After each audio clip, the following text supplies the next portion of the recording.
Yeah, what were we talking about? Oh yeah, tourist reviews on the restaurants. Yeah.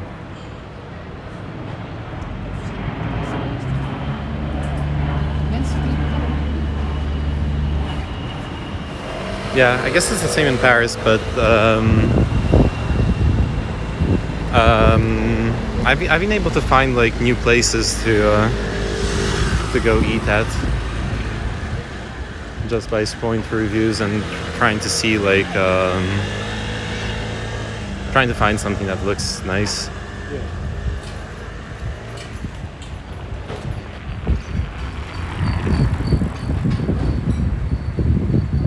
Yeah, there's a lot of those electric bikes.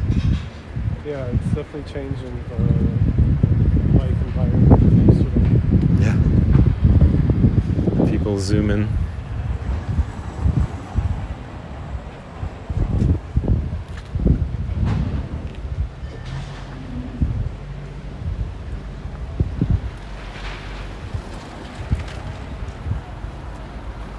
I've totally, years back, parked the car Oh, like by the water. Like I had to take one of these spots. Yeah. It's crazy.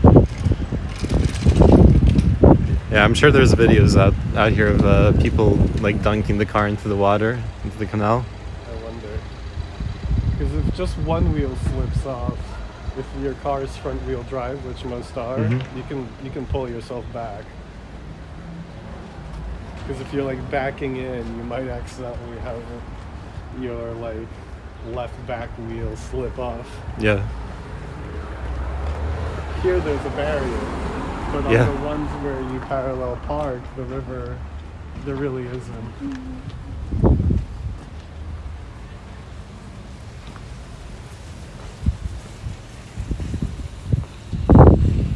I'm sure there's a lot of like drunk people in the evening too, like Driving. well, maybe not driving because this isn't very like car friendly, but like driving their bikes, I guess, into the water and stuff. Being like really stoned and everything.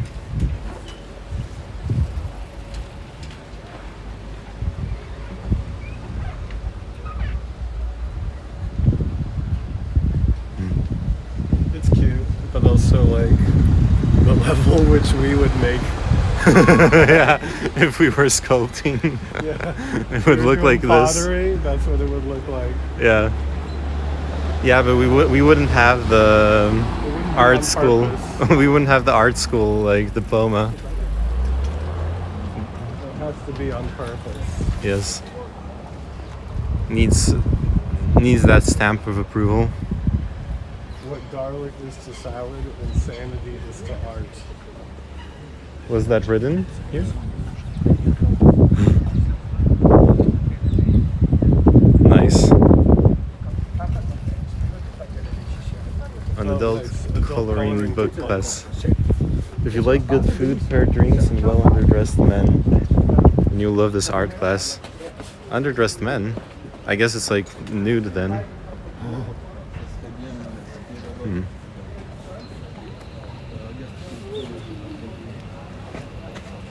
I can't. That's weird.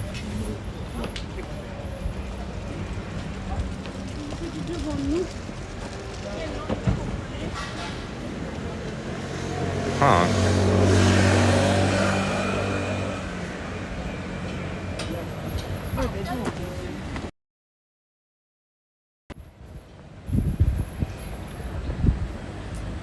God damn it.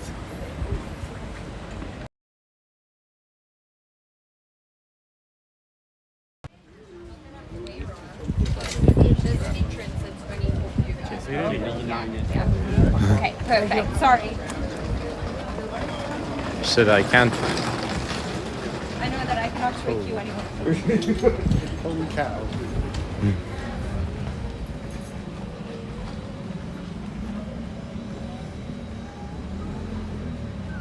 It's like art galleries and stuff in this area.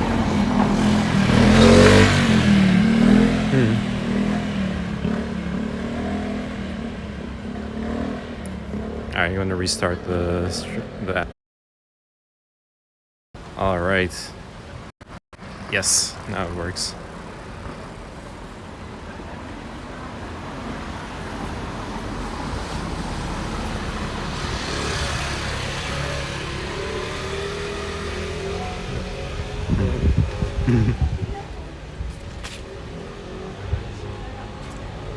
Hello.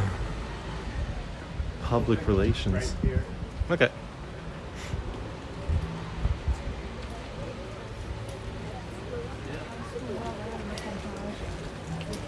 Rundstraat.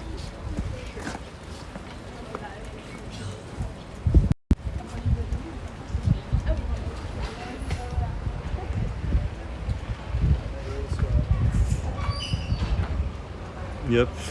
You can only go through here running. Obey. Look, there's an Obey store. Oh shit. What is that? It is Obey. I guess it's the... Yeah, it's the fashion brand. 190 euros.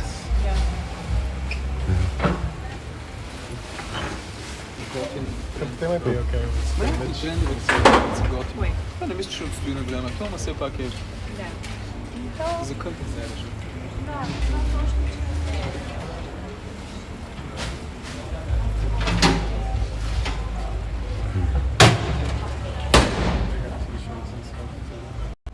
Looks expensive. What, do you want to check it out?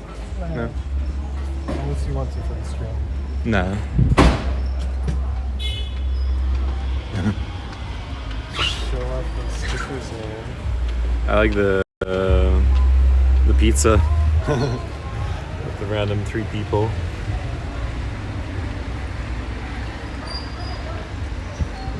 But the folks in the Obey store, Yeah. it was more like art and things I would definitely want to go in, but it's just clothes, so Yeah. it's not very screen friendly. Yeah. I guess if it would work if we were like making it about fashion and all that stuff. Yeah, man, good for Shepherd Berry. Let him make that money. I'm not mad at it. Yo, Aaron. I like Obey more than Banksy all day. Yeah, for sure. I have seen some like fashion-centered streams on Twitch in general. People like talking about fashion or visiting pop-up This stores. is a cool street for like, you know, smaller boutique-y things, Yeah. but also not like haute couture, like Pret-a-Porter boutique. This is cookies Yes. on a Ferris wheel. Yes, I can only now buy and eat cookies that have been at least once around a Ferris wheel.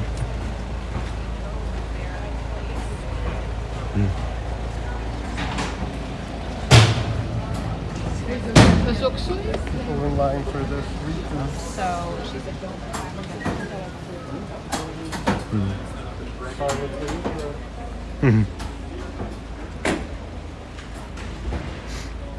Please do not sit in front of the window. Yeah, I wonder how expensive, because the only tag we could see on the Obey there was the sweaters were 190 euros. Yeah, that would be about right. Probably like 60 plus for a t-shirt. With like an Obey stencil. Maybe not Andre the Giant specifically. Like, I mean, what I mean is maybe not Andre. Yeah. But like one of his newer, interesting designs.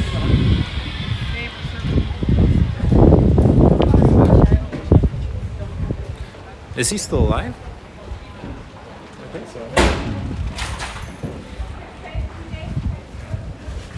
I don't think he's like that old, you know. Yeah. Early. Started in Providence, actually. Really? Yeah, he was a RISD student. So back in the 90s, as a teenager, on Thayer Street, like the hip street where like Brown and RISD is, there was a bunch of, in the old school, the early Andre the Giant stencil was a lot more intricate, and then over years he designed it down to this like really simple one. Yeah. You know, the one that you see now. But in the old days, the stencil was like a very detailed thing of Andre the Giant, and it like had statistics. It had like his height and weight on the bottom. Yeah. Oh yeah, I remember seeing that. Yeah, and that's how he started. He was just stenciling all over the place. And I remember, like back then, like spotting, like being in like London Heathrow or something and sitting down at a chair, you know, in the terminal and looking, and there was a little stencil sticker thing of Andre the Giant right in front of me. Yeah. But it was like back in the day where I doubt it was, because nowadays it's like anybody can, you know? Yeah. Like get the stickers and spread the thing. Yeah, back then it must have been him or like a close friend putting it up. And it's like a very, I love his suit. Oh, yeah. Dope. Here. Speaking of fashion. That dude is very fashionable. Yeah. That's like a movie villain suit. Yeah. Yeah, you can see it in the background. Doing the Amsterdam Canal photo shoot. But yeah, what I like with Shepard Fairey is that his growth was truly organic. I mean, Banksy as well. It's just weird what happened with Banksy. He became, you know, like the mainstream art aristocracy or whatever, I don't know what to call it. Was like, Yeah. we're gonna take this guy under our wing. We're gonna make this guy the mainstream art. I feel like it's also like what we were talking about yesterday with how the counterculture becomes the mainstream culture. He just got absorbed. Yeah, yeah, with graffiti becoming more mainstream, Banksy's kind of like the face of that movement, Yeah. which is weird because I kind of wish it was Obey. It's interesting that it didn't happen to Shepard Fairey because he's earlier with Yeah. the stencil. Which he's successul, right? he's super he's famous, not no like doubt. No doubt an about it. obscure. It's not like he fell by the wayside. Yeah, yeah, for sure. I don't feel bad for him. No. Yo, that's hasn't like sorry. I support him making a fashion line. That's great. Yeah, That's Yeah. the way to do it. Streetwear. yeah, it's a good way to monetize it. Turning street art into streetwear. So he was like, Remember, like 15 years ago, this was like kind of just like a different Dutch coffee shop, and Yes. we came in here, and you opened up your computer, and they totally like bitched you out. Yeah. They were super like mad at us being there. Yeah, Your friend looks like really, really good. It's a tiny place, but if you want to smoke the good stuff, they have it. What's I this wonder what line they for? got. Yeah, it's serious. Coca, well, that's cooking. Yeah, it's food. I just wonder what kind of food. Yeah. It's got to be some like snacks or whatever because of how small it is. He looks like he does some hard stuff for work, maybe stressful. Do I look stoned? I'm just like, that's like from yesterday. Yeah. But yeah, I do work on the stock market. Yeah, it is a high stress job for sure. But That's not good. Somebody's saying I would run down. yeah. That's cookies also. Okay. Oh, so Coke. Okay. Coke maybe is like cookies, and Macare is like cookie maker.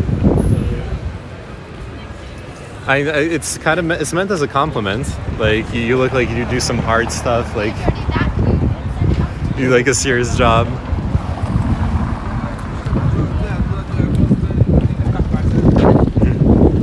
Which is funny because most people, like especially on the left, most people are like, if you say you're working, Because then Yeah. we'll like live through some of the canal streets yeah. instead of going into the main. If you're gonna talk about stock market, most people are gonna be like, oh, that's like a fake job. I don't know. I feel like there's a reason why most of those people are bald. Yeah.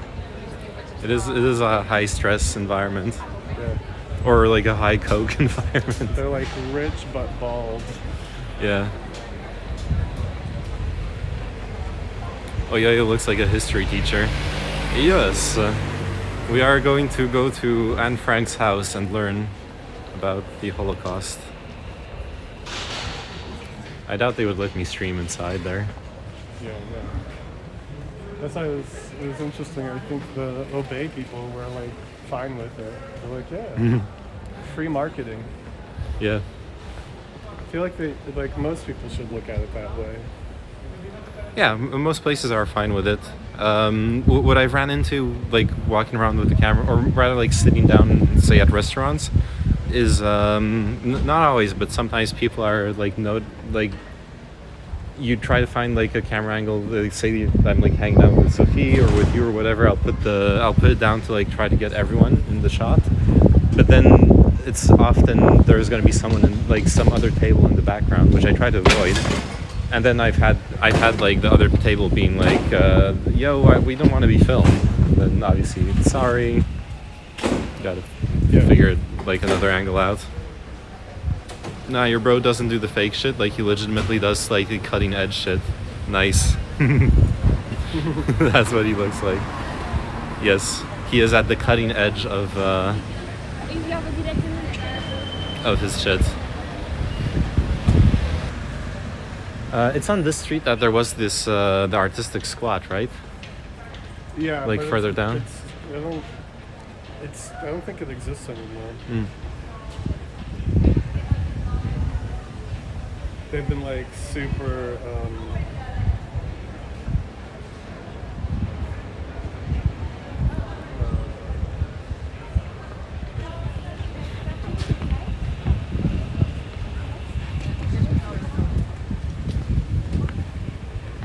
Going after all the spots that were in Spooey Oh. area. And a couple of them, at this point, they're already like fancy new condo buildings. And there's just one left that still has these signs. You know, they're gone. There was two across the street from each other. This beer place we just got went in front. I saw it on in the TripAdvisor stuff. A bar like a microbrew, whatever. You get in the vape like a madman. Get in the vape like a madman. Nice. Vape Nash, dude. Vape Nash. We I suit for H3H3. yeah.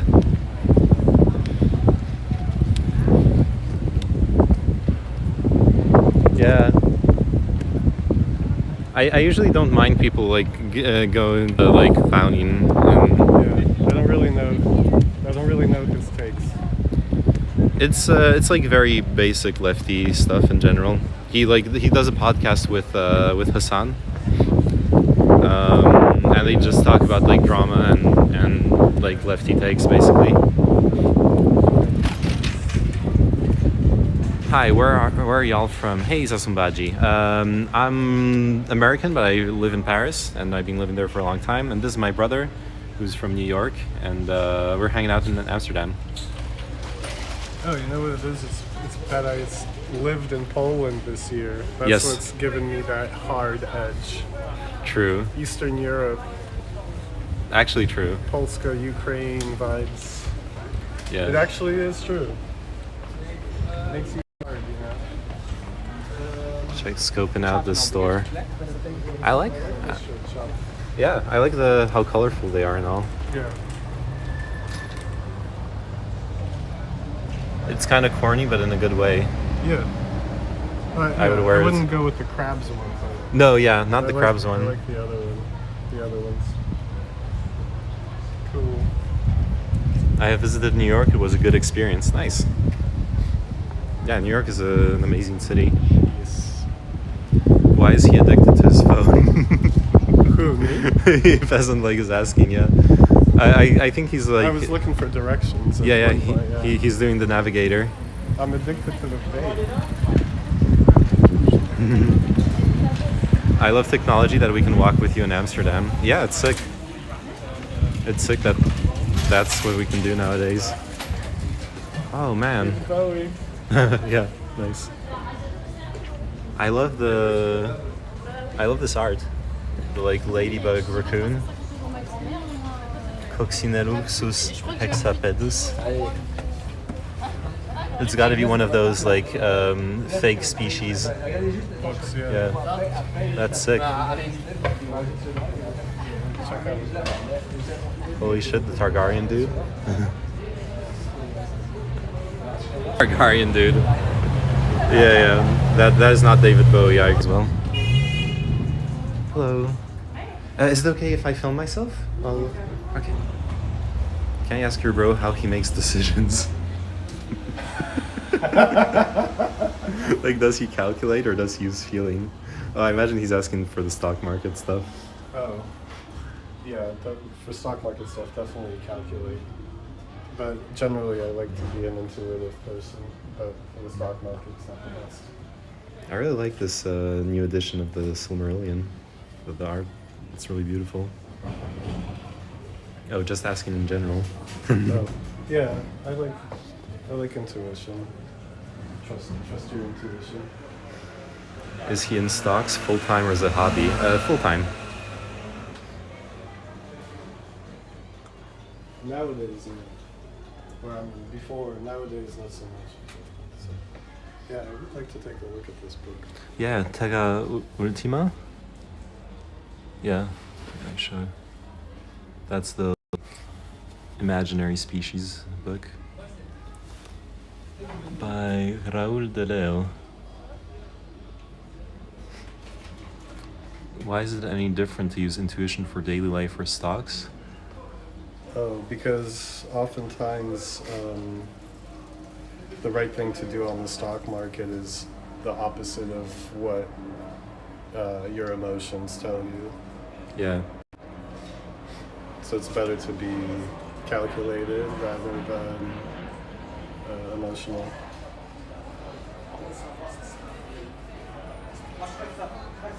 Surely if one is a better strategy, use it for everything. Well, nah, it really depends. Depends on This what is you're... very cool. I would like to get this book if it was in English.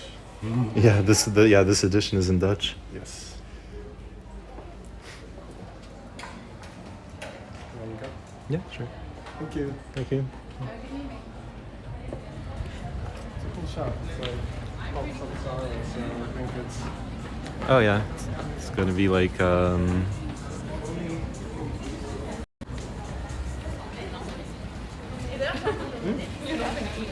gonna be high-minded. Can you ask him why he doesn't calculate everything in daily life? I think I can try to answer that myself. You human beings are not purely rational or purely emotional existences. You have to find a balance between the two things in your life, and certain problems require approaching them more from one way or the other. But yeah, no, let him answer. All right. This is your stream now. You're taking over.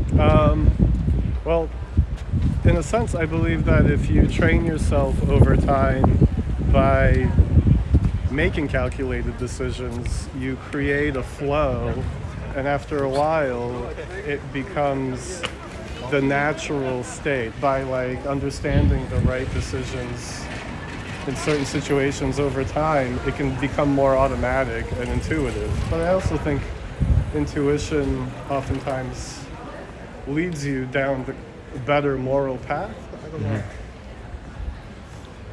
Yeah, the way I see it, I agree with what you said. Approaching something rationally long enough that it becomes muscle memory. Yeah. It makes it into intuition. That's where the intuition comes from. That's kind of what I'm saying. I've had that with it's like a dumb minute thing, but I've had that with learning to look people in the eye when talking with them, where like as when I was young, I wouldn't do it. I would make me really uncomfortable, and then I was like doing it consciously, so I was doing it in this like calculating manner, and it wasn't working well because I was like looking at people too much, or unnatural. it was unnatural.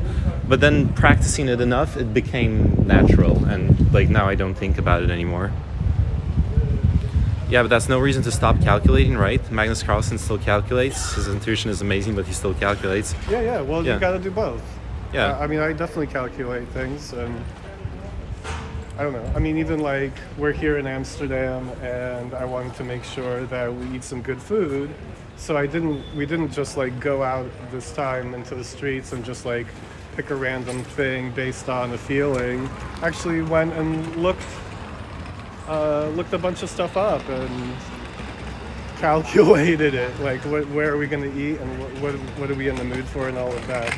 Like Yeah. so it's research. I guess it depends on the situation. Yeah. I think with emotional decisions, if you trained your intuition well, then you can make faster decisions. But yeah, it depends. I don't know. It's a difficult topic. Yeah. But I definitely would keep emotions out of the stock market. Yeah, people. Well, it's also the main problem with intuition. If you learn about and research the like natural biases of the human mind, if you only rely on intuition, you're gonna like time and time again just play into your biases. Yeah, exactly. And yeah, that's where you have to be capable of taking this like cold, calculating, rational approach to break down the misconceptions. It's a difficult topic. It's my favorite topic. Yeah. It's important to think about those I mean, things. it's a difficult topic to break down, like to have all the answers to, Yeah. I guess. Yeah, that's the problem with intuition, because I feel like sometimes I stick in my comfort zone. Yeah.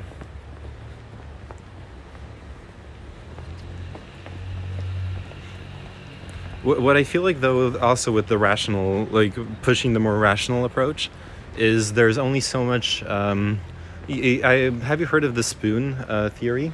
It's supposed to be like an image, an analogy for people who have handicaps or like are severely neurodivergent, where they only have a certain amount of spoons per day, and like every single thing costs a spoon. So like going shopping, it costs a spoon. Now you can only do. It's art. It is art. It's what's his name? Dumas. Yeah. Just gotta sign it. Yeah. So you have a limited. So like in that case, you have those three things to do, but you only have two spoons, so you gotta pick and choose.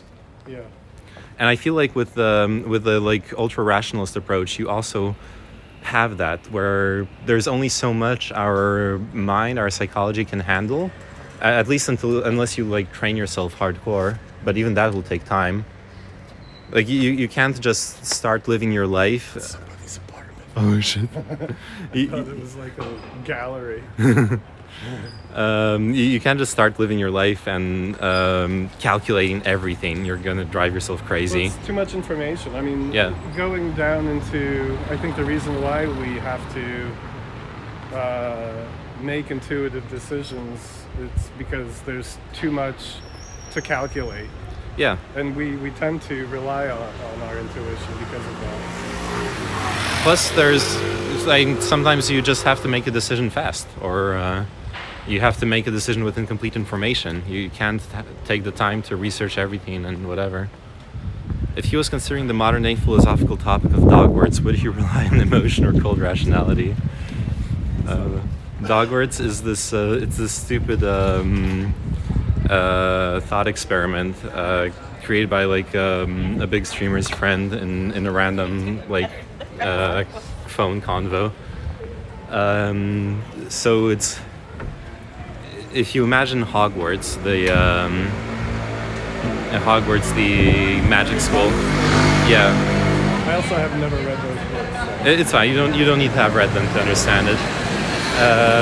Imagine Hogwarts, where you like have to go through a magical portal to get there.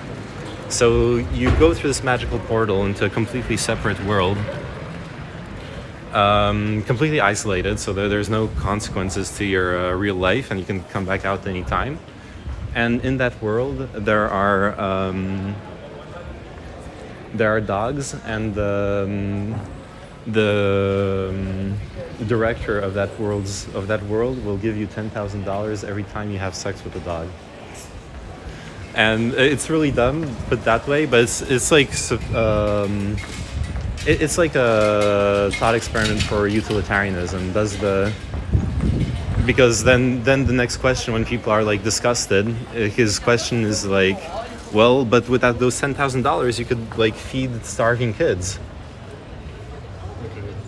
So it's a self-sacrifice thingy, Yeah. rather than a agreed thingy. Yeah. Because at first it seems like that's what we're talking about, like that. Look, magic cards. Yeah, I saw.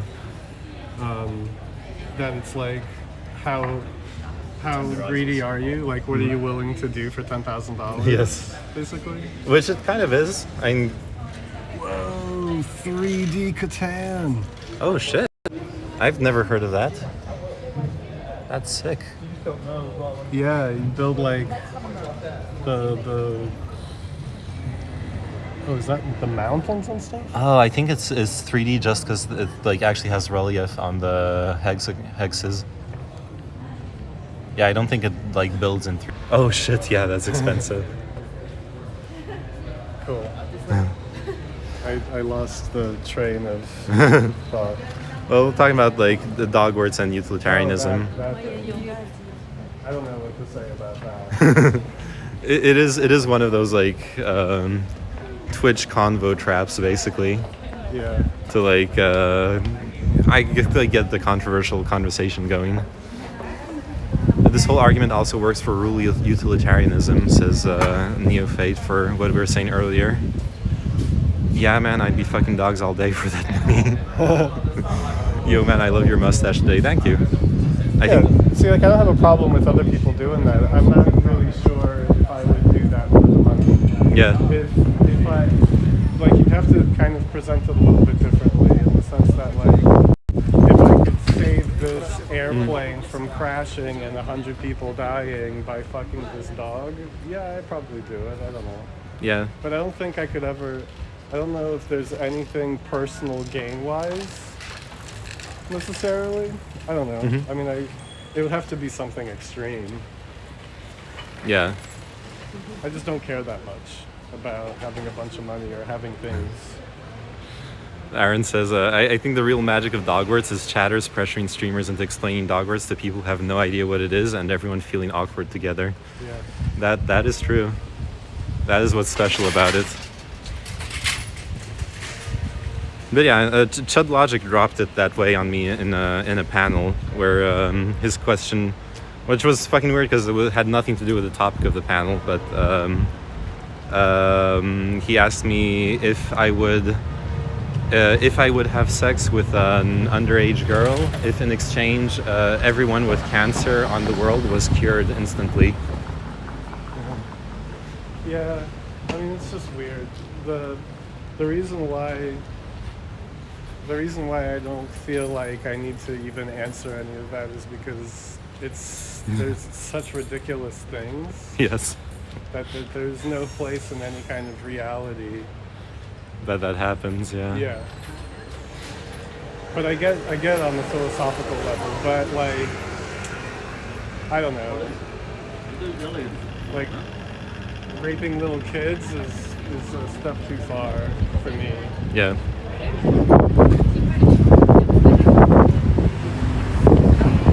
guess then the next level of the discussion with Chud is like, well, how old is this girl you're talking about? Starting to like. Is she 10? Is she it 16? Is it ephebophilia or pedophilia? Yeah, what are we talking about here? Oh God. Well, because it's like, Yeah. why are you bringing it up, like, on, on that level? Like, why is that even a question? It seems a little too far for me. Yeah, it's obviously to like be provocative Right. for the entertainment value of being edgy on Twitch. So we quickly went through the cute little boutique streets. Yep. Didn't stop anywhere. Well, we stopped at the bookstore. That was cool. Yeah. I have no morals, so I would do anything. I'm well, because you said you would do it for the money. Self-interest is technically a moral framework as well. If you had no morals, then you would just have no agency at all. You would have no way of making any choice in any situation, right? Or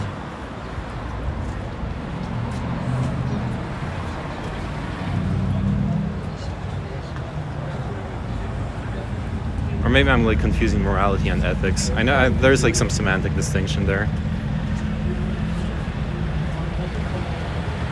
Oh, what I could have gotten at the Obey store is a tote. An Oh. Obey tote would have been dang. Yeah. It'd probably be really expensive though. I'm in the market for a new tote bag. Yeah, I got this really cute tote bag at TwitchCon here, with like a nice, cute pattern on it, but the printing quality on the bag is terrible. So like the print just like Crumpled off? the first I haven't even used it yet because the first time I folded it to like put it in the bag, when I took it out, the folding cracked the printing. It's like that bad. Oh, that's terrible. Yeah. Because that just means you can't wash it. Yep. Can't do anything with it really at this point. Peasant like has rejected morality long ago. You are the Ubermensch. Oh, look, Prince is playing with Miles Davis. What the fuck? It's some record store or something. Oh yeah. Yeah, the best funk soul and jazz Platin. Platin is probably records. Yeah, Marvin Gaye. Dude, what a sick show. Yeah, Marvin I Gaye. super want Prince. to go to this show. Amy Winehouse. Yeah, the best concert, or the best festival of the century. That doesn't exist.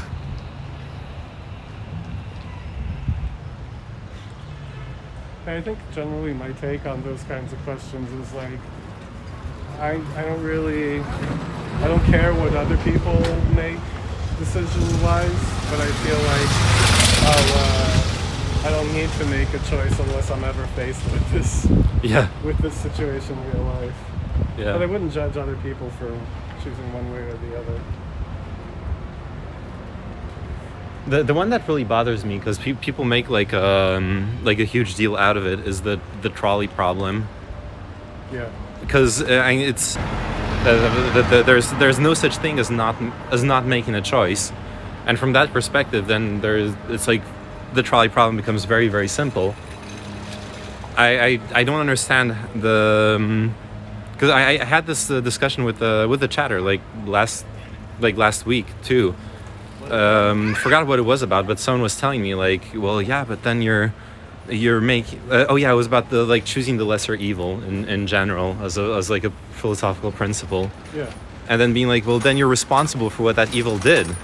But I'm like, no, you're doing harm reduction.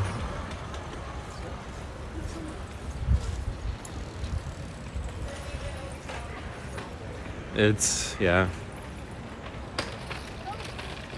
especially going back to what we were saying about intuition and rationality. I think and that's like stuff you've taught me about are you in the driver's seat or are you in the back seat of your own life?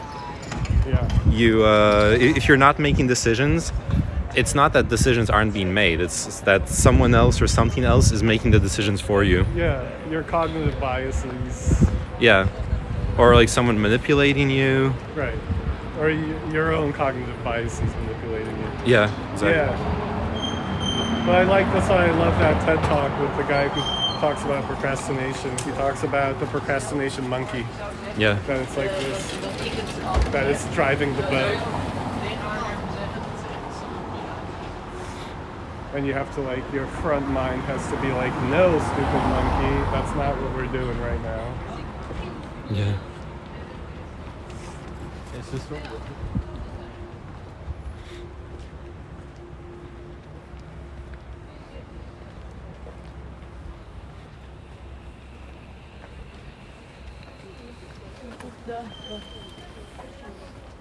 Walking some chill canal streets. Yeah. I do prefer the chill. Here, let's show it off. I wonder if I don't know. I've seen this stream back like last year, 2 years ago, when Reddit was doing live streams. There was this lady that would do IRL streams in Paris, and it was just like really low hanging fruit, and like what she was showing, just like for example walking down the Champs-Élysées. Well, this is definitely one of the nice areas. It's Jordan. Yeah. It's like, you know, with the pretty houses and the crooked buildings. Yeah. Oh yeah, earlier when you thought that window, that like someone's house was an art gallery, Yeah. I wanted to say like here, It happens a lot. yeah, like most people who live here turn their living rooms into art galleries. It seems like, if you like look in, because if you see like there's those huge windows, and so you can see into people's homes. That chick flirted with the stream. Did you see that? Oh no, I wasn't paying attention. Yeah, she totally. That was cute. Nice. So yeah, there's like the huge windows you can see into people's homes, and they're just showing off like how good their taste is, and a certain level of wealth, obviously.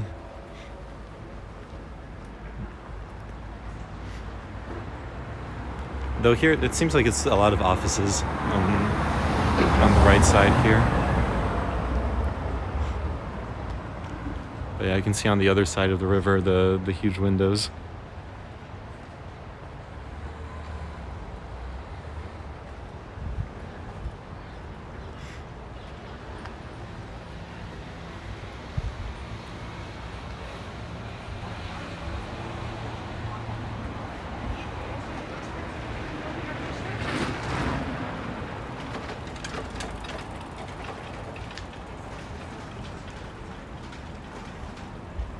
Everyone left. Okay.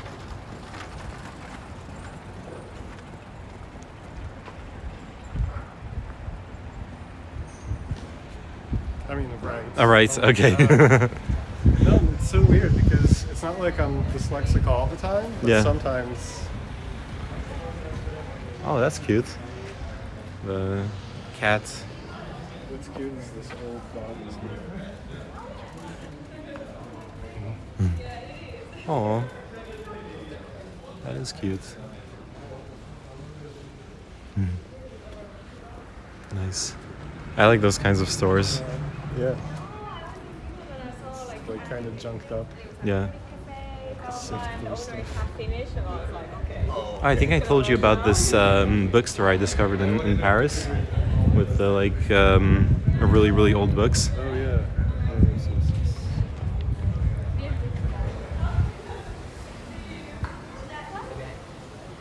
Nice. I forgot the name of this pattern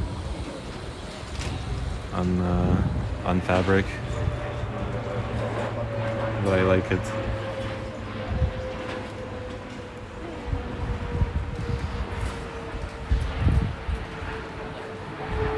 But yeah, basically in Paris I discovered this bookstore with like really really old and special books. They had a fucking they had like a 300-year-old printing of a Cicero's one of like Cicero's books, translations from back then, with the original like skin binding and everything. It's crazy. It wasn't even that expensive for like the piece of history it is. It was like 120 euros for the book.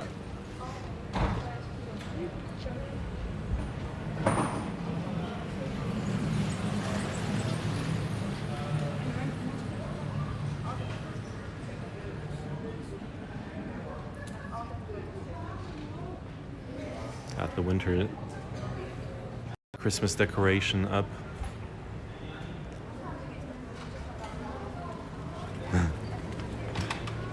Every time I switch camera, it reloads the YouTube messages on my screen. I wonder if it does it to you guys too. Or like now all you see is Aaron's messages.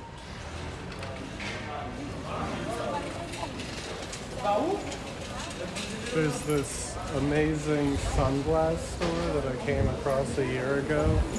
I love it so much, and I would love to find it again. I'm not really sure where it is, because they have the weirdest sunglasses ever.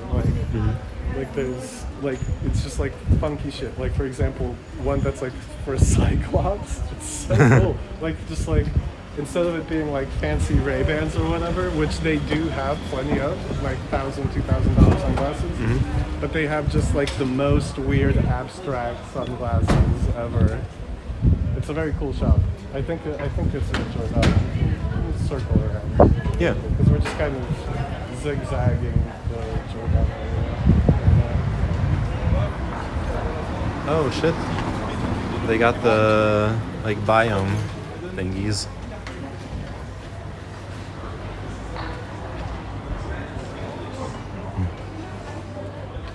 It's not what the store's about though. It's just decoration. Let me see your map, bro. In the Beat, there's this really cool shop also. Maybe tomorrow we'll walk by if we go for breakfast down there. That, what were it called? There's a name for this kind of thing. What it has like really cool like crystals and geodes and stuff. But Nice. it also has like butterflies and other different insects that are let's not go this street, it's Okay. all like construction, like skulls of things. It's weird. It's like kind of like old school apothecary type look to it, but it's just like really weird things in there. Yeah. And a bunch of things like, I don't know, I like it very much. Maybe not with the butterflies with the pins, but it's just like obscure, interesting, random objects. Yeah. I like those kinds of shots. You can tell it's just like somebody's passion. So much construction in the city right now. Yeah. For real. We were talking about it earlier.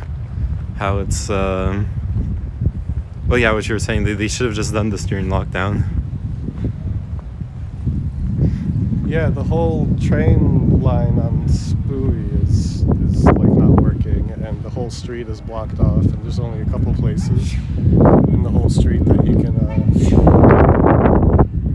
actually cross to the other side of the street. Yeah. lifting up the sea over sea level a bit. Yeah, unfortunately I don't think that's feasible. They're gonna lift the dams up. That's what they're gonna do. Lift up the whole city. Yeah. I think it's too late to bring it up above sea level at this point. I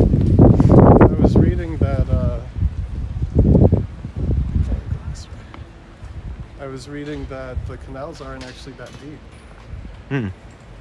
That in the middle they are, but off to the sides it kind of goes like this.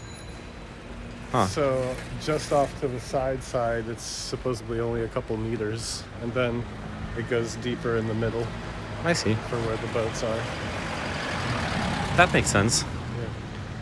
You wouldn't want to put in like all the work to dig the sides and it serves no purpose.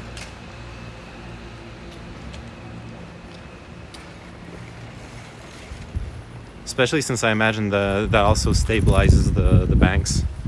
Yeah. Would suck to have erosion like break down the streets. There's a few meters of bikes in there too. Yeah. Yes. We were absolutely. we were talking about how easy it has to be for people to just like be drunk and stoned and crash into the canal. Oh, there's a red light there. Huh. That's the other one.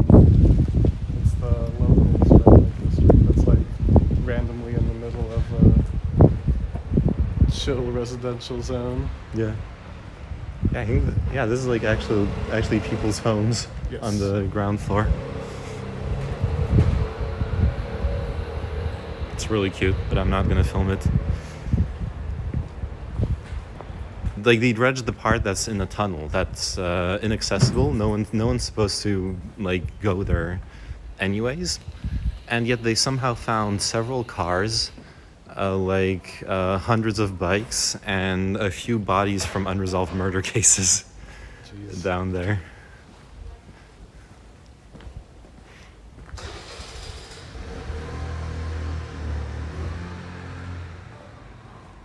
But the bodies is one thing, because obviously it makes sense to dump them somewhere no one will go. But like, how did the bikes and the cars make it in there?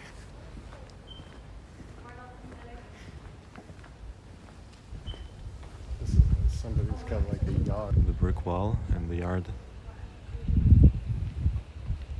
Oh, it's like several yards. I see. There's like, because they like correspond to the buildings there. It's really beautiful.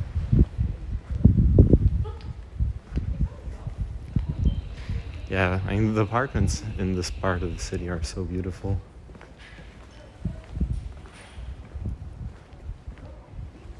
Like looking in.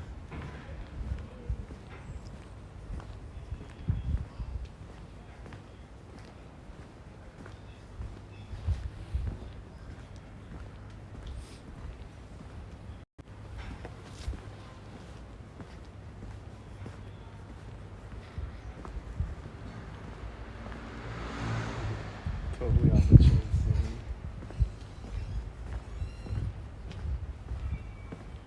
Yeah, and I imagine some of the low-hanging fruit in Amsterdam would be interesting for streamers to see too. Mhm. But it's like chaotic main streets Yeah. full of tourists. Yeah. And what With I a red light, you're certainly not allowed. Oh yeah, and that no, and even if you are, that would be really shitty to do that. What I was thinking was probably stuff like the dam square, and then the dam rack, yeah, that go there or something.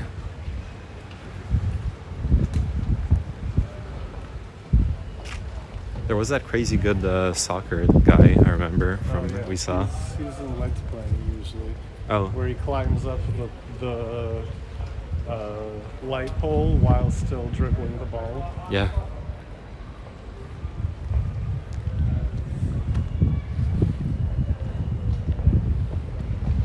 This is one of the bank scenes, except not in the other direction. Yeah.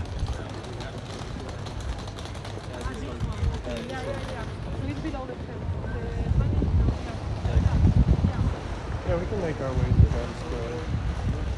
But like with the sunglasses or whatever little shopping things I was kind of wanting to do, save that for tomorrow. Oh, and if it's nearby, we should go there, hit it up. It's not.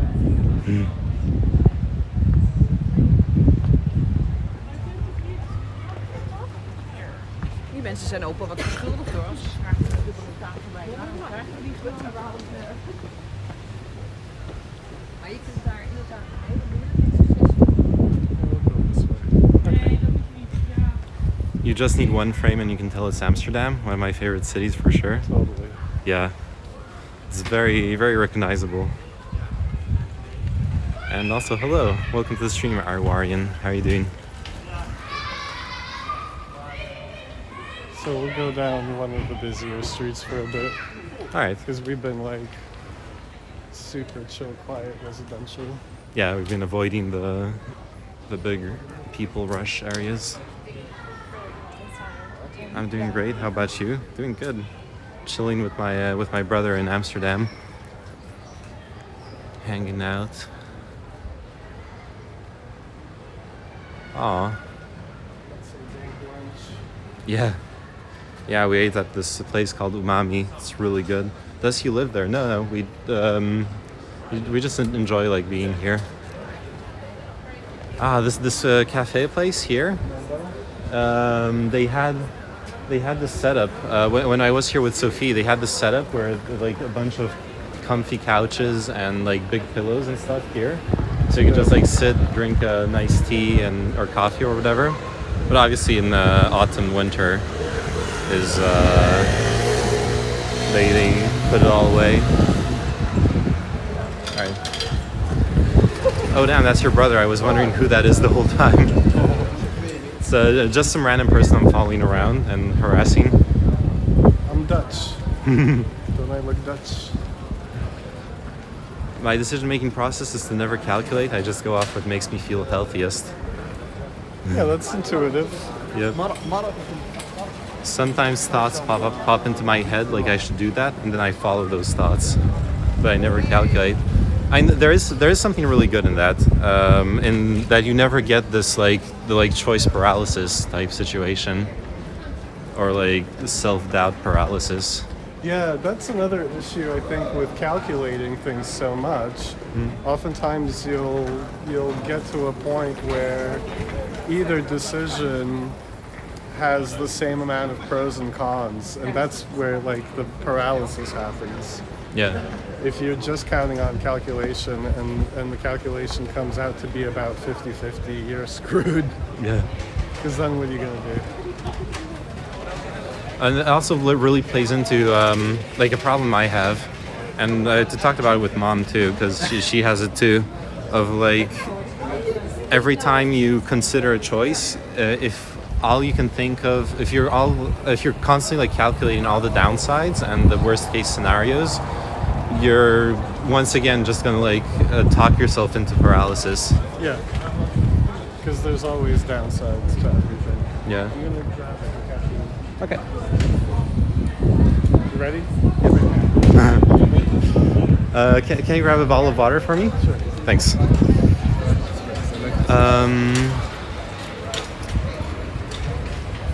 All right, sorry, I missed a couple messages, and I can't scroll up on the phone, so get fucked. Or you can post them again, ask them again.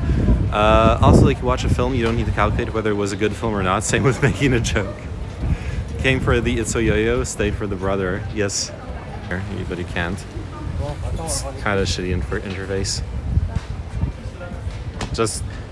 Just post it again if you want me to respond. Hello. Like, you can't calculate a joke. Well, you can calculate people's reactions to a joke. You can stand-up comedians. They show up on they walk up. Thanks. They show up on stage. They do their bit, and the like 2 jokes where people laughed really hard. They're gonna like write down, okay, those work, and then the professional show person. Yep. This is one of those tough areas.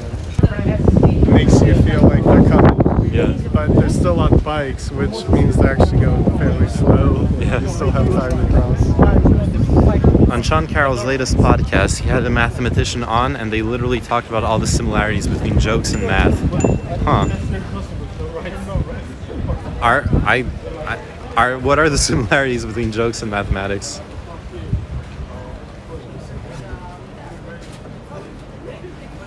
I struggle to see them.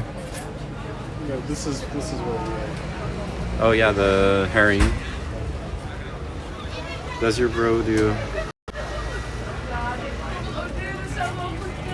do fundamental analysis for stocks, or does he use algorithms? Mostly the fundamentals, right? Yeah. I mean, I try to do a mix of fundamentals and technicals because the algos really do control the market, so the technicals are fairly easy to see if you know how to chart a little bit. So that's for like short-term trading, you can really play off of technicals. But long-term, obviously, you want to base your investments on fundamentals because you kind of, you don't want to have to look at the stock every day.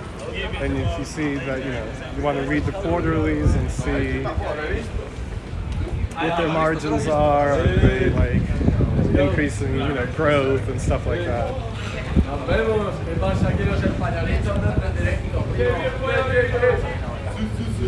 But yeah, algos are good. It's really important to know both. I think it would be really naive to just trade on fundamentals or invest on fundamentals and not understand the technical swings, basically. What's more profitable, long term or short term? Those guys behind you. That definitely depends on the market you're in. I think it's all case dependent. I don't know. Like, if you're a stock picker, then it's stock dependent. If you invest in like funds, then I guess long term. I also I see. think a lot of people. I'll just say this isn't necessarily my opinion, but the general opinion is that if you're a trader short term, you oftentimes aren't going to make as much money if you just let it sit there for a couple of years. You have the opportunity to make a lot more money if you're good at it, but if you're not good at it, you're going to be lucky sometimes to just break even. If you don't know the swings. Yeah. And you see it so much nowadays with the market being bearish for the past year. People, in the bearish market, the swings up are really big, and people, without understanding the technicals of the bear market, will jump in, and then 3 weeks later, the stock is lower than the previous low. Yeah. And you just screwed yourself big time. We can walk down the street and see if see, this is like all of this is crazy construction. Yeah. What's going on? This used to be a train. Check this out. Look at those. Look at that construction. It's all stuck. Damn. Plots still exist at all. You're getting the full-on financial interview now. Kino's asking, how are you hedging against inflation, and what are your thoughts about Series 1 bonds and pro tips? Peasant Leg is asking, how much do you make, if you don't mind telling, like how much profit in the past 5 years percent-wise? 2020 and 2021 were my best years. I basically have made all my money then, but I wouldn't want to say it's because I was brilliant. It's because all you had to do from the beginning of 2020 till the crash at the end of last year, you just had to be in. Everything doubled, tripled. I mean, the mega caps doubled, dividend stocks, stuff like that. The only way you were losing is if you were going into really hypey bullshit or not in the market at all. But this year I haven't made a lot of money at all. I only made money a couple times playing puts on Tesla, Nvidia, Netflix.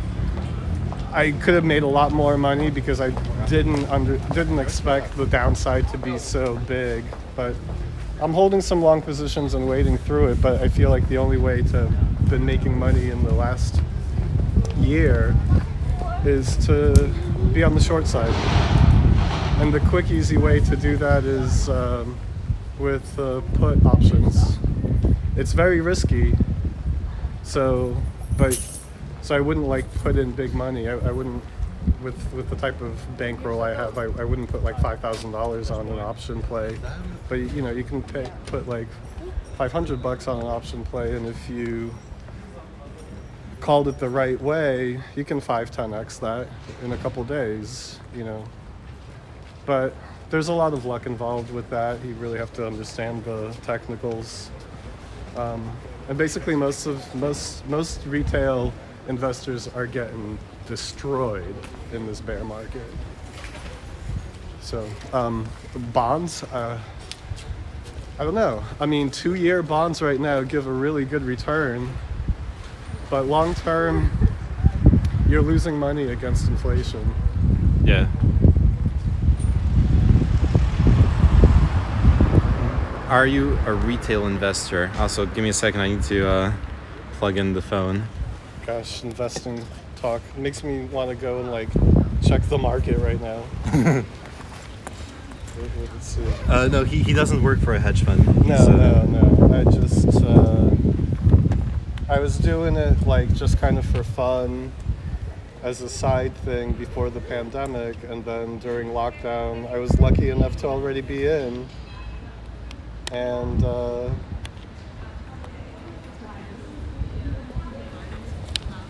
however much I knew that the market was going to crash, I definitely held too long.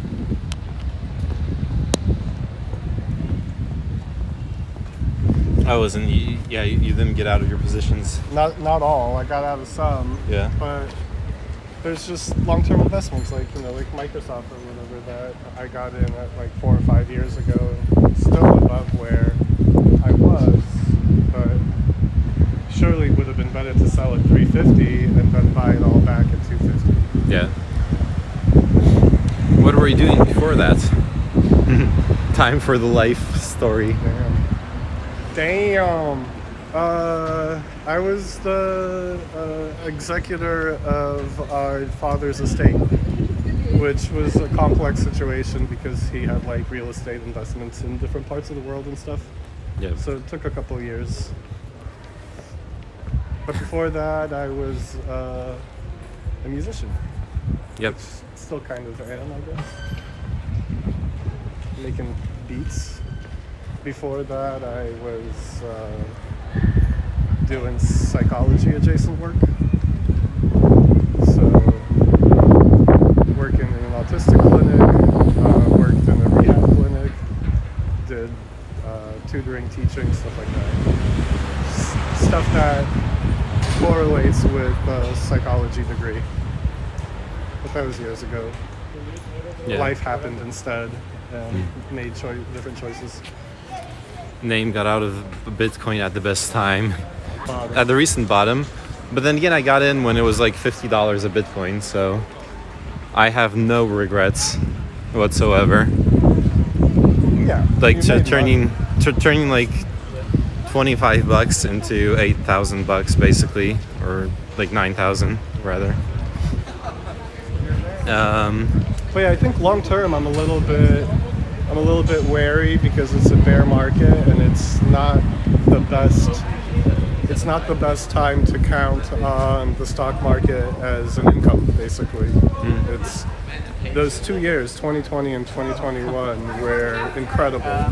And if you're in, you made money, and I did, and I put a lot of money aside, but looking back on it now, I do kind of mock myself for the naivete. I was like, oh yeah, this is just what I'm going to be able to do for the rest of my life, and it's just going to keep multiplying.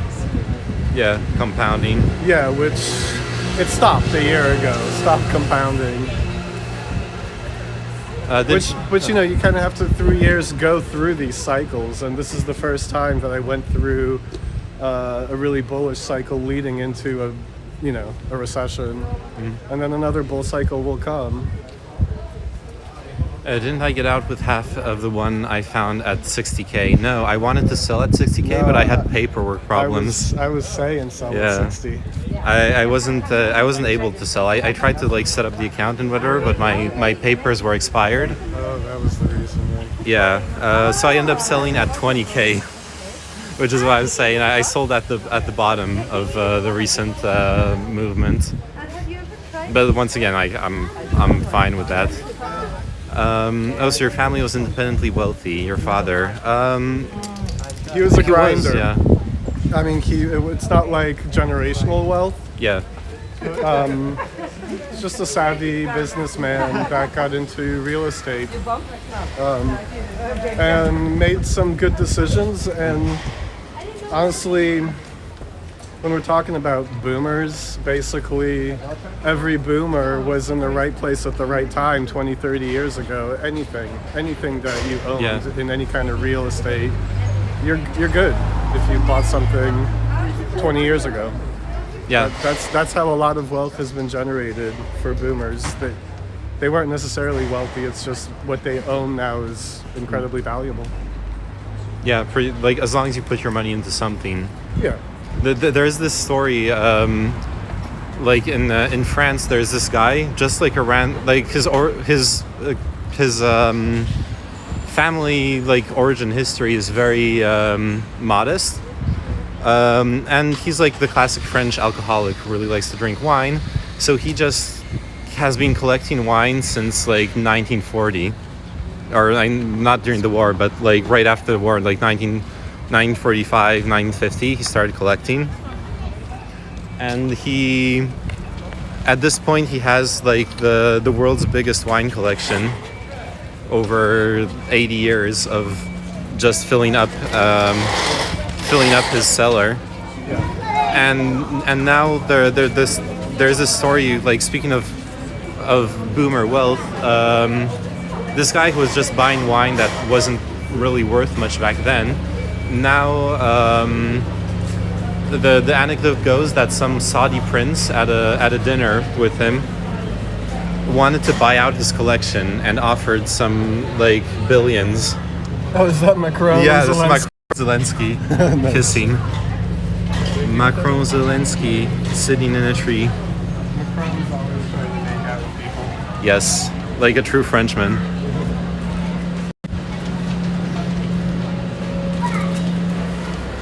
Yeah, it's generally a thing I would say that I'm learning. Oops. See, look at this. Yeah. I want us to cross to them, but I can do it out there.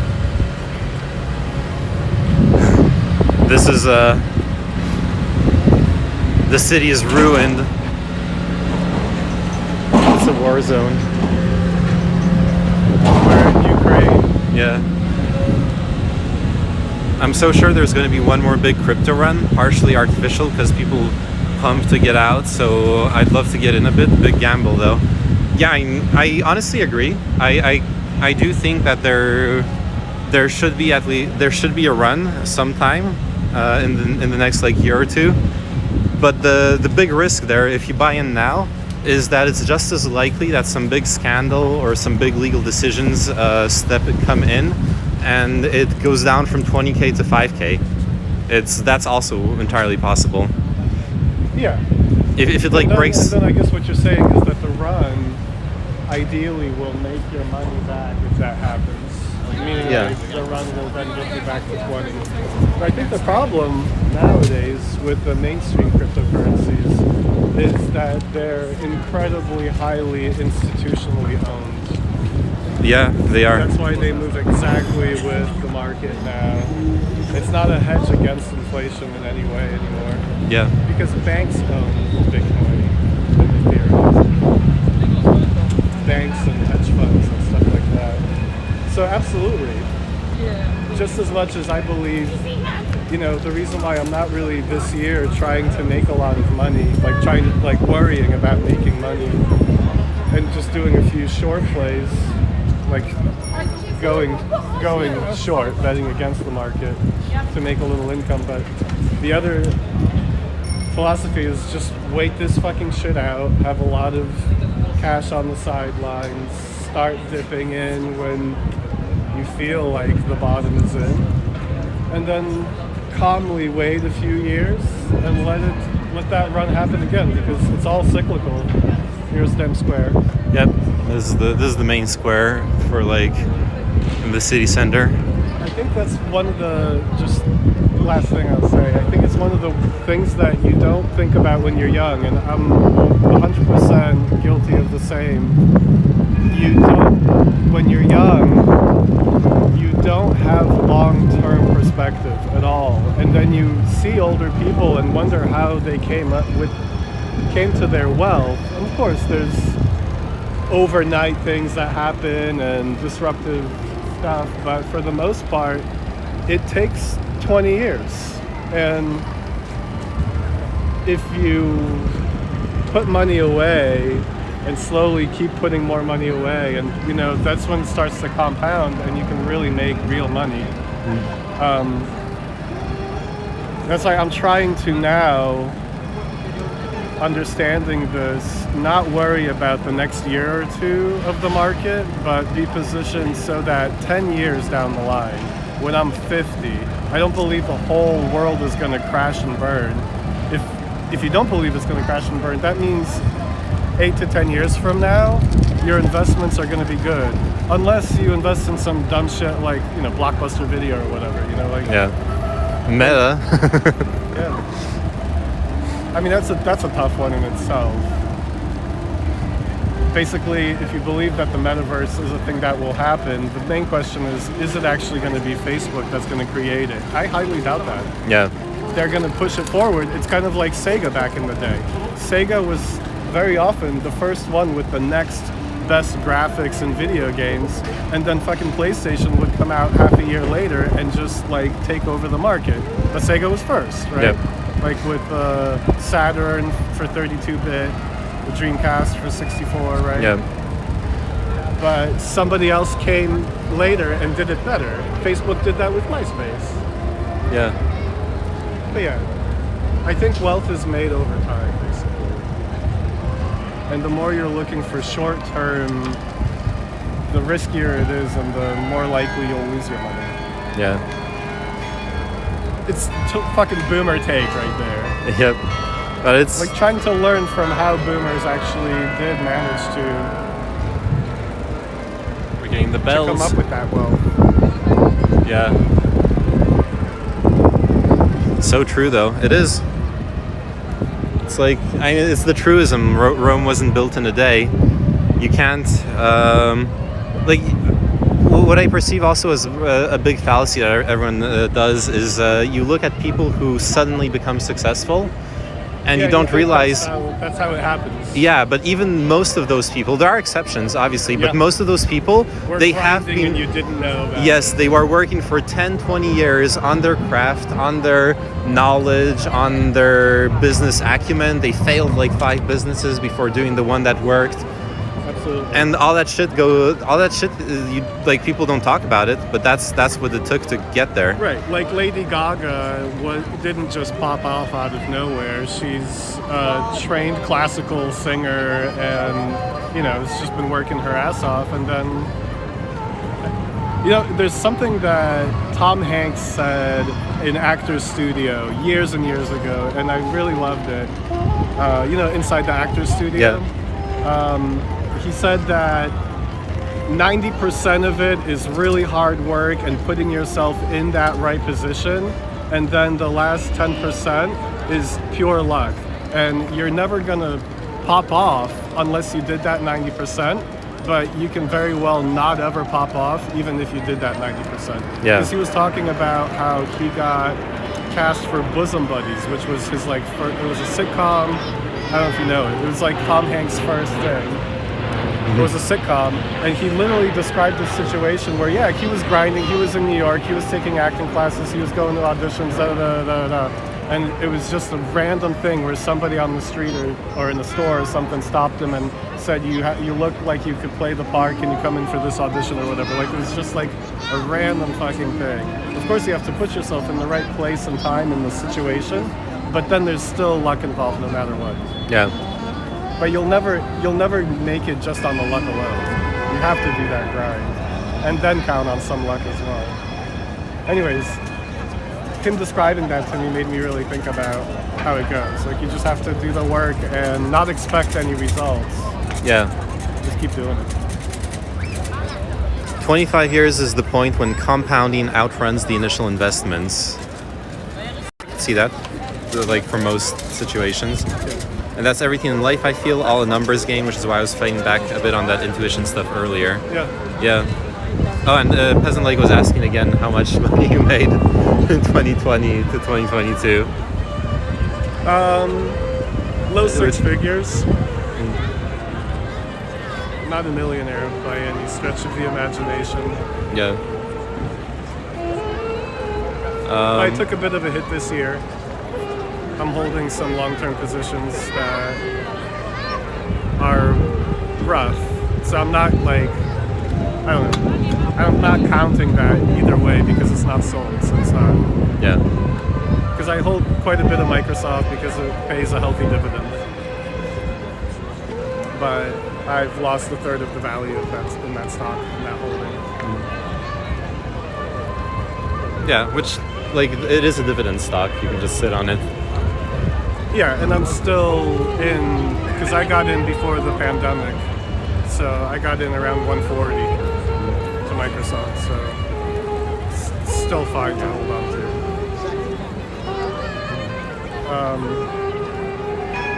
Anyways, yeah, Yep, there you go. 6 figures based. This is not investment advice, by the way.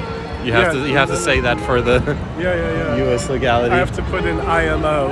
Yes, in my opinion. Disclose the positions if you guys recommend any specific stocks. Oh man, it's a tough time. It's a really tough time. Yeah. Roserg playing his saxophone in the background. Yes, we found Roserg. And this is sick. I really like the Middle Eastern melodies.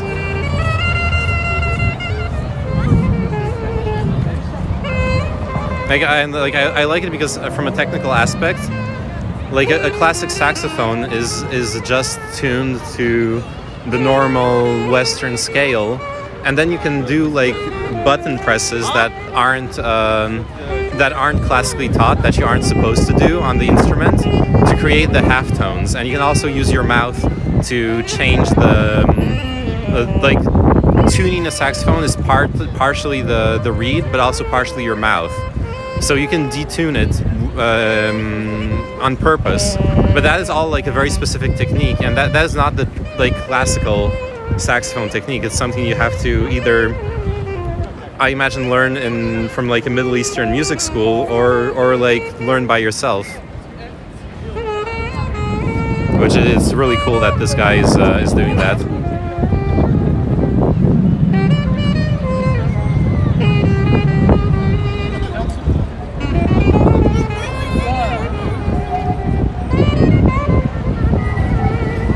Yeah, this guy's good.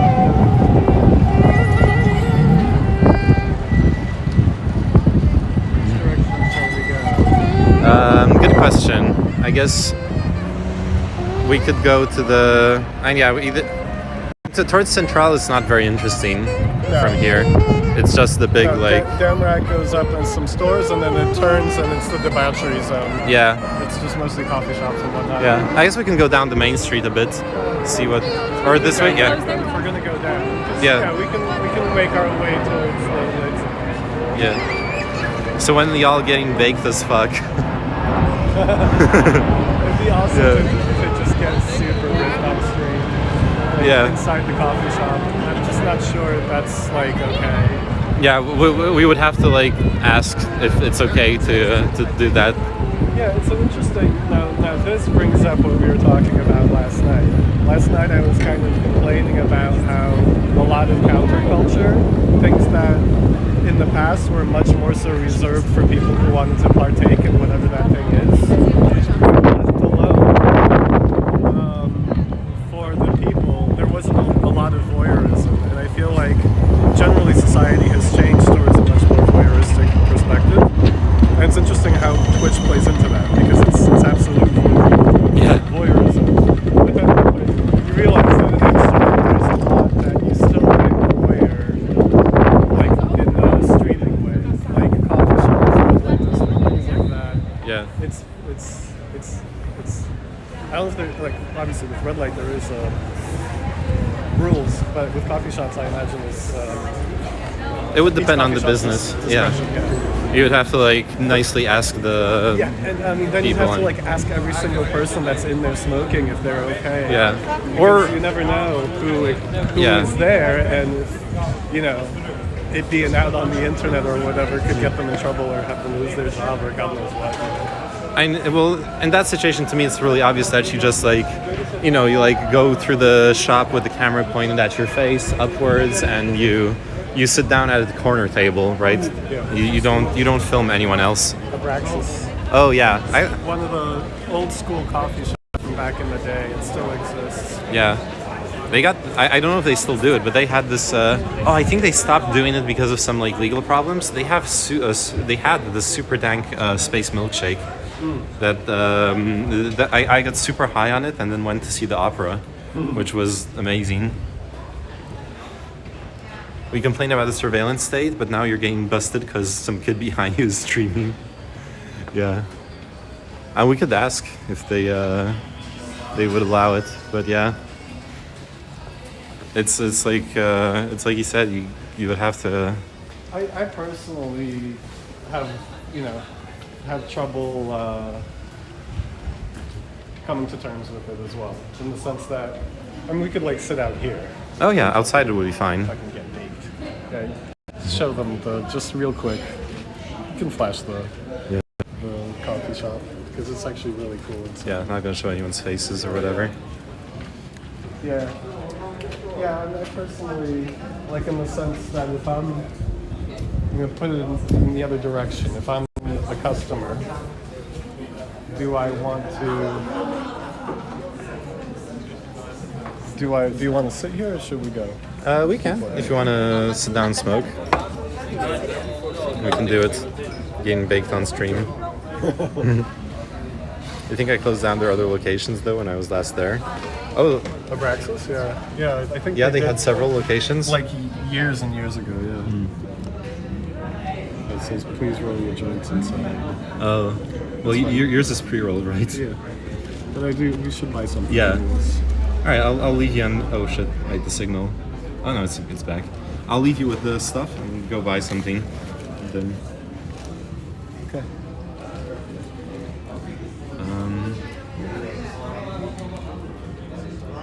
Did you Maybe a tea? add the? Sorry. Do you want something?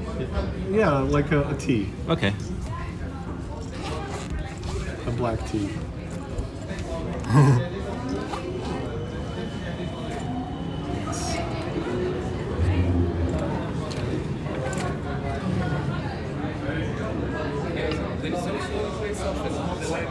Sorry. I just wanted to get Thank you. Hello.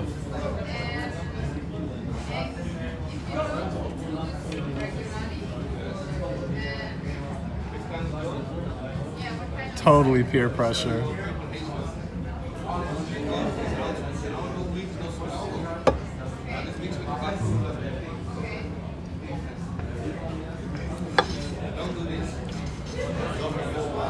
We're sitting on some like shady side street.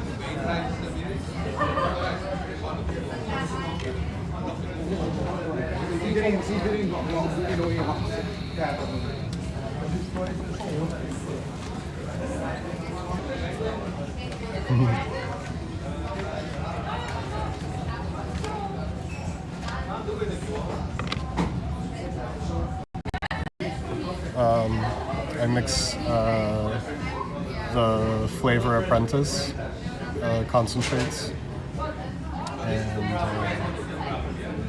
got my own nicotine from Naked or Nude Nicotine before the ban. So I got a couple like 500 milliliter bottles of 100 milligram nicotine. That way I'm set for a couple of years. Yeah, I could see it being bad because we're in a little side street.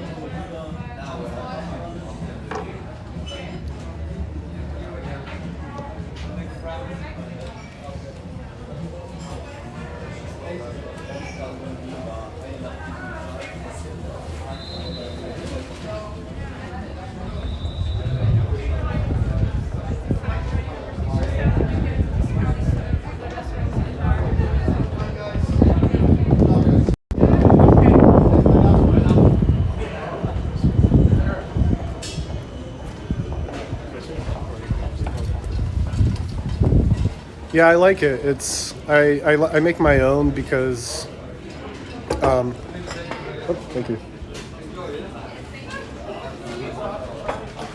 I make my own because the pre-made flavors always add a sweetener, and it's just too sweet for me. Whereas we got our beverages.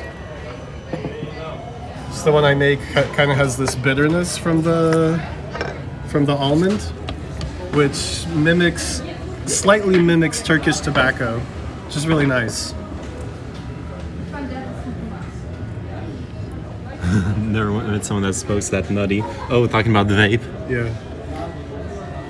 I had an awkward moment of not knowing what to say. Yeah, And it is. And then Neo rescued me by asking about my vape. Yeah. Wait, I didn't want to pressure you into actually getting baked now. Yes, you did. This is pure pressure.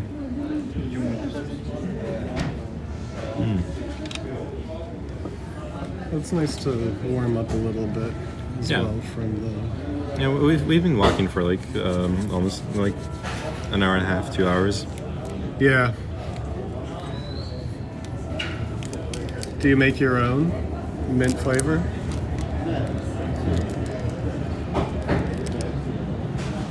I try my best. Yeah, I've been sticking to the same one, you know. It's like if you're a cigarette smoker for years, you tend to just smoke the same cigarettes. You know, I smoked Camel Lights for 20 years. So my thing with vaping too is to find a flavor that isn't too intrusive, and I can just vape it all day and it tastes good, but yeah. Like, it's interesting that people tend to switch flavors all the time, because when you're a cigarette smoker, it's not nice. I think I know views. it is very, very rare, but I have met people who are like, I'm gonna smoke a different cigarette every week or whatever. It's interesting.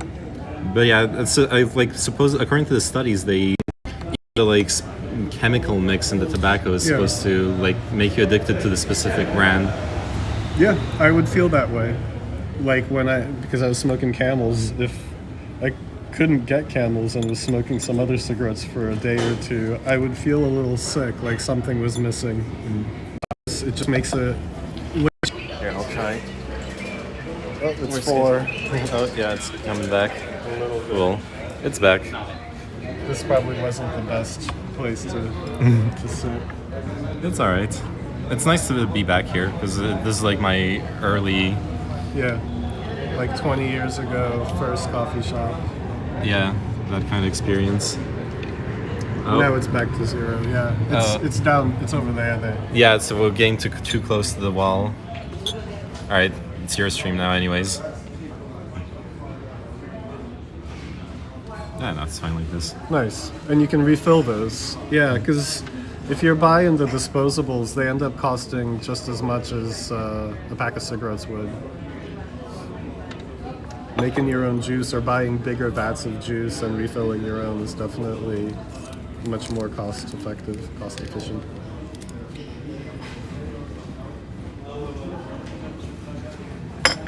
Yeah, I think it's probably That's working now. 24 is good. Yeah, I set on 24. What's the 0 there? It's supposed to be the number of viewers, but it's just bugged, the app. Nobody's viewing us. Like I know it's wrong. It's the wrong number because of obviously there are some people watching. Yeah. But yeah, so I never know actually how many people are watching. So yeah, what I decided to do, it took me a couple of years to get into the DIY. I started off just buying pre-filled. Totally. I mean, I would much rather quit altogether as well. I feel like there's this Family Guy episode that they make fun of the son vaping, and there's this perfect image. They take a picture of him because he doesn't realize how much of a douchebag he looks like, and there's this perfect picture of him being like, Yeah. and I feel that like when I'm vaping, that I'm like this douchebag. Yeah. But yeah, I bought the rig and went DIY because with buying 100 because I smoke between 4 and 5 milligram, buying 100 milligram nicotine, I get to really dilute it a ton.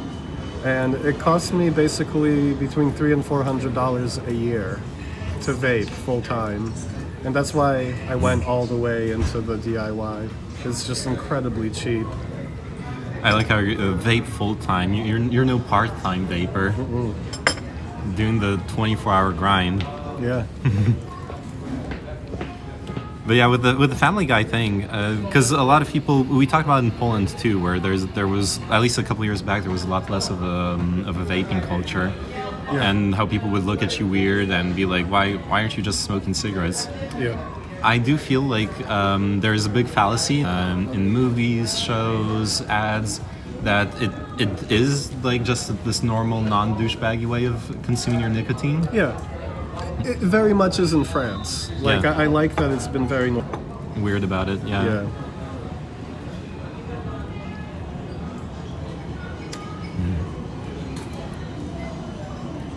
Yeah. Yeah, just like functionally, I don't see that much of a difference between someone vaping and this infused vape.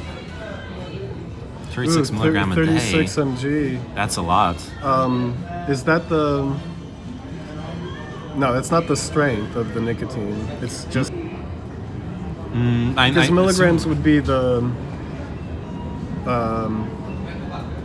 would be the amount of nicotine within the juice. Oh yeah, like per liter, or Yeah. yeah, because the 36 milligrams is a lot, right? Yeah. that I would mean, be like normally the strongest that they... But in the US, I mean, you were able to buy 100 milligram. 18 milligram, yeah. Okay, yeah. And you Okay. smoke 2 of them. Yeah, 18 milligrams, hardcore.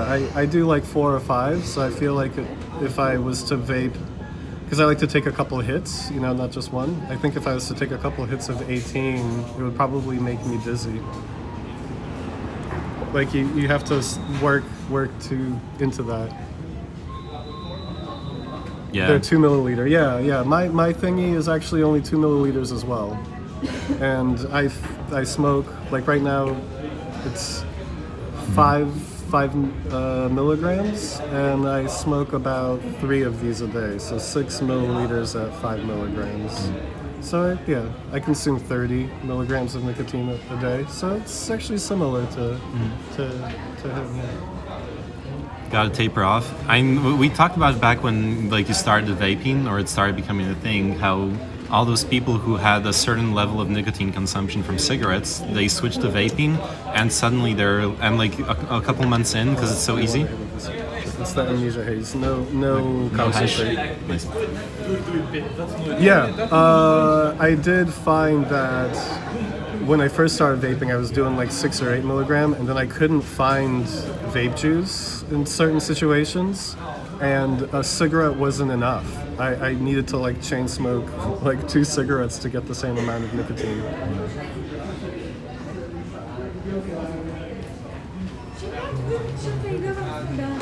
So like, definitely, your tolerance for nicotine goes up.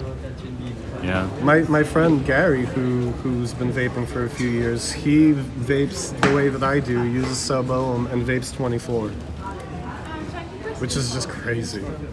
Yeah. And you just end up like, because it's so easy to vape. Yeah. He vapes 24 because he looks for the throat hit big time. And the higher the nicotine, the harsher it is. Blazing it with the bros. Yeah.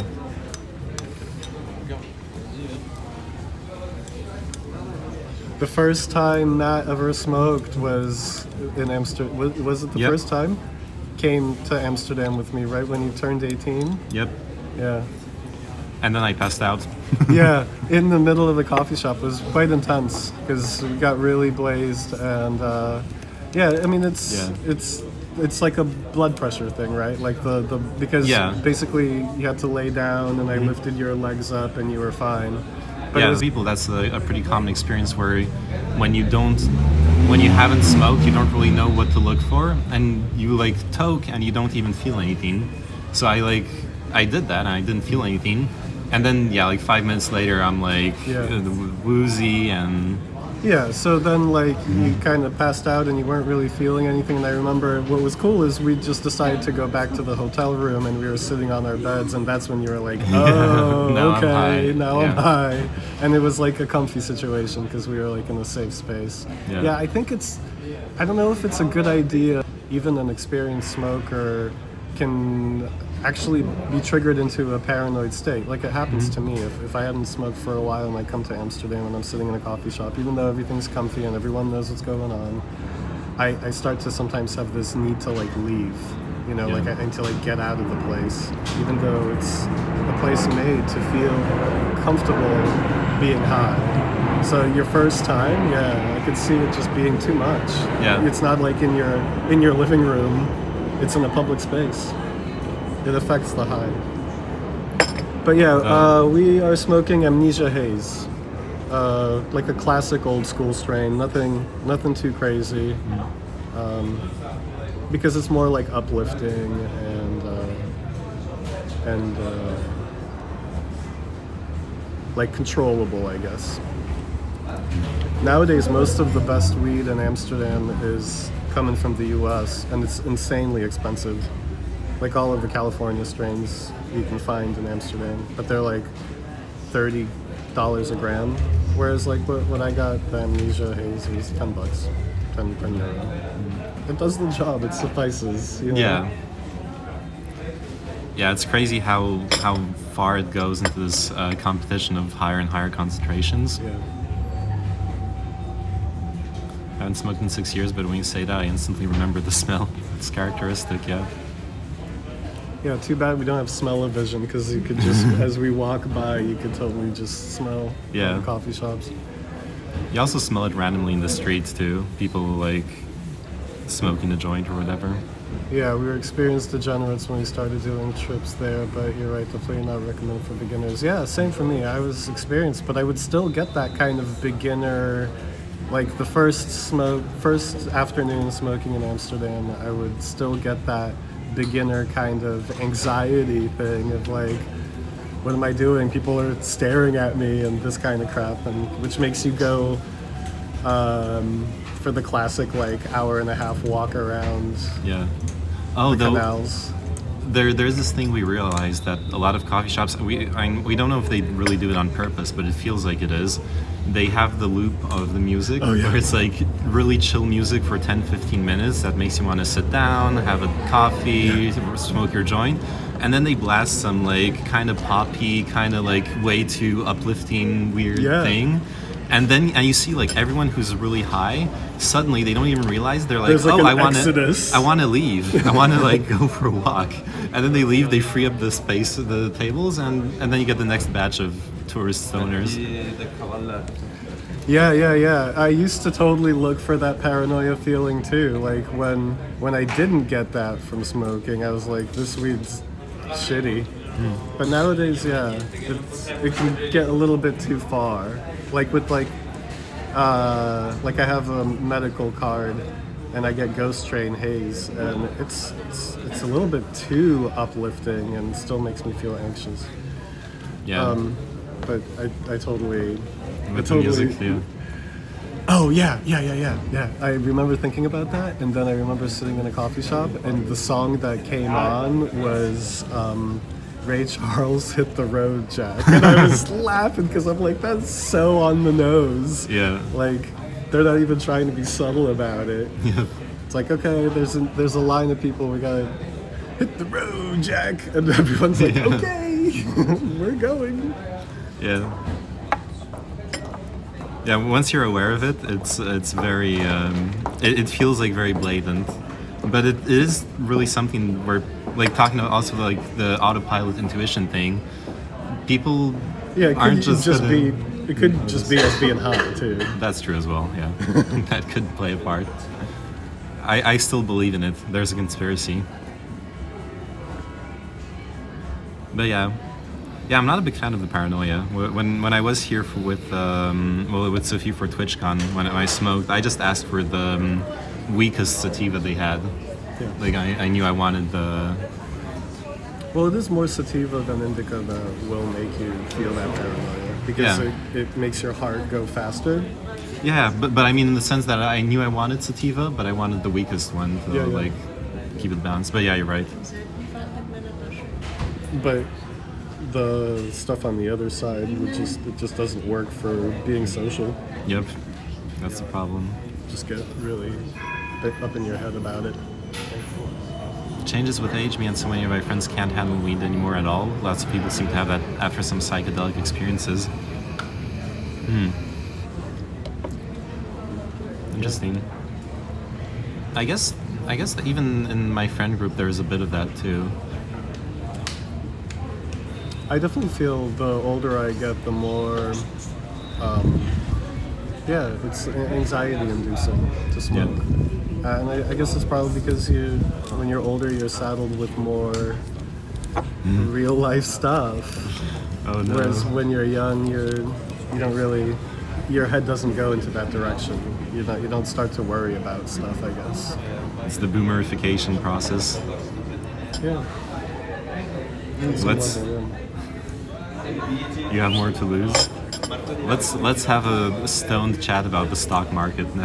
Oh yeah, no, it's like that was like the Red Bull. I was like drinking Red Bull and like sure, and now it's in the other direction. Yeah. Yeah, it's nice the whole thing with Amsterdam is it's when you're young you come here for weed and you do the kind of like that kind of tourism, but then later on, once you've been here a few times, you start to like discover other things in this city. It's a really cool place for art and culture and food, music. Yeah. Germany legalizing soon. Is that real? Well, it's decriminalized. Yeah. But yeah. It hasn't been that you can buy it in the store. Like, because that would be huge, especially because of how influential it's in the EU and everything. That could be like kind of the domino effect. If Germany actually legalizes, then like everyone pretty much is going to have to. Yeah. I imagine it's the south of the country that's really holding that up. Yeah. The Bavaria. But they're down with the beat. I would have to like seriously ask my friend who's grown if he would consider like starting an actual business, because if you can make that dank at scale, like take on that amount of work and like having a warehouse full of weed being grown. You can make some, if you're like one of the early adopters, you can make some serious money. Yeah. It'll depend on how much the licenses cost and stuff, and if it becomes one of those like only rich people can get it on it thing. There'll have to be some kind of certain percentage of people that are like people of color and lower income get into those businesses, so that it's not just venture capitalists, because that happens a lot too. Oh, weed is legal, and suddenly some hedge fund guy is like got a chain of coffee shops. It's not a done deal yet because it violates EU law, so it's not pushed through. But it's definitely happening. It was part of the new government's agenda, and they're following through. Yeah, I was going to say, because Macron officially promised to at least decriminalize it in both of his presidential campaigns. But the second he's in power, he doesn't do it. He doesn't care about it anymore. Let's hope they're fast before their term ends, though. Yeah. Then even if they're genuine about it, is it actually going to be a priority with like the war going on and all that other stuff, inflation? Yeah, I mean, I wonder, because the main reason to really be fast, like expedient about it, is to get people out of jail. I wonder how many people are in jail in Europe because of minor like marijuana offenses. Yeah. Because in the U.S. that's a huge problem. Yeah, the pardon was. Now you pointed out to me that there were like some serious flaws in it, but it was at least a really good step in the right direction with that. Absolutely. And yeah, with what you're saying, Faith, the EU blocking it definitely is a big problem. But what's weird is I don't know. I don't know that many EU countries would actually oppose it. Now, obviously, unfortunately, I imagine there's going to be like veto power problems with it, where fucking Hungary is going to block the entire EU on it. It's really curious because Europe really, even though it's EU, the countries they really differ in many ways. Like, I was just thinking, within the scope of weed, Spain, for example, has worked around the law with the social club. And you're a part of a club and you pay a membership fee and you tell them how much you smoke per year, and based on that, they get to grow as much. But it actually, in reality, kind of looks more like a coffee shop. Let's see, in Denmark, all you have to do, like in Copenhagen, all you have to do is go to Christiania, and there's what's called the green light district, and it's that giant squat.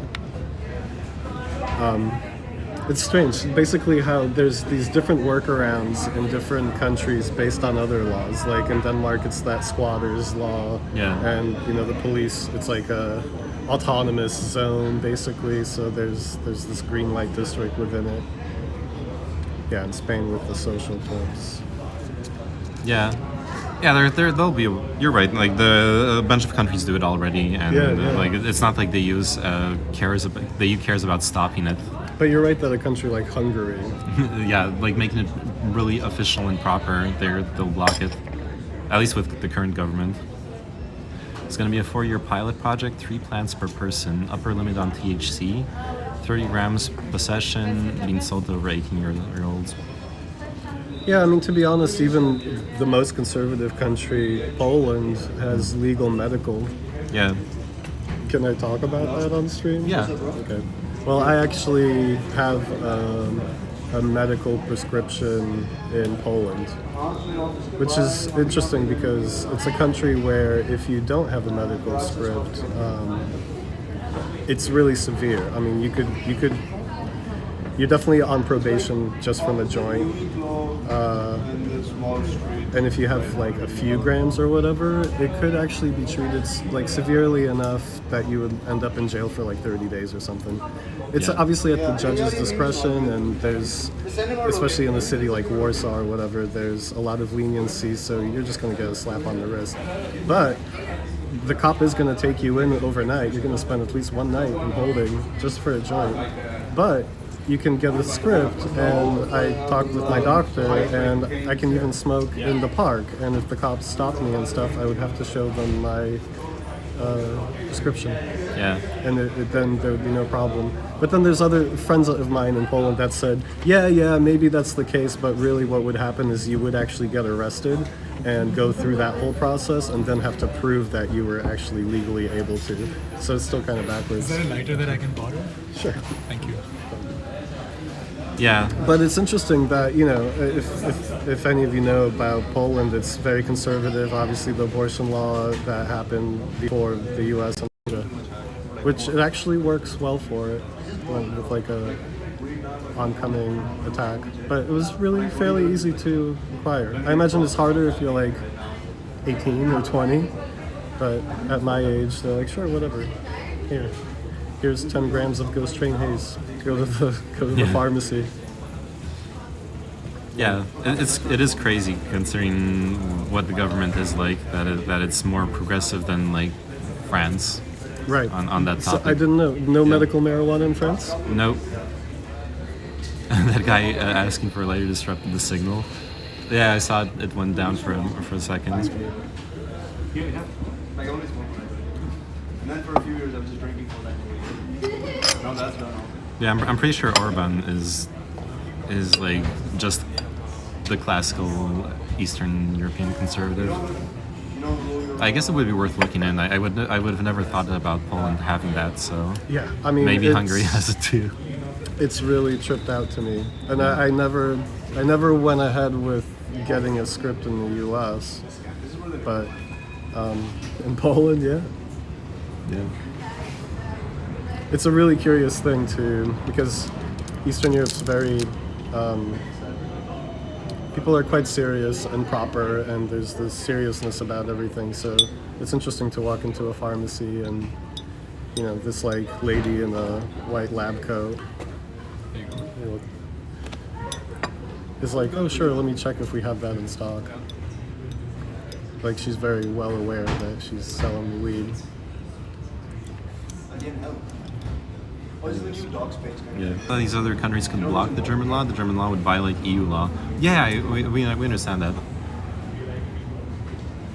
It's But- like the state versus federal thing. Yeah, but I mean, clearly, Netherlands is part of the EU as well. It's not like the Well, it's also not legal here. technically. Yeah. It's well, basically there's a bunch of ways, like accepted loopholes. Exactly. Yeah. Yeah. It's such a dumb system there. There are big problems with it, yeah. Like the fact that they have to illegally smuggle it in, and only then they can legally sell it is really weird. Dutch grown weed and Dutch made hash, but yeah, obviously people love the Afghan and stuff Yeah. like that, and now it's all getting smuggled in from the U.S. Well, also with the, I remember it's a while ago, so maybe things change from time to time, but no, it's because you can grow your own pot, but in very limited quantities. It's like kind of like what Fade was talking about with the German law, like three or four plants per person. Mm-hmm. So, and there are people who will like do the basement huge rows of cannabis thing, but it's at that point you're illegal. And I was reading this article about a bust. Basically, one of those people who was providing for like multiple coffee shops in big cities just got busted, and they don't care. They'll take him out for like certain, depending on how the government wants to appear on the question, it'll like crack down or just ignore them. No person can hold as much as a coffee shop needs. On the way to the shop, it's illegal, and the courier can get busted. As soon as it's in the shop, it's legal. Yep. Yeah, that's the super ironic thing. Same with the hash that's like coming from Afghanistan or whatever. Yeah. Suddenly you can buy it, but it went through the airport, Yep. customs or whatever. Which is fucking scary. I like the Spanish system. It's an interesting, I've always appreciated the social club thing. That you create a club that it's a private residence essentially. That's how it's treated. Yeah. So like cops can't come into your apartment and fuck with you regardless, like if there's no cause. So it's treated that way, and you're basically a part of a social club, and they're growing only a certain amount for each person, but since you're pooling it together, then you can suddenly have one of those huge basements. And if somebody was to bust it, then what they're actually going to have to look at is the charter of the social club and be like, well, there's 250 people, there's only 250 plants, it's actually just one plant per person. Yep. And then it's totally fine. Yeah, that makes sense. Yeah. Can you sit in first class with them? But obviously, you have to like do the personal property thing in the first place. Yeah. And there's, if you want to, there's some that just kind of skirt the law and they let everybody in. But if you want to go to one of the better, and then you do an application kind of thing. It's quick. It's just a formality, and you pay a membership fee. Yeah. My friend from Barcelona, Lula, she had her club. I've one accompanied too. her to there. Yeah. The one I go to is called Coco, and they won, or Choco. Choco. Yeah, because they won a couple of years for chocolate. They're like, I guess, one of the main chocolate growers. And it's a dope spot because it's actually got really great art inside, and it's like quite empty and really nice lounge area. And Well, it's like in Portugal. I have no clue. yeah, I remember in Vienna years ago, I don't know what it's like now, but when I was there during college, what I saw was rooms that had like, it was like kind of like cafes that had the weed plant, and there was people smoking inside, but I remember walking in there and they said they don't sell weed. And the way it was is that it's legal to smoke, but it's illegal to buy or sell. So there were places where you could legally smoke it, but yeah. Maybe they just didn't want to sell to tourists. Hey, is Yakikai. Do you speak Dutch? Nay. No, Neither of us speaks Dutch. I know hoe gaat het? Alsjeblieft, dankjewel, obviously. Those are the easy ones. Oh, I finally learned how to pronounce the IJ because I have a friend who lives in Nijmegen. So now I no longer say like Nijmegen. Nijmegen. I'll say Nijmegen. Yeah, that's good. Yeah, it's all about knowing somebody who's local. It's cool. Yeah. So, is Contrast local to here too? No, he's Danish. He came just for TwitchCon. Because that's who you went to, like the Dutch beer bar and stuff, right? Yes. Yeah, it was with him. Are you Dutch? Yakikai?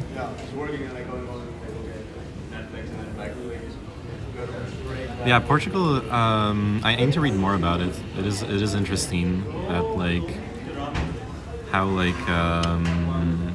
Oh, Fate is the one who was living in Holland as well. Yeah, and in Nijmegen. Oh yeah, the same town. Yeah, as when we were Chinchilla. because when we were streaming, like Fate and Chinchilla were had this like long convo, like, oh yeah, I really like this part. Like, I remember this thing. What's your favorite country? Ooh.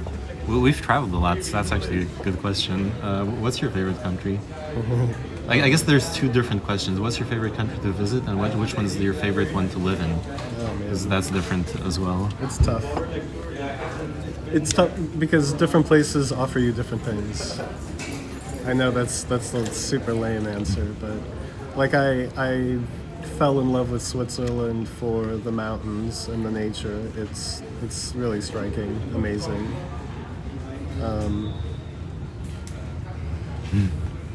That depends. I don't know. But if we're like judging like city, regular, day-to-day life, it's tough. I lived in New York for 20 years, so kind of partial to New York City.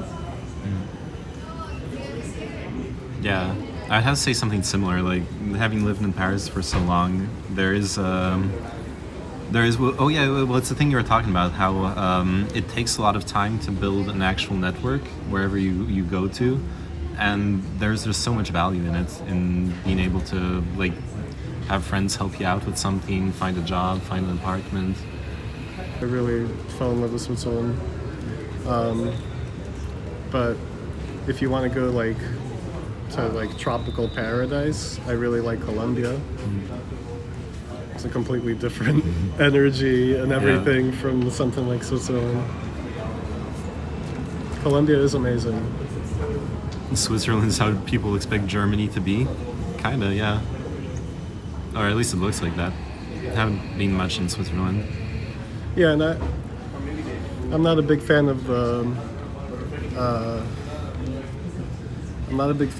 the cities necessarily in Switzerland, but it's the fact that, you know, half an hour outside or an hour drive from Zurich or like half an hour from Lucerne, you're just like in the most amazing, pristine, completely untouched nature about, and you know, like the movies being filmed there. You totally have that kind of, it's so clean. Zurich's interesting, like there's the river running right through the middle, and in the summertime people swim in it because it's so clean. And I just think about, like, you know, imagine swimming in the Seine in Paris, yeah. or like Wisła in Warsaw. God. Yeah, I mean, you're getting some kind of disease. Yeah. I would love Colombia. Yeah, I wonder what you're thinking about. Yeah, it's an amazing place. Cartagena especially, and the surrounding areas. It's like coral islands and such. Would you rather live in Afghanistan or Iraq? It seems it would look like a hard question from far away, but I think it's a very, very easy Iraq, honestly. The government, both countries are in really bad shape, but the Iraqi government is way more stable than the Afghani one. And I guess now that the Taliban are in power, it's way less like... It's still very conservative Islamic, but it seems to be less so than the Taliban rule. No, I think it's something to do with the weird constitution of each market that they can reach But yeah, if you talk about living somewhere, then it's like a different discussion of like the quality of life and stuff like that. And it's interesting because these countries here are the ones that tend to be at the top of the list: Denmark, Holland, Norway. Yeah. Quality of life. If you're in the system, you know, if you manage to get yourself in, if you're not born into it, if you manage to get yourself in, it's a really great. Any of these countries are a really great place to live. Yeah. I would love to live in Holland and be a part of the system, not just like an expat, you know. This is the mess this year, and I can't talk enough about how insanely attractive women are in the Balkans. That's true. I feel this way about Poland too. It's a kind of a tough place to live because people have a hard edge, but wow, I mean, all the women are beautiful. Like, you know, the moms too. It's just like, yeah. There's a femininity in Eastern Europe. Yeah, and then in the Balkans, it's more at this crossroads between Central Eastern Europe and the like Mediterranean. Turkish, yeah. So I think there's something like the Mediterranean Caucasian people are really beautiful too. People in general are beautiful. That is true. They are. Yeah, personally, if I had to pick a favorite country, I wouldn't be able to either, honestly. It's so hard. Like for beauty? Oh no, just in general, like going back to the earlier question. Well, yeah, that's why like I think what the opportunities afforded if you like wanted to have a family and healthcare and good education, things like that at a fair price. Yeah. That's a lot of these Northern European countries really fall right into it perfectly. But it's also not so easy to enter the system. I have to say, having been there's also this like I agree with wanting the like socialized, rich government type situation. But on the like complete opposite end, meeting all those expat business people in China was also interesting, where there is something exploitative to it, and you can obviously question whether you want to play into that or not. But going in with Western buying power and setting up a business there, you probably will have, as long as you're willing to bend into the rules and not think too much about the politics of the country, you will have a lot of opportunities and it doesn't have to be China. It can be like other like on the higher end of the developing spectrum. There's a name countries. for that. Like actually like a a technical name for traveling to a place that your money goes further, like to live. Yeah. That's why I was kind of more just focusing on Europe. But absolutely. And move to like South arbitrage. America, Argentina. If you can make money in the U.S. and live in Argentina, for example, like in Buenos Aires, you're gonna have a really high quality of life, and it's European and Or even There's isn't this idea of like you're going to live in a hut on the beach and it's going to cost you $2. You can live a very modern life in different parts of the world that are considered third world. and even because usually people think about it in the sense of like retiring early, living, like you said, living on a hut on the beach or in a nice apartment. But you can, even from like what I was saying from a business perspective, you want to start a restaurant, kind of like some import export, whatever. Your small amount of saved up capital in Europe that like barely gets you the beginning of a loan is like your whole seed capital in one of those developing countries. Or like I don't like calling China a developing country. It's like very well developed in its own way already. It's not. It's not. But it's still somewhere where you can find a lot of opportunities to just like invest and work really hard and grind and like build something over 20 years, going back to what we were talking about. Argentinian buy an apartment in Buenos Aires. I was like obsessed with it, but it was 5-to-1 done.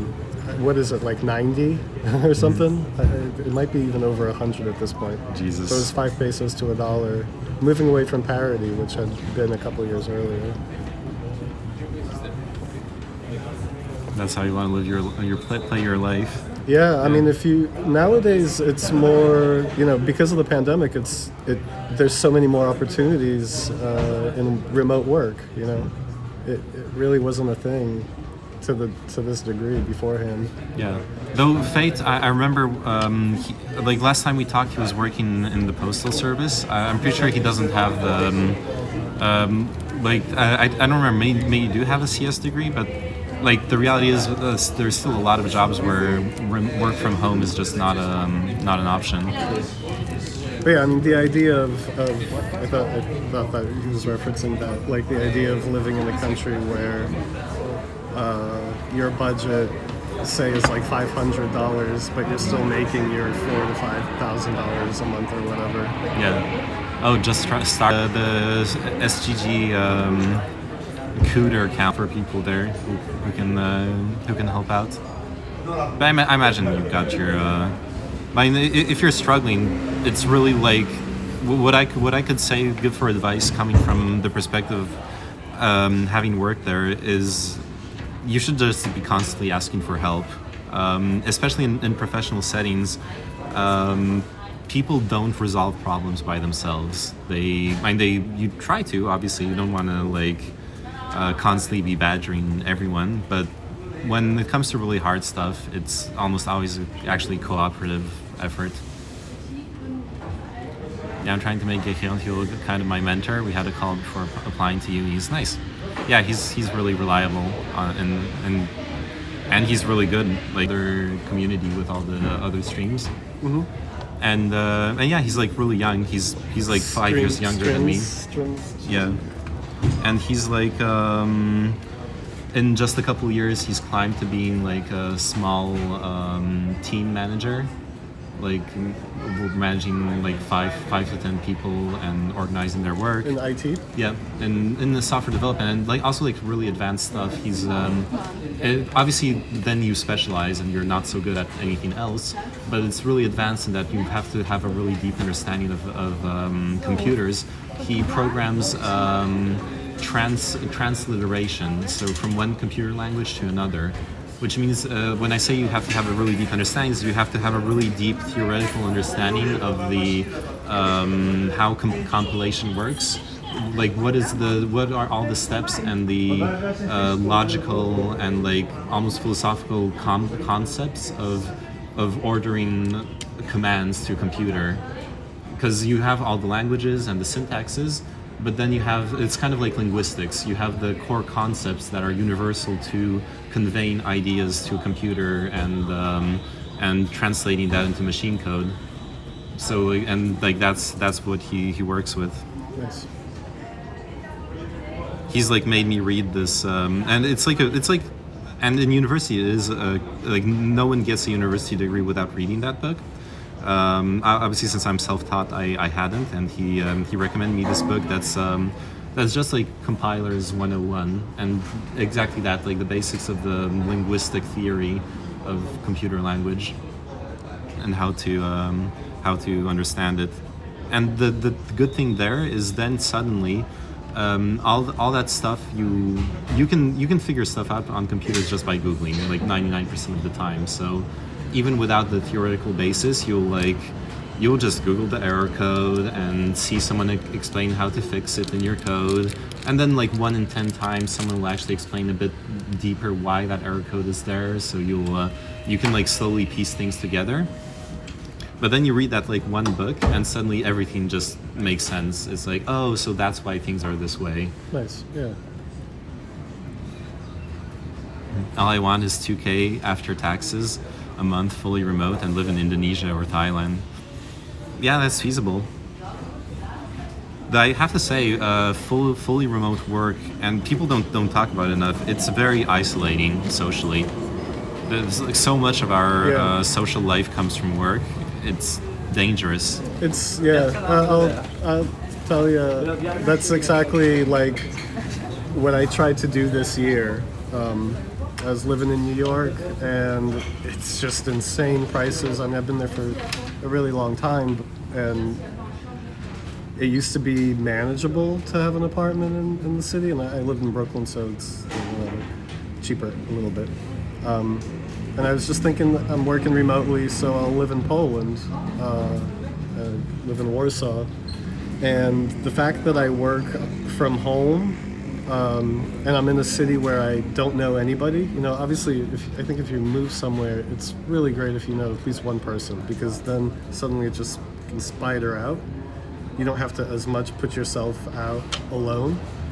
But basically I have to like look for those kind of social situations and put myself out into just by myself, like show up, you know, go places, and it's tough because, right, like what you're saying, when you work in the social setting, a lot of, you know, you go out with your coworkers and you kind of, it's your community essentially on some level. But yeah. So I've had like a rough go of it, you know. You basically have like, if you move to a new place and you don't know anybody, it'll take a good 6 months before you start to like have real relationships, you know. Right. And that's true. The moving to a foreign place and not knowing anyone, because at least I know the language, which helps. Yeah. I can't imagine how hard it would be to break through. You know, if you can't even speak the language, you're really relying on the people you're trying to socialize with to want to speak English with you, which in Poland is not bad. I mean, in most of Europe, the people are fine, but it is easier if you speak the language at least. And definitely, if you do that in like Indonesia or Thailand, your social circle is going to be expats basically, and very limited to that for a long time, and like. Yeah, you should be like taking classes then and learning, and it'll come in, especially if you do put in the work. It's possible. It's just it's tough in the beginning. Yeah, it was interesting to have that experience, to like see how tough it actually is if you don't know anybody and you're moving to a new place, and on top of that you work from home. Like. From school, from family, so you lose that as well. So yeah, which I think it becomes more difficult when you're older. I mean, I moved to New York at 23 and I didn't know anybody, but basically almost all of my friends are people that I've met since I moved to New York. I mean, Marco, a couple other people that are from high school and stuff, but it was really easy. Yeah. I think New York is also a very open place. People just talk to you. Like you can talk to people. Oh, yeah. It's not weird. In European cities, it's depending on where you are, it's just not the culture to talk to strangers on the street. Yeah, much less than in the US, for sure. Well, New York, I'd say, really. New York is an incredibly social place. I constantly made local friends in Indonesia, which is why I had such a great time there. Nice, that's awesome. That also means, like, of the two choices, say, like Indonesia or Thailand, that makes it a lot more attractive for you. Already know. I think for me, I think Warsaw is a specific place too. Poland in general, people are quite shy and reserved. So in general, like it's kind of has a bit of a Scandinavian type of vibe. That's what like people say that Yeah. you know Nordic people are shy and reserved, and it's hard to develop relationships. But yeah, I imagine in like even in Greece, when I was in Greece for a week, I felt like everybody was willing to connect. Yeah.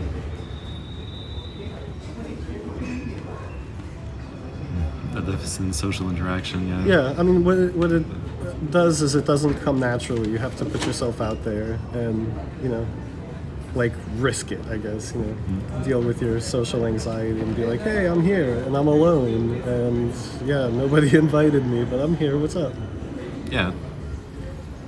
Which you can, like the advantage of the work thing is it's also what people hate about work, but it just forces you to hang around all those people you wouldn't have otherwise.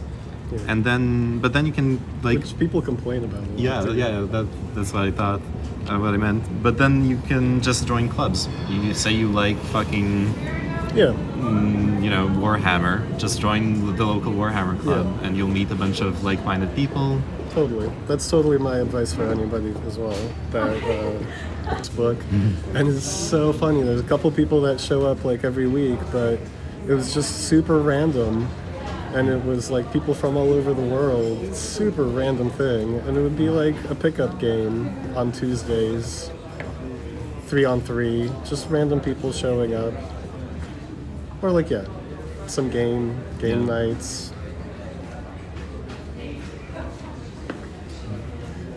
In the U.S., the meetup culture is really good. I noticed in Poland it's not. Like, there's that app, Meetup, I think it's Meetup.com, or another one, where like there's just like hundreds of things in New York City. You can join anything you could imagine. There's people with those interests that want to like get together. Yeah. I found that in Poland, it's a lot of, at least Warsaw, because it's kind of one of those cities. It's there's a lot of like networking stuff. Like those are the events that happen. It's like, Yeah. oh, you know, you're a programmer. Here, come to this event and meet other programmers and talk about programming. Like, you know, that kind of stuff. Yeah. God, that must suck actually. For like depending on what But it's an you're doing. interest But you have, you know. Yeah, it's just not an like interest I your have. career. So yeah, it's not my career, so it's difficult for me. They'd be like, "Why are you here?" Like, no, but when I say it sucks, obviously I don't want to disparage anyone who's like really career minded. But I'm just thinking of this. Like recently on the French subreddit, there was this guy giving a report on going to that kind of event in Paris. And it was like more axed towards business leaders than just like generally, but he was there as a software developer, and he basically described the whole event as like a festival of class disdain. There's like this term in French, mépris de classe, where of like CEOs complaining about the poor's not understanding that they're fixing the world for them with their tech startups and. oh god. And then what I was thinking about when you're talking about being like a software developer, for example, end of the night was getting a recruiter who somehow figured out he was a software developer because he didn't actually like talk to him first, and then like harassing him the whole night. And he described it as now he understands what it's like being like a beautiful woman in a rowdy like low class bar being hit on by or like harassed by someone. That's funny. Hot commodity. Yeah. But like trying to recruit him in one of those there's this thing in software development in France that has a terrible reputation. It's subcontracting companies. They don't actually develop anything. They just take on contracts for other companies. And they treat their employees like shit. Yeah. So that was what that guy was trying to Yeah, to they recruit get you and- into yeah.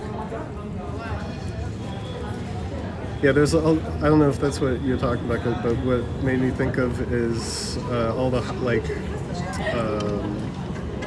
HR agencies that you have a contract with a company that's going to find you a job, and if you're able to get out of it, like after a year or whatever, like, and you actually, because the company actually wants to hire you, you realize that like your salary is like 30-40% higher because the like the manpower is one of these giant like multinational like hiring. Yeah, mostly for construction, but yeah. Or like, But yeah, well, so they do that in the tech world or the design world and all. Yeah, of that. Like even my friend who finished Parsons recently, he's in that situation where the company actually wouldn't mind hiring him, but they can't because the contract doesn't allow that. Yeah. He got through a recruitment thing. Yeah, it's the you're working officially as a contractor, but actually you're just salaried by another company. So we have Plek in an hour and a half. Okay, so we should head and cross over already. It's kind of early, but yeah, we can start working our way there. You want to take the stream on the boat? Yeah. I think if the signal holds up, the boat ride is really cool. Yeah. What we're doing is we're going to dinner in the NDSM Wharf area in Nord. Having a great time. It's called Plek. It's this like restaurant built out of shipping containers. On the how do you say the The I guess. the river on the other side. So we're gonna take the boat. Yeah, there's a ferry, and if we get there early, then we can like do the art scope. Check out some graffiti. Yeah, let's do that. I totally forgot. It's interesting. It's nice to remember. Like, oh yeah, we have dinner resis. Yeah, the situation's set up. That's dope. Yeah, it's a sick area. Well, if you hang around, we'll do that. We'll show it off. It's Yeah, it's the old docklands and the shipyard. And years ago, there was just like all these containers left over. So for a while, they had these container stacks that were student housing. It's a really cool idea. Since then, it's developed. Like, it's getting really gentrified. Like, I think there's like a fucking Hilton or some shit there now. Yeah. But years ago, it was just kind of like repurposing old shipping warehouses, which it still is. It's like galleries and art studios and such. yeah. But what is it? I think UNICEF has one of their headquarters up there now. And yeah, there's like a Hilton. There's this crane that is like an old shipping crane, and there's a couple rooms in it, and they made it. It's just like I think one or two luxury hotel situations. I think it's like $800 a night or something. Yeah, it's And on you can Airbnb. You can stay in the crane. Yeah. Yeah. The price is crazy. So yeah, it's basically been commodified. This like hip counterculture alternative place. Yeah. Turning more and more mainstream. But there's some really nice restaurants, and digital festival happens up there. The big electronic music festival, I think it's in April. Nice. The one that's like all about being zero trace sustainable. It happens right in NDSM. Yeah, I was surprised looking at the TripAdvisor stuff earlier today. How much stuff actually is in Nord? Yeah, it's super developed. It's like the Brooklyn of Amsterdam. Yeah, because it used to be just like really on the side, hard to get to. Like you wouldn't ever. It's where like all the young student artsy people started to live because it was cheap. Yeah. It's classic, and it sets the stage for art and culture to happen. Yeah. Gotta find my feed my nicotine addiction and pick up some cartridges from the gas station. Be back in a Speaking bit. of, I'm screwed because I don't have a battery. I have 14%. Wait, I can plug it into my battery pack. Shit. That's Dude, that's a lifesaver because I was totally just gonna buy ciggies. Yeah, that's the good thing with the battery pack. But are you gonna need it? No. It's I charged it up a bit while we were sitting, and And besides, it's I bought like a heavy duty one. It's the maximum power you can take on a plane. So it probably is going to be able to charge everything up for as long as needed.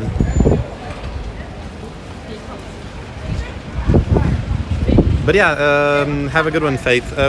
If you're on a quick hop, you'll probably catch us on the ferry or in NDSM, I guess.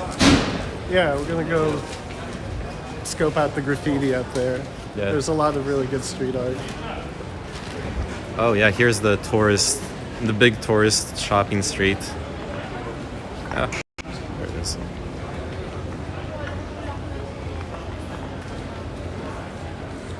So yeah, I think it's 8 p.m. that we have to visit. It is kind of fun being a bit high and like at nighttime with the lighting. It's a lot more enticing to be walking through here. Yeah, the stores are still open too.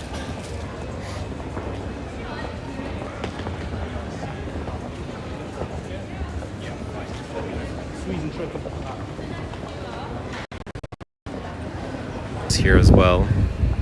Like so something with this. Oh, it's getting this better.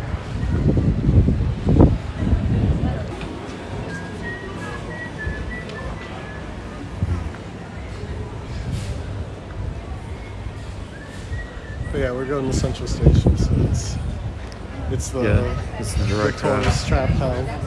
Yeah. It's interesting how that is, you know, in a city that's like circular the way Amsterdam is. There's just like the most tourist flow is actually just in the closest vicinity of Central Station. Yeah. People don't venture that far. But we're avoiding the absolute tourist hell. We could go down one of the main streets that's like before the canal, you know, in the wall. It's just like sex shops. Oh yeah. And bars. Yeah. And fast food. Like crazy drunk stuff. Candy. It's all like weird marshmallow grossness. Yeah. There's some huge candy stores here.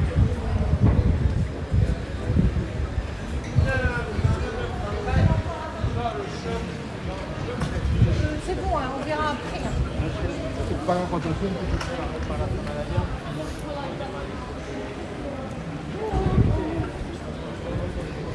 It's closing time. Yeah. Yeah, shit closes early in the city.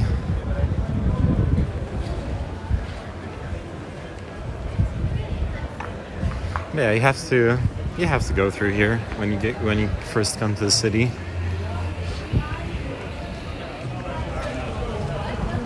Yeah, I prefer walking down up this street than the main one. Yeah. The main one gives you that like really intense Champs-Élysées kind of energy. Yeah. And it's just parallel here. Oh, this is the sweets one. Damn. Kingdom of Sweets.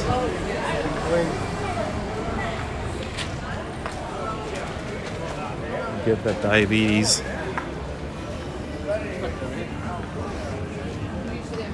Oh no. They have an Amogus t-shirt. The Among Us shirt.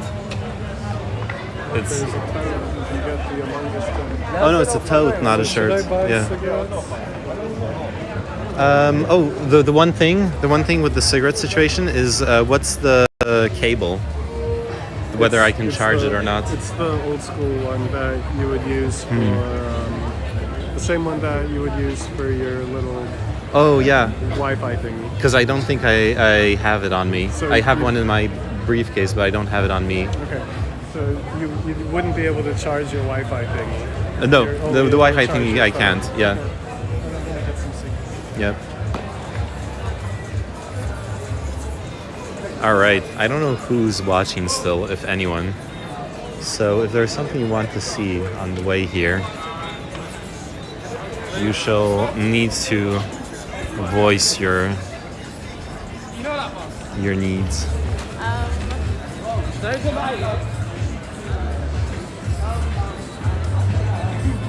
But yeah, this is like consumption street. Just raw consumption with the candy, the sex stuff, the weed stuff, the bars.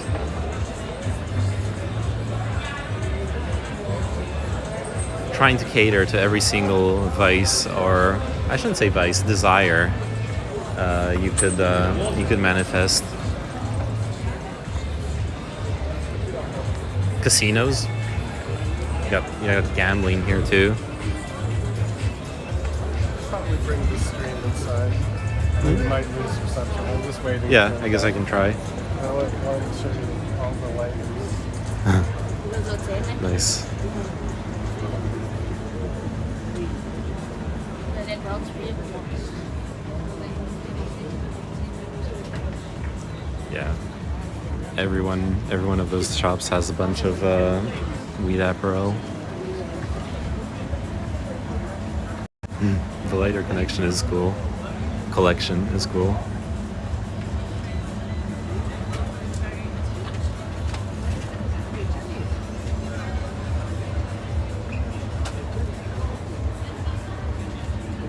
That's why I wanted stream to hear this dope fucking go a trance.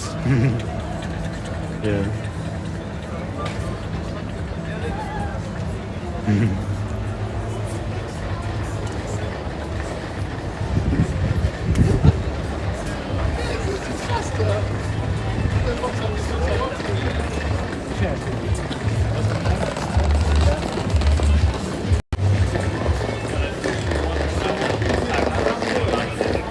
Yeah, we're in that area now where it's like weed, seed bank, Yeah.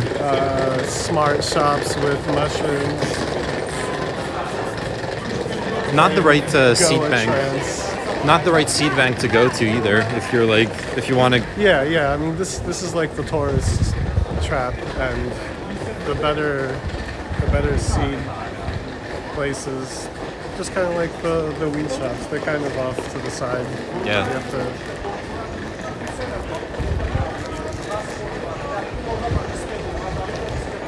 And smoke a cigarette after all the vape talk. It's unfortunate. I usually remember to switch out the battery leaving the house for the day. Yeah. And I totally didn't think about that today. Yeah. I regret not taking the cable. No big deal. Forgot about it.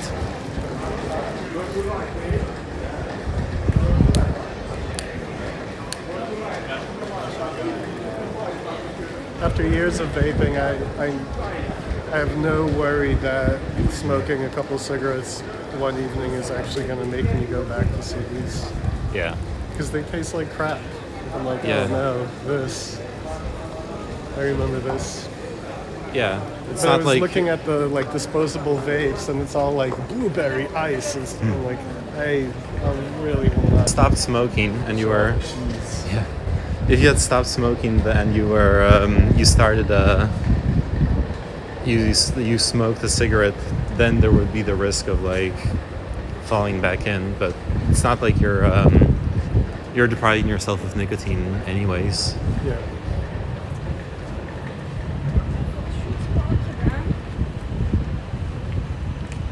I have a better source that I can fall back on.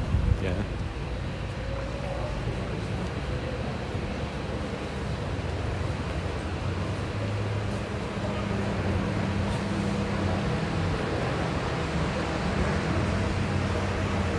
All right, we're getting to the train station and the ferry station.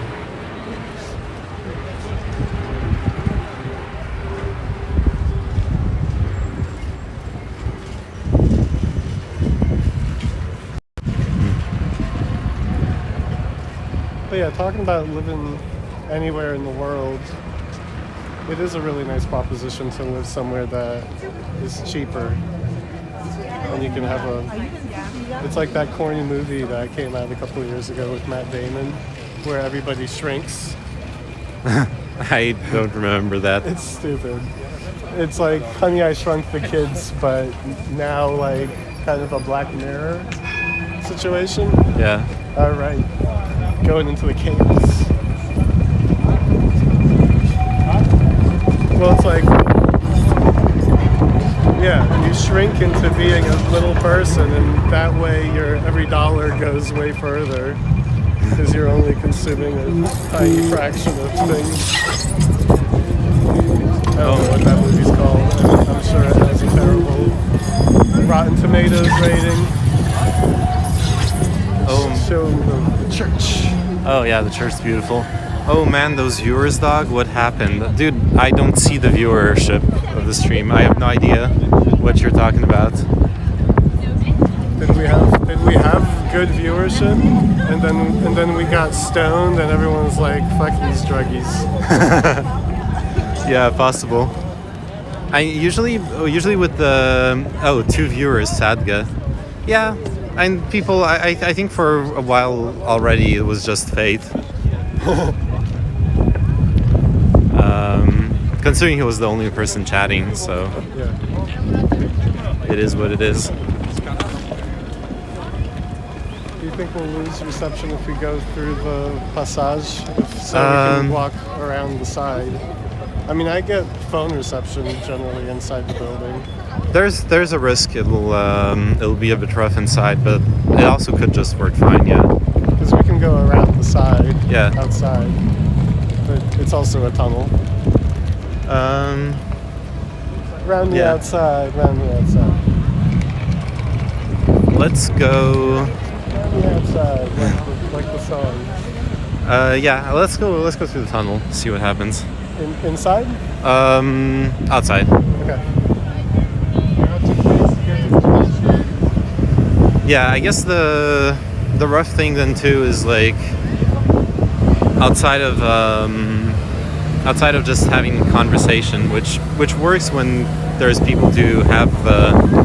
I get like we can talk with each other, which is nice, but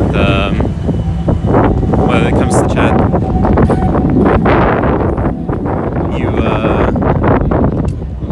if there's no one there, then just gonna have a conversation like Kino's between us. there. Yeah, now Kino's there. He'll ask you about bonds again.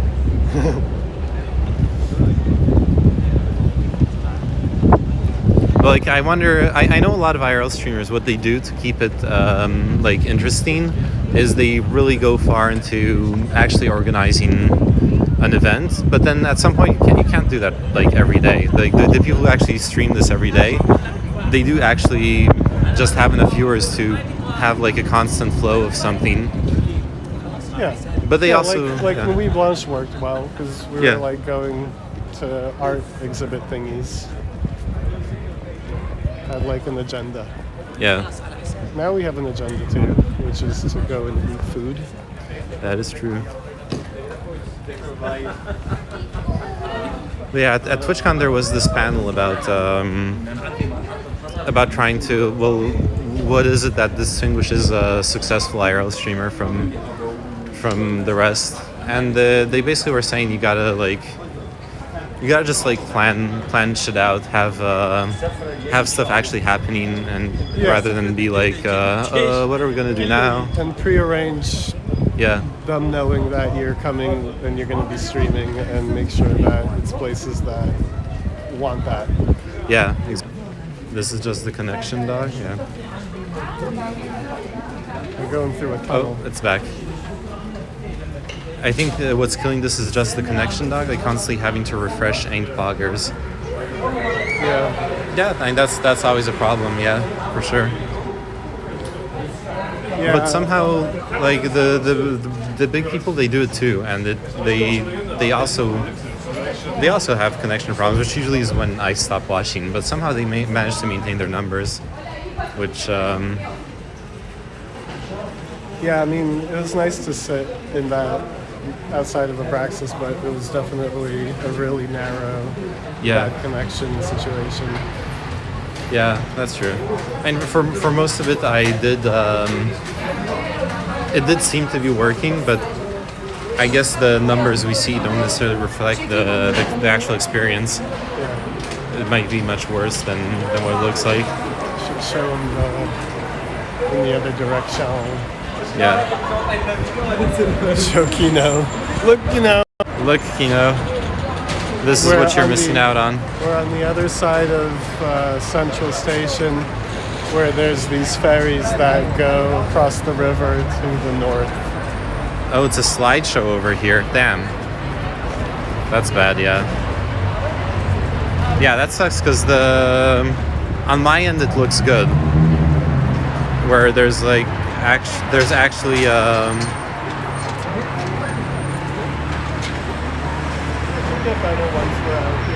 yeah. It's high traffic. This little road always catches me out, and it's wild when like people. We're not taking that one. Okay. When like the full train of people on bikes comes out of the boat. Yeah. While there's this traffic here. It's slideshow over here, but then it's good sometimes. Oh, because the way it looks here, just like the streaming stats, is that it's good most of the time, and then it's sometimes bad. So it's the opposite, though. I lowered the bitrate, so it should be like worse quality, but better. Let's leave it there. With the lower bitrate, it should be worse quality, but better, but more frames, like where you actually see stuff happening. Yeah. The less interruptions. I wonder if you can see the whale shark. The whale shark. Because it's a concert hall. Oh, this thing. Yeah. Yeah. And the design of the building is actually like a whale with the eye there, or a shark. Yeah, I see. Yeah, it just goes like that. Yeah, and that's like the nose of it, and that black there is the eye. And Yeah. it has like the open mouth.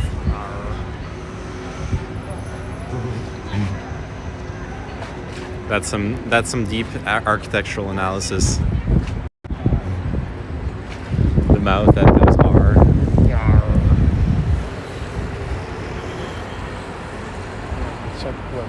Yeah, maybe I was too ambitious with the bitrate because I set it pretty high. 22 minutes. 22 minutes, damn. Okay, yeah. I should have googled it before but that's perfect in the sense that we'll get there half an hour before the resi. Yeah.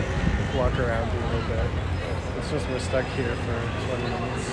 Can we go to the red light district? Maybe that will bump the viewers. First off, like we had a discussion about it. Streaming the red light district is very not good ethically, and then it's also against Twitch rules. But it's also against the rules there. And it's against the rules there, yeah. So it's You're not allowed to take pictures of the women, so a video I think would be. That's the gimbal giving up. The video I think would be even worse. Yeah. But we can like go to the adjacent streets, and it's full of people at night and all of that. Yeah. But like, anyways, the red light district's really tiny now, and if you walk into there, you're like right in it, so it would be impossible to stream it. Yep. People get pissed. For good reason. Hey Ford, how are you doing? We are in Amsterdam, as you can see. We are doing something interesting about we're going. Oh yeah, look at the. Oh yeah, all the bike, the people leaving the ferry. It's like You see the Dutch in their natural habitat on the bikes. off the ferry, yeah. Yeah. So this is the ferry that crosses to the north side of the city. Across, you can see in the background this the A or E river. And we are going to take the ferry as well. We're going to the NDSM Amsterdam. It's like It's the further away ferry, so the ferry ride itself is like 15 minutes or something. Yeah. 5-10 minutes. Whereas the one that just goes over the river is like 3 minutes. yeah, we're gonna see some cool street art and stuff, and then eat.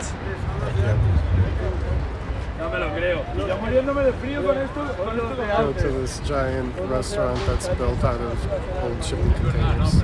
Yeah, yeah, they have like a whole district. Well, not a district, but yeah, there's like a couple things built out of shipping containers there. But yeah, no, the red light district. It's we were talking about it's just weird to even without taking photos. If you're going there just to like voyeur it, just to see what it's about, you're kind of participating in a bit of a fucked up thing where those women are there to like do a very specific job, I guess, and you're part of like thousands of people going there every night without any intention of being a part of it, just like clogging it up. Yeah, being voyeurs. Yeah. It's an interesting thing. Which that's why Amsterdam's looking to not make it a tourist destination. They're trying to like eliminate it from the city. Yeah. I see a lot of that just being also the local. Do you feel that? Yeah. That's cool. Yeah, the ferry just landed, and you feel the vibration through your feet when it hit the dock. But yeah, I think kind of the same with weed. Like a lot of the local Dutch people, especially who've lived here for decades, they don't want that to be the city's image or what they're known for or what the question everyone asks when they travel. Isn't chat just a voyeur into your life? Well, yeah, I mean, the Twitch is a voyeuristic thing fundamentally. Absolutely. But there's just there's things that I think unless you're like kind of participating in what the thing is, it's a bit strange. I don't know. I mean, I would feel strange like going to a nudist beach and not taking my clothes off. Yeah. Yeah, that's a good analogy.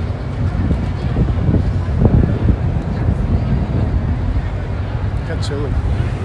Yeah, well, because we were by the river water too. Nothing just blocked the wind. It's cold out here. Interesting take. But that's also why like people that stream, they're not streaming from inside. You know, there isn't a lot of that unless it's prearranged. Yeah. Out of respect for people's privacy. Yeah. But yeah, like But that's I was comparing last night the red light district to nightclubs like Berghain, where it's a certain energy inside and a certain way that people are, and it's just weird for random voyeur people to go there because nobody that's going there that's participating in being there, whether it's music or sex or whatever, they don't really want people walking around looking at them doing it. That's why, Elon Musk, they're trying to figure out who are the people that are not voyeurs, that are actually part of the culture. So Elon Musk that's the meme, Elon Musk denied at Berghain. Yeah. And it's rightfully so, because what does Elon Musk have to do with that culture? He's just a voyeur. Yeah. So basically, certain things I think shouldn't be, especially film. I mean, and that's why there's the nightclubs that have a really strict policy against taking pictures or doing any kind of filming. Do you mind holding the camera for a second? I want to button up the jacket. It's getting cold.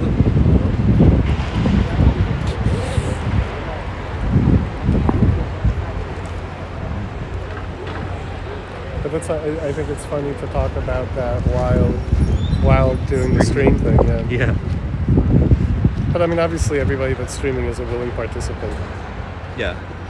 Yeah, only because when you start involving other people, which at least it's obvious you're streaming. It's not like you're doing like the Google Glass thing. It is something, and that goes back also to what we were talking about earlier about the U.S. or like at least big cities in the U.S. where it's much easier to talk to people. When I watch streams of people traveling, like in the U.S. the guys like walking around with a camera and you can start conversation. It looks like you can start conversations with almost half the people you pass in the street and have some kind of interaction, some kind of experience. Yeah, I imagine you have to be in the right setting, like where people are hanging out, like a park or a square, rather than like a pass-through community area. Yeah. Yeah, I guess I just think of the Paris experience where it's like I haven't yet really had, but I know it's part of it is on me as well of not being like necessarily not like taking the chances to like chat people up necessarily if they like smile or wave or whatever. I should like take those chances to start up conversations, see if they want to talk. Your bro's mind always seems like it's half elsewhere, unlike you. No, I'm listening. I know. No, I'm just reading with my ear. Yeah, I'm just reading his the message. I, however, am in the moment, like the thinking about stonks, like the Wim Hof guy. Yeah. I'm doing my cold breathing training. Yeah, we stumbled across the Wim Hof Center. Yeah. You know, the Iceman. It's this guy who like climbed Everest naked or something. Yeah, he like dives into cold water and all the like does that like surpassing your limits thing. So he's turned it into a method. Yeah. We're watching Russell Brand talk about it. Yeah, honestly, from like, obviously he's done something legit. He's proven that he's capable of doing like crazy shit. But just looking at it from the outside, the center with like his face everywhere, it looks very culty. But I'm sure the method seems legit. At least he's proved, like I said, he's proven the. He's trying to monetize what he's experienced. Yeah. It's just funny to me because it's like in the Russell Brand interview, he's all like, well, it's more Russell Brand maybe who is all like, this is this method of living in the moment and elevating your consciousness and all that stuff. Yeah. I'm sure the guy himself talks about it that way as well. To do a deeper dive. Yeah.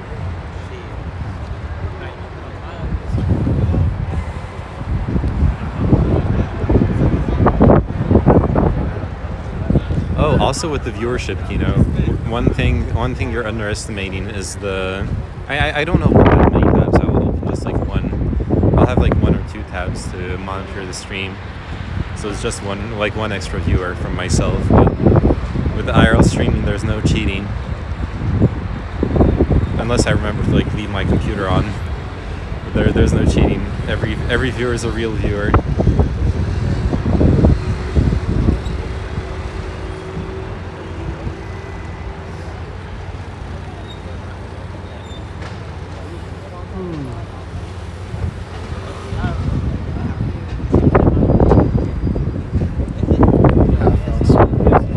Yeah, so some of the stuff I want to. We stopped at a coffee shop. One of the things I want to do for the like try streaming it would be like doing a paintball match or airsoft or whatever. If like there's a bunch of more like dynamic stuff that would be really cool to live stream. Ahead of time. Yeah, for sure.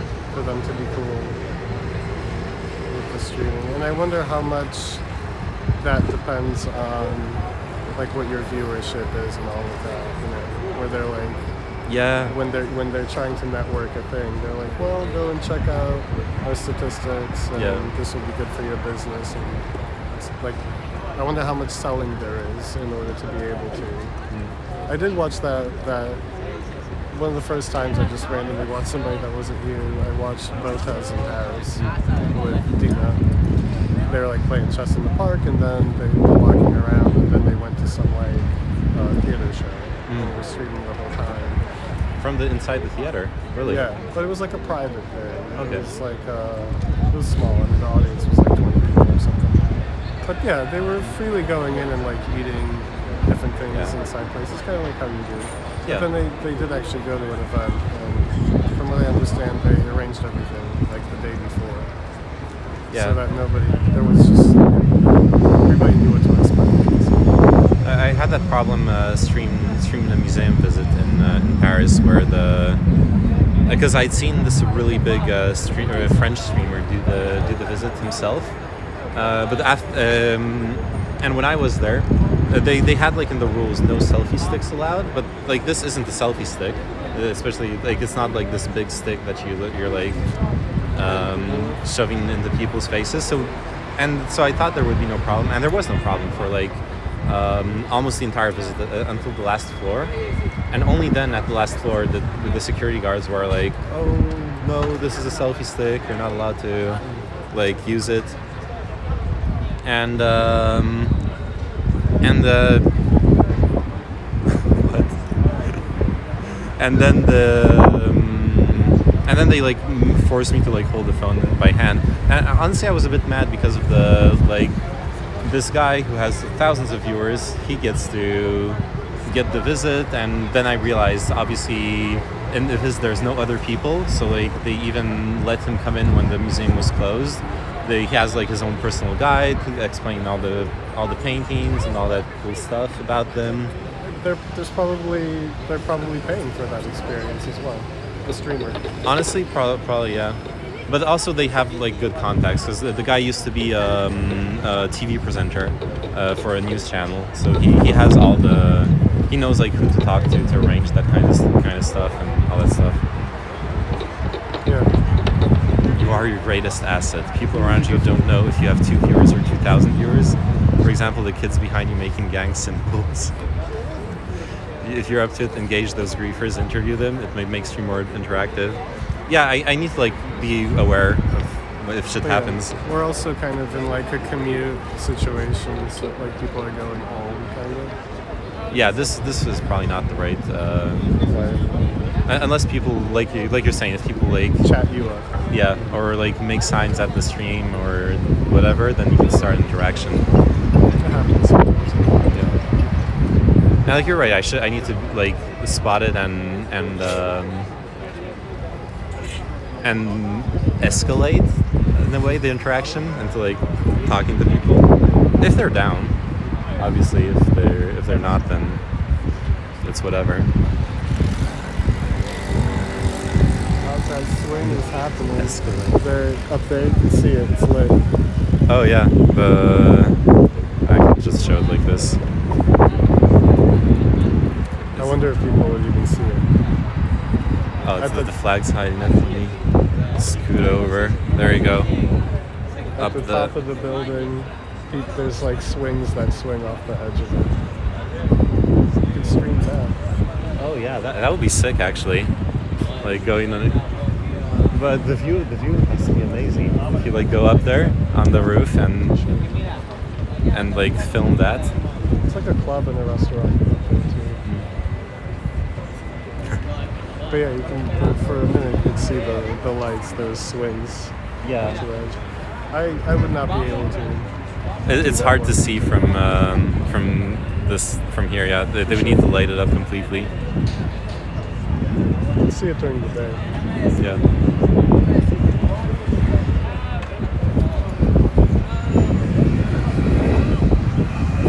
For me, it's too far on the nose of like my fucking with my fears. Yeah. Even though I love mountains, I just like being on the ground on them.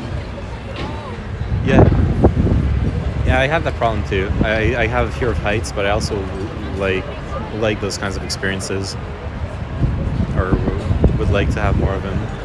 Yeah, I mean, I had the opportunity to do the hand gliding thing in Switzerland, and I opted out. Yeah. But I did go over one of these really crazy bridges they built around the side of a mountain cliff. Mm-hmm. It's sick because you're looking 1,000 meters down. Oh yeah, like a bridge with where it's transparent underneath. Yeah. It wasn't glass. It was metal. I see. Yeah, like the metal grid. And Yeah. then there was some part that was glass, but not at the most outer. Oh man, I mean, it's tough. Yeah. It's like it's tough to fight that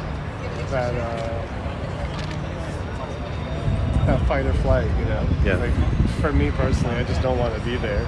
So I'm like my whole body starts to tremble and shake as I'm walking over it. But it's amazing because there's just these valleys way below. Yeah.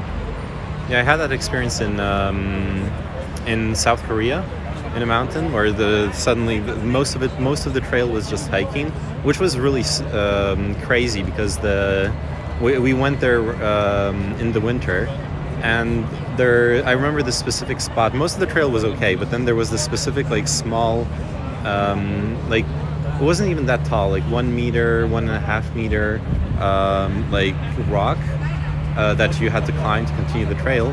But for some reason, there like a water stream froze over the rock, so it was slippery. And then there were like three. This will be the last ones to put on. Yep. There was like three, like maybe 1-2 centimeter spikes of rock jutting out from the ice, but they were also kind of frozen over, like really slippery, and that was above, say, like 50 centimeters of a path, and past that was like a cliff, and you would be falling into like cliffs and trees and whatever. So we were like, it was like a family outing, like chill, walking up a trail up a mountain, and then suddenly you're like trying to climb a fucking ice with, you know, like not even real hiking boots and whatever. What was I doing in South Korea? Our parents were like really deep in Zen Buddhism, and so I went there. When I went there, it was to visit my mom when she was finishing a retreat. Yeah, Korean Zen Buddhism. Yeah. In Switzerland it's wild. Like when you're driving those switchbacks and going around the mountains, there's no railings. It is crazy. Because I mean, we do talk about how they do that. How it's like that, like in Peru or something, and it's really narrow on the edge. I didn't expect it to be that exactly that way in Switzerland as well. Yeah. Where it's like you better know what you're doing or drive really slow, because what you'll have sometimes is like a really old kind of couple pieces of wood, like like a little cute wood fence, and beyond that is like 1,000-meter drop. Yeah. Definitely wouldn't prevent the car from going. We call that white knuckling it in the state.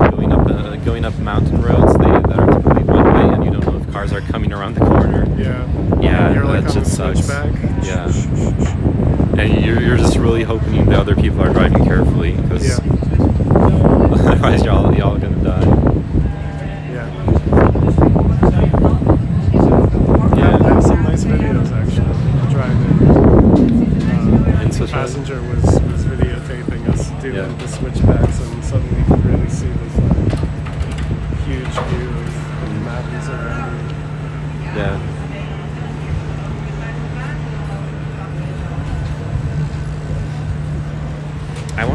Wondering something, if because like early on the signal was good, and I wonder if what happened.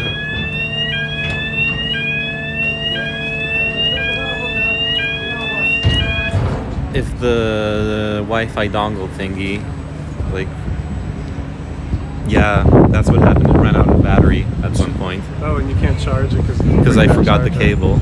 Yeah. Yeah. No, the quality's fine. The quality was fine earlier, and it was even better. Cause like I could stream at a high bitrate because I had a dual connection. I was basically like working with two SIM cards, and the dongle for the second connection it ran out of battery at some point. I imagine when the connection problem started. But yeah, at 720p, the lower bitrate is fine as well. Yeah, I mean, it's a little bit worse at night. Yeah. With the lower bit rate. Yeah, the dark parts would be worse. It'll just be a couple squares. Yep. I wonder if we can see the train station. Yeah. Yeah, I'll try to show off the shoreline here. It's cool. It's a cool view. It's a free ferry too. It's not like something you need to plan for.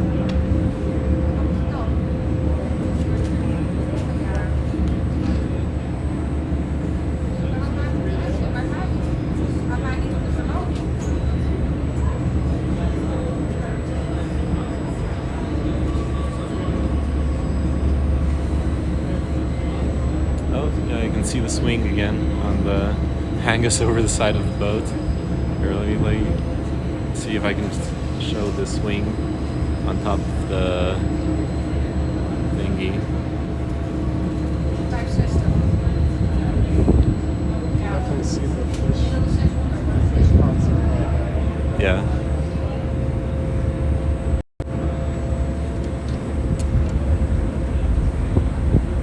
Yeah, I could do like the hang from the side of the boat, but it doesn't really change anything for you.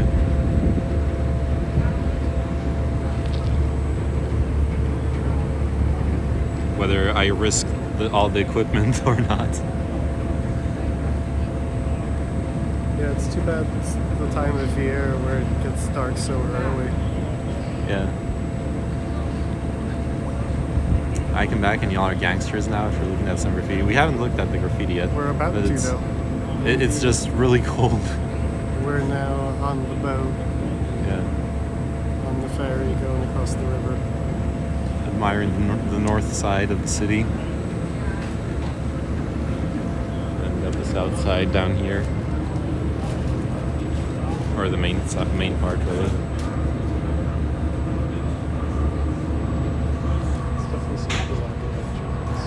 Yeah. I was gonna say you can't really tell at night as much, but the riverside buildings are interesting.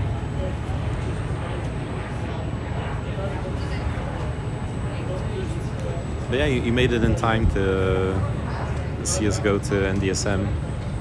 It's wild that here they're building these two giant. They're probably going to be hotels. I hope it's residential. Those Yeah. really tall ones. Because there was just nothing here like 10 years ago. Now there's just that's like 30, 40 floors. Yeah. I mean, yeah, even just all those residential buildings, it's being hella developed. Yeah, they're like 10 years old, maybe 15 years old. These ones, these little ones here. Man. But it's good. I mean, there's a housing shortage. I hope it's not like hotels. It would Yeah. be nice if it was housing, and it would be nice if it was actually affordable housing. Yeah. It's a problem here as well. Affordable housing. Yeah. I mean, it's the paradox of having most of the housing be social. Like, if you're in the system, it's really good.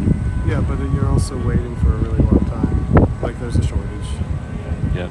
You can be on the list for over a year.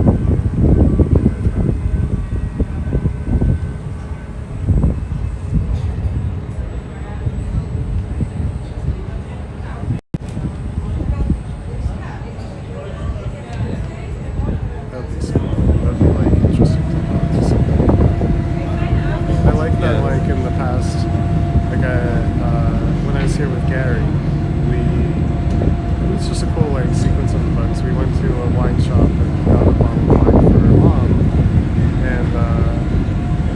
turned out that the guy who owns the wine shop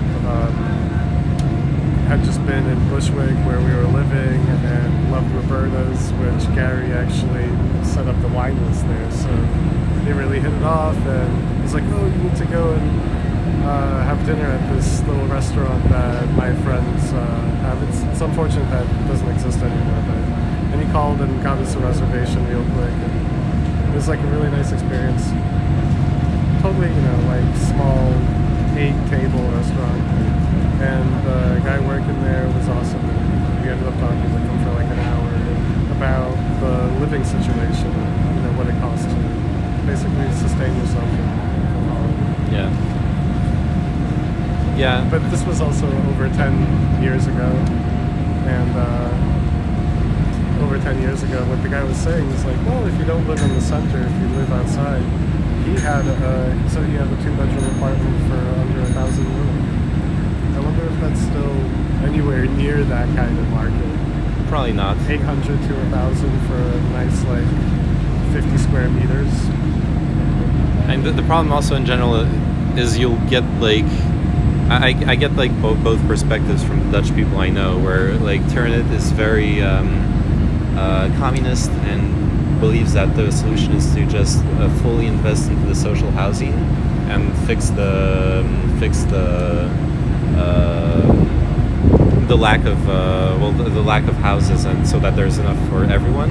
And then Chinchilla is way more liberal, and he believes the problem is rent control and all the social housing. He would prefer to be free market, so that there would be incentives for developers to build more because the prices are high, and he would believe that the market would resolve the problem. And there are really good arguments for both. Honestly, it's not a.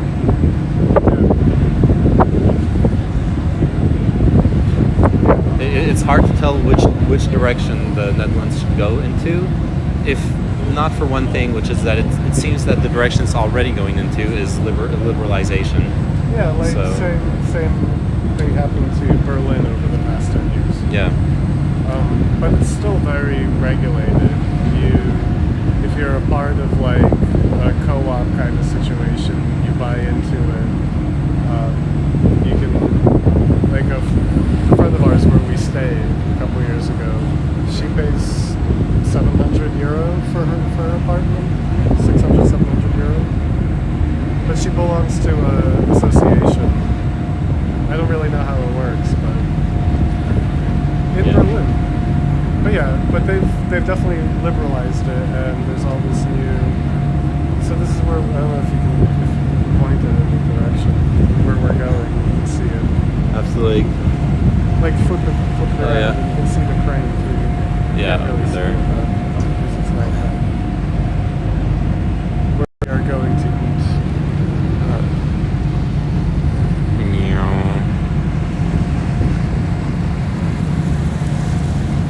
It's really dark. Yep, there you go. That's the crane. That actually has 2 rooms in it that are a fancy rental. I think it's more than 800. It's probably 1,200 a night. But you see, all of this is brand new development. Before, this is where it used to be container student housing. When this area was really undeveloped.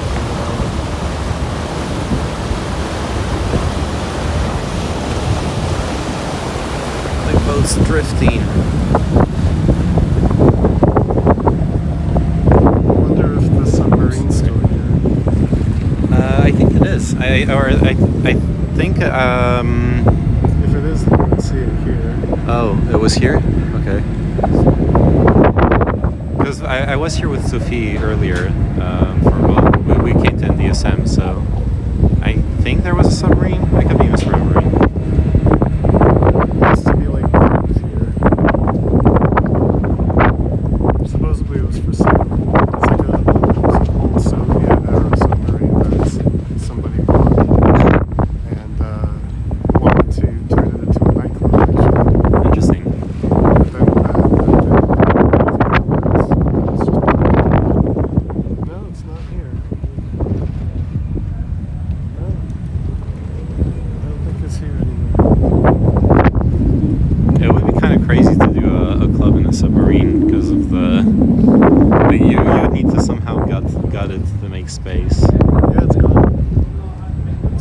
was parked here.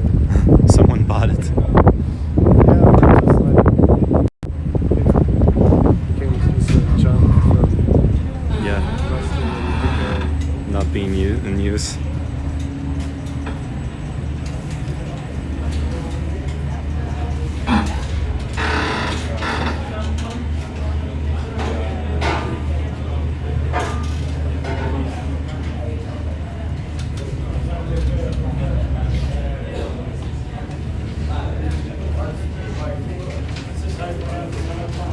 Yeah, it's hard to capture stuff in nighttime on the front camera. It probably doesn't look very good, but we'll get closer to it. Should have brought like a one of those crazy powerful torch lamps.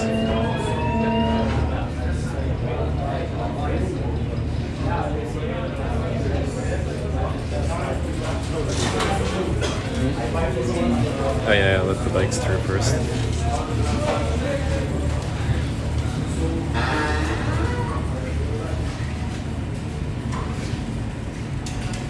We are exiting the ferry.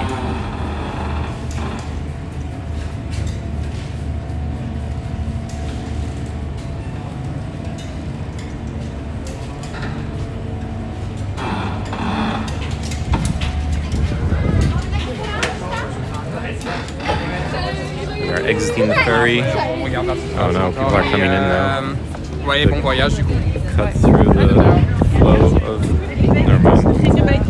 Entering the coast until we have the plunge. No, I cannot. Right now I'm focused on making it through the crowds. We made it. Yes. Things about our. We got off the ferry successfully. Sad guy. yeah, like this building wasn't even here a couple of years ago. Yeah, this stuff is kind of crazy.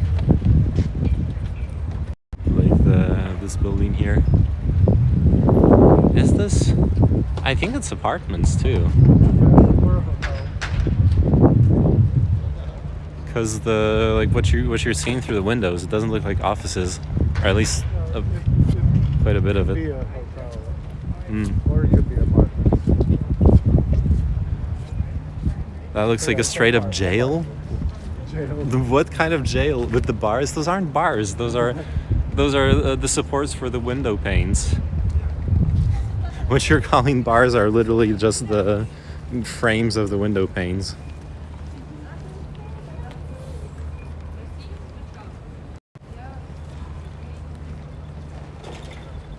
Because if that's jail, I want to go to jail. I'm committing a crime.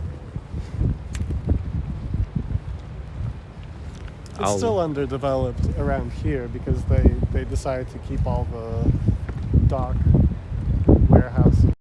Yeah. Like this whole area in this direction used to just be empty, and that's why they just stacked. Yeah, there's even the outlet. Yeah, there's an Albert Heijn here. Yeah. There's like thousands of shipping containers, and they repurposed them and stacked them in this area as student housing. Really brilliant. It was actually those complexes were on sale online. They were trying to they're like, we'll ship this 50 shipping container, 50 apartment thing anywhere you want. Chinchilla was telling me though that as much as like on paper turning containers into apartments seems really cool, he was telling me it was actually a terrible experience for the people. Like the isolation is terrible. So like the heating costs become insane, and then the utilities are also like a shit show for the like setting up proper plumbing and electricity and all that stuff. Basically, it's like student housing. Yeah, but he was basically saying that it was the students paying for it.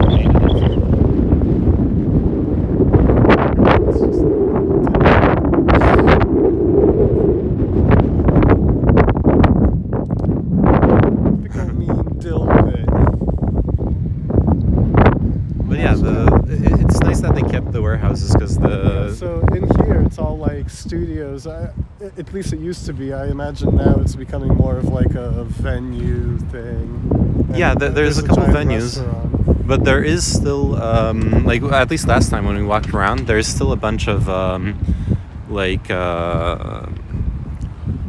art gallery or, like, art studio situations in there. Yeah.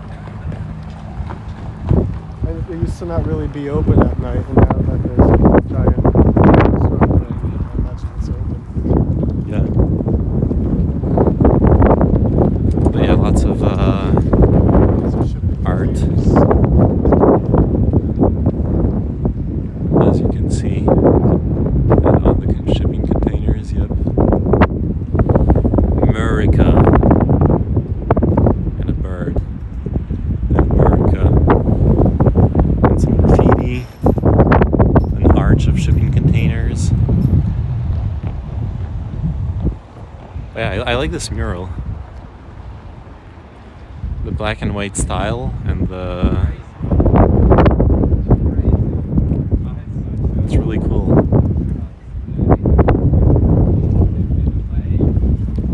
Kind of like an old school comic, like French, Belgian style comic book line.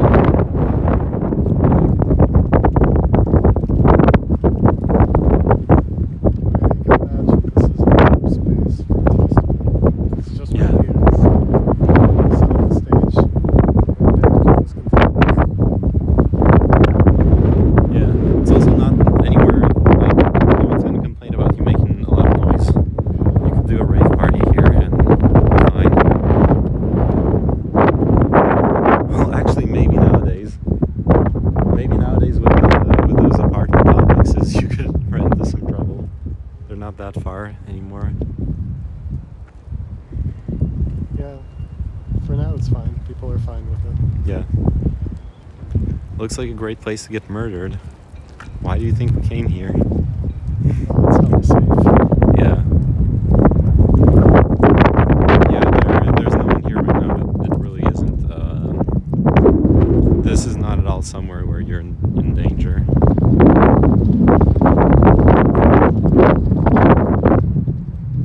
You could just show them the double tree. Yeah, exactly. Like, on one side, this is an abandoned dock and warehouse thing of, like, ooh, graffiti, crime, drugs. And then you turn around, and it's a fucking, like, modern Hilton hotel. Well, then one of these buildings is the headquarters of one of the biggest NGOs. I don't know if it's so there's like actually like daytime, professionals, startups and things.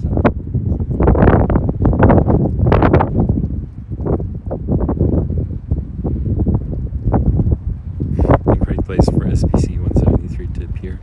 Behind. He's here. Constantly behind me.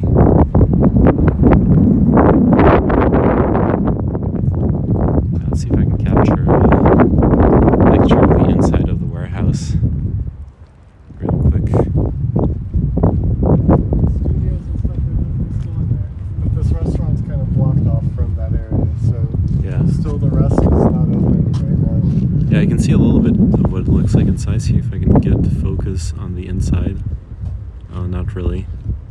Well, that's the problem also with the phone camera. You can't really control the focus. But you can see there's stuff inside at least. Yeah, I mean, if we came here during the day, it's open and free to go inside, walk around. Yeah. Yeah, we did the same mistake with my mistake. We didn't really plan it out, but we did the same with Sophia when you came here to stream it as well. It's like, damn, it'd actually be really cool to show the inside, but Yeah, but then I mean, it's like if you're gonna stream during the day, early especially, there's nobody watching. yeah. I mean that. If you're gonna do like noon Yeah. here, that's 6 in the morning stateside, and noon here as well. Yeah. Because I noticed that with your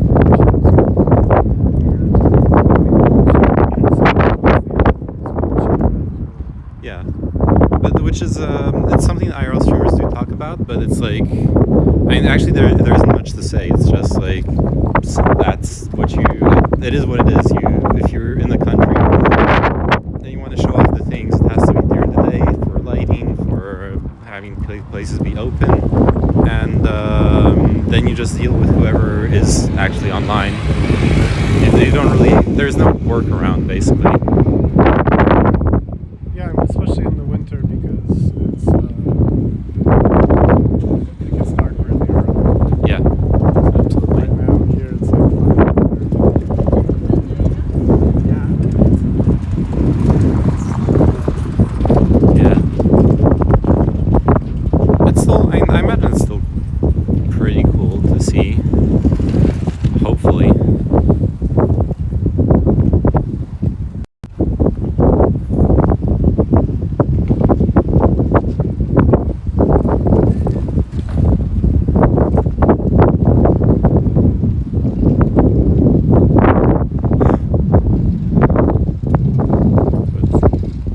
There's like Buddha smoking a cigar, drinking wine. What?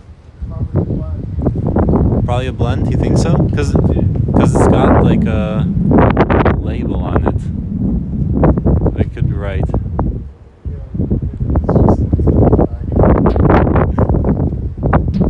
is pretty dope for being Yeah. can. Yeah, the line work is really good. Oh, nice. The light turned on for us. Perfect. It's probably motion sensitive. Yeah, this is really cool. Really looks like an actual drawing, or like with a pencil or whatever. NDSM entrance to the gallery.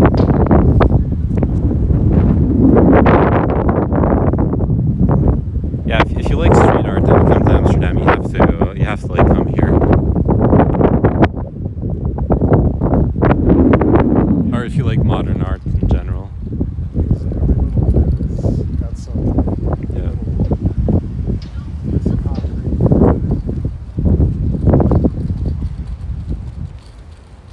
So yeah, there's a whole like other complex of kind of river restaurants in that direction. Like Yeah. nighttime times.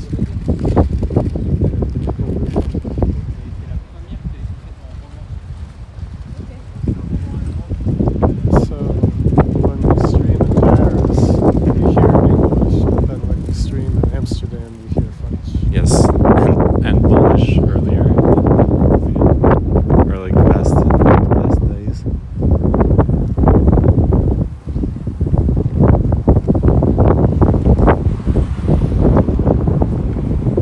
Yeah, it's way too dark. I wonder if the collective is still here. There's this art collective, and they had these giant neon signs outside of it. Mhm. It said like Elitopia and Narcissism.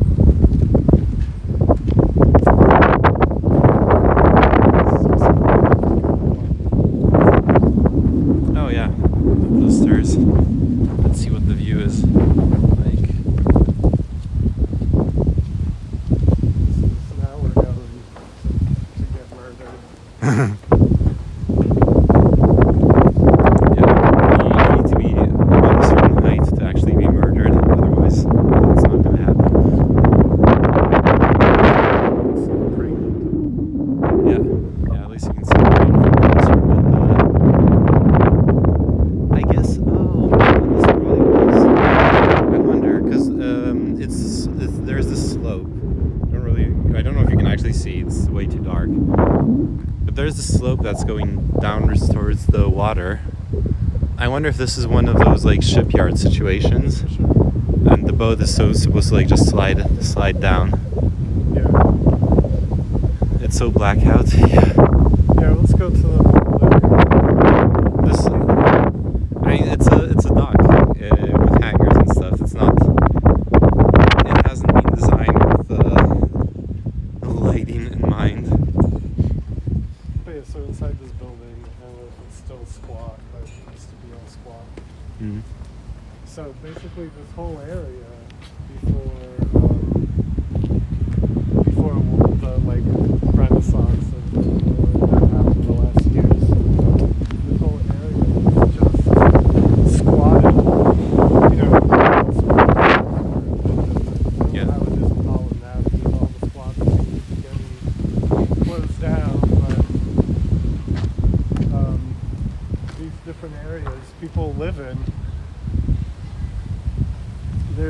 next to the crane, there's a little tram that's just parked there. Mhm. At least it used to be. We'll see if it's still there.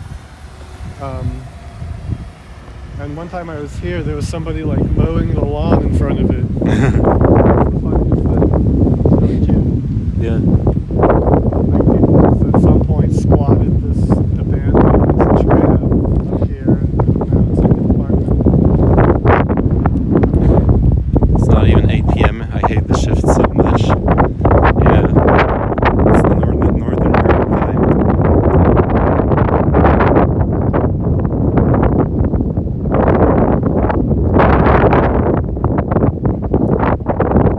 It's definitely something to get used to.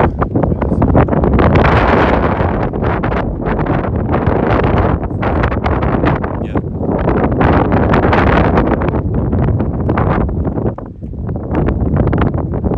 Yeah, so someday I'll come here and we'll actually be during the day. Next time I'll remember.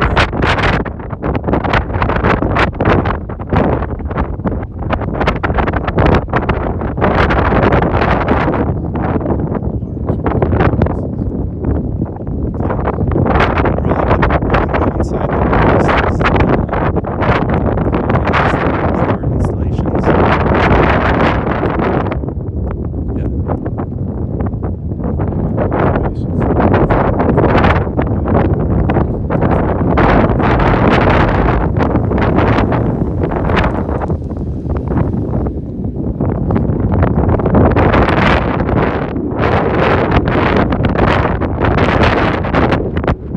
It's so cold with the wind.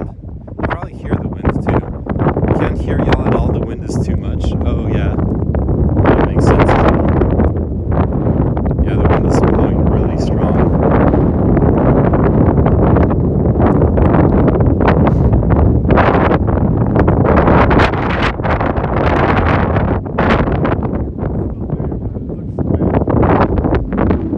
I don't know if you guys see anything. But yeah, there's like a tram wagon. And there used to be this is an apartment.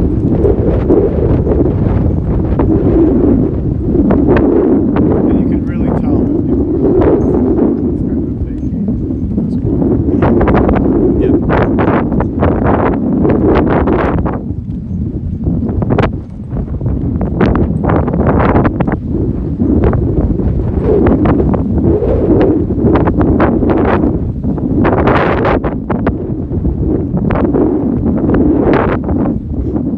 Yeah, the windows are broken, right? Oh no, they're still up. Never mind.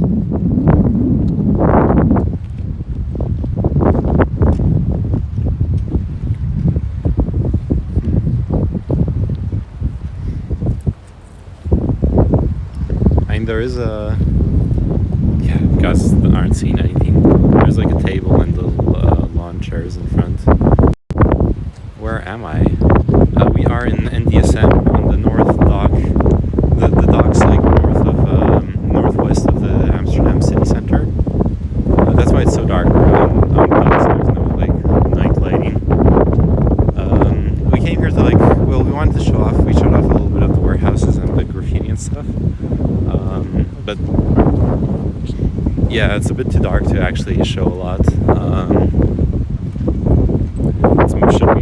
Would be better to come here during the day.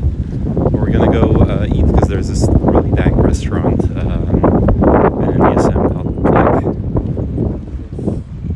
That's the plan. Yeah, it's a little bit dark. Yeah, I know. We're about to go inside, so there will be some lighting. Where are you going? Well, to Plek. It's yeah, dinner spot. I'll keep the camera on me because I don't know if they'll allow it. Anyways, It's like there's different things built out of it. now we have lighting.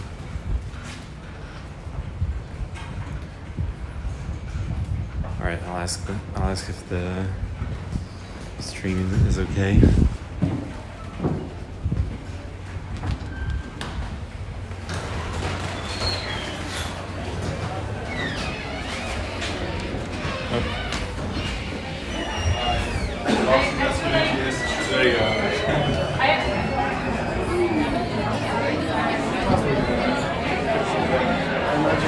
potentially outside.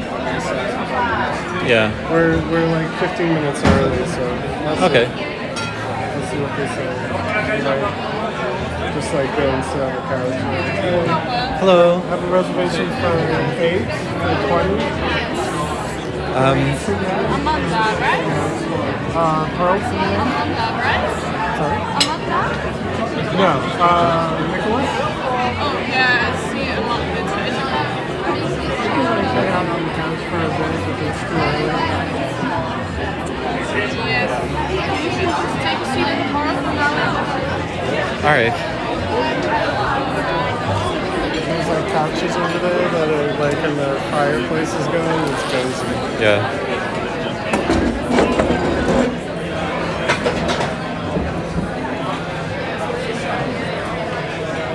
Let's see.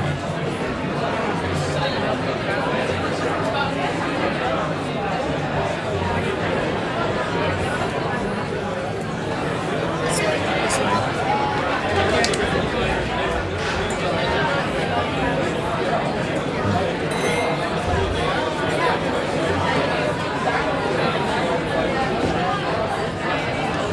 There we go. It's like a warehouse basically, built out of containers. They got really dank food.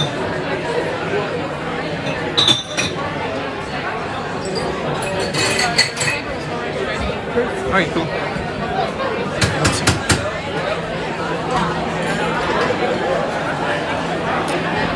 What kind of food do they serve? A lot of veggie. Okay. Oh no, it's just 2 people. Yeah. I'm sorry, it's for 8 p.m. So 20. That's why we're like 15 minutes early. Oh, okay. I thought you were meant 8 people. That's why I said Amanda. I'm very sorry. Oh, no, it's... Sorry. Yeah, can I get Okay, what do you feel? Yeah. Upstairs would be cool. We've never been up there, so. Yeah. Oh, sorry. No worries.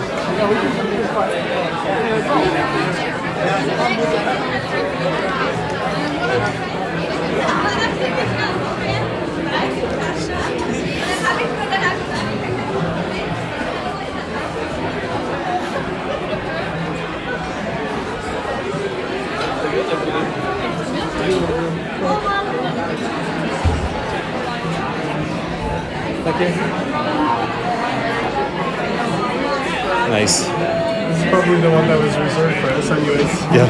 Thank you very much. Thank you. Yes. Tell her that you're a major influencer. You would like to speak with the head chef? Oh God.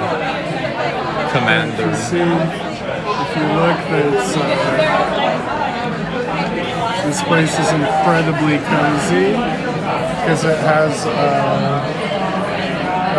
a fireplace in the middle of it with couches. I don't know if you can actually see it.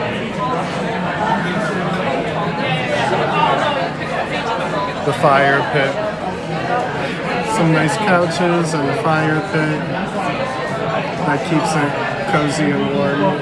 Yeah. It's one of our favorite places in the city. It's very much off the beaten path, but in that way, it really filters out the randos. Like we're kind of the randos in this whole situation. We gotta flex our Amsterdam hipster cred. This is hipster cred. Where are you guys?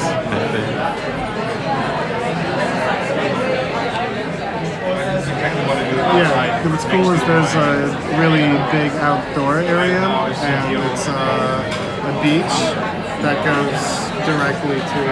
So what you see here is Directly to the water.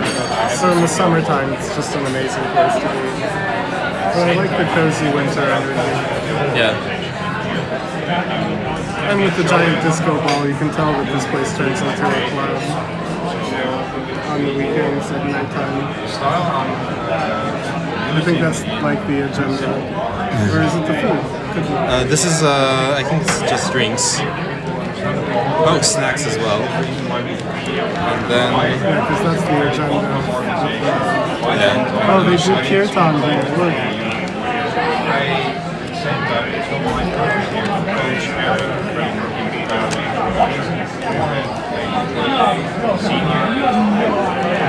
Yeah, this is the snack. Yeah. Which, that's when we came here for my 40th, it was snacks. And we loved it. But then we ended up going somewhere else to eat. Telling the story of simplicity. So yeah, you can call it coaching, you can call it change management, whatever you like.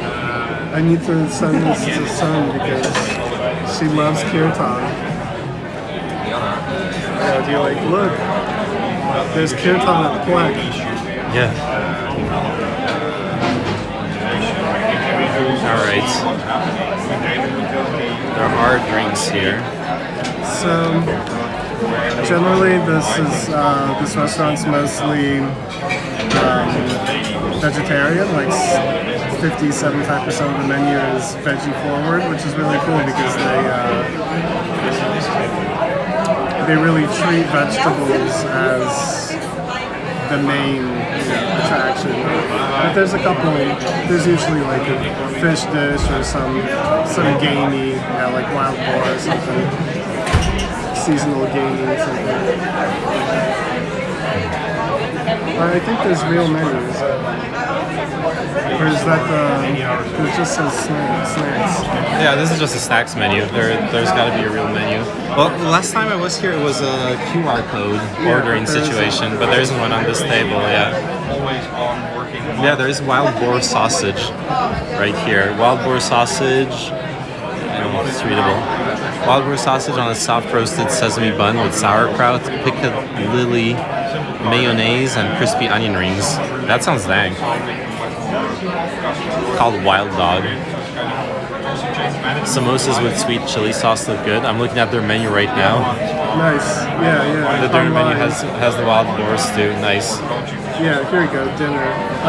We can look at it online. They'll bring a card anyways. We're early as well. We can't expect service 10 minutes before our reservation time. For sure. And we got the table already. Yeah, it's a really small menu, but it's one of those places where everything on the plate is just super yummy. Yeah, there's a wild boar stew with gingerbread. Oh, there's the kids menu. You should ask your waiter. Menu, yeah. So, because it's ask your waiter. For the kids menu, yeah. I mean, the prices are reasonable. Yeah, especially because it's like pretty. It's not like crazy Michelin star, but it's pretty elevated food. It's the New Dutch thing. I think that's what they call it, New Dutch, where it's all about like farm to table, organic stuff, and the meat is,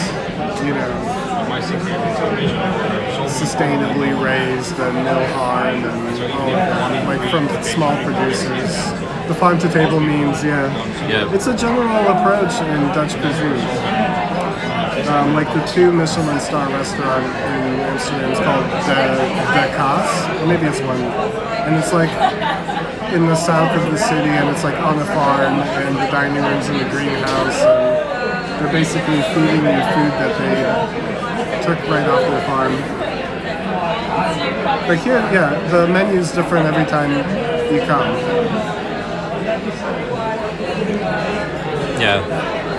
When we were here with, it was unfortunate. When we were here with Sophie, she like followed me because I ordered the curry, and then it was just like authentic curry, really spicy. She couldn't touch the sauce basically. The grilled radicchio looks good. Celeriac. I'm looking at like starters. Yeah. I'm gonna go use the bathroom and look at the chalkboard and see what this is Okay. today. Yeah. On West Coast, it would be like double or triple the price. Yeah. Yeah, and this, I guess for Europe, this is like normal European price on a certain level. Like in Paris, it would be more expensive. This place would actually be hell expensive in Paris, but there is a chance of finding it. And in general, in the U.S., the restaurant prices are crazy, and then you have to tip on top. Which I guess in the Netherlands, the tipping culture is more in place than in France. But it's always crazy to me how like in France there's no tipping culture actually.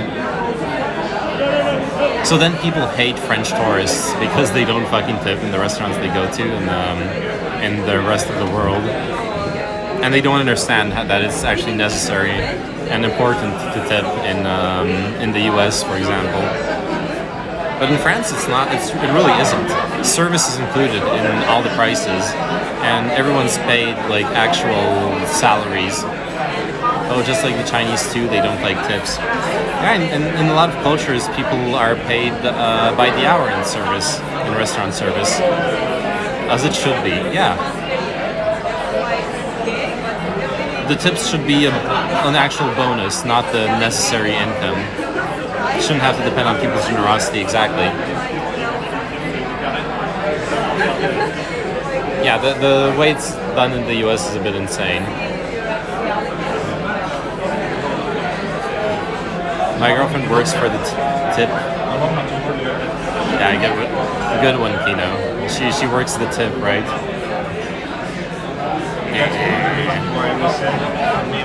I know what you mean. Sex jokes. Why is there no? Oh, there's the beers. All right, let's pick a beer, a drink. Because I'm getting asked by a lot of dysfunctional companies. So on tap. Oh, I forgot to look at the. I think there's some Thai. They'll tell us what the special of the day is. Okay, on tap we got Brand. I had Brand yesterday. It's pretty good. Should we do the 3-course dinner by choice thing? Sure. I definitely want to do I'm a down for starter that. and the main, so Yeah, let's do 3 courses. as well, yeah. You want me to get the Prowl Triple? Everyone says it's fantastic what you're doing. Please go on. I'm not big on triples because that's like strong Belgian style beer, which I'm kind of burnt out on because as like a teenager that's what we would always drink. But I would be down to try the pad, but either the milk stout or the bitter blonde. So no one will say I'm against what you're doing. That would be more interesting for me. Unless their triple is really good, which maybe it is. Maybe I'm missing out on something. When you were here, was it the same menu when you were here like a month ago or 2 months ago? It was further back, right? But I don't know. I haven't really seen the menu. Because there's a coconut beet curry with artichoke. I was wondering if that's what you had gotten. No, it was probably the same like curry base, but it wasn't like seasonal. It wasn't like artichoke or coconut is not very seasonal for European, but it was like beet, parsnip, yeah, roasty potatoes, pickled beetroot. Oh, yeah, so, they made it like autumn. Yeah, and I don't know what the dish of the week is. But yeah, it's interesting to see it's 50-50 vegetarian. There's one fish dish, one meat dish, and then two standard vegetarian dishes. Yeah. Small menu, but yeah, in reading it, you can really tell that they're not messing around with the food. Yeah. It was one of my first experiences with, I guess what you would call like New Dutch or, vegetarian forward food. We had kind of grown up vegetarians because of our parents. and it was just never very glorious, the food. It was, you know, I kind of have grown up on this idea that vegetarian food is like rice and beans and tofu and shit. But you can really make it, gourmet. Especially if you focus on preparing each vegetable that's on the plate separately and having it, and that's what they do here. I mean, every little thing on the plate is a lot of flavor. Whereas like the kind of like Buddhist cooking thing is just throwing a bunch of vegetables together, cooking it together, and putting it over rice with kimchi or something. Yeah, you don't really. You're not supposed to actually enjoy the food if you're a true ascetic. Okay, Kino, free me from the triple, okay? Allow me to get the milk stout. Yeah, what were you gonna say? I'm just wondering what the... Oh, there we go. There's the dessert. It's a separate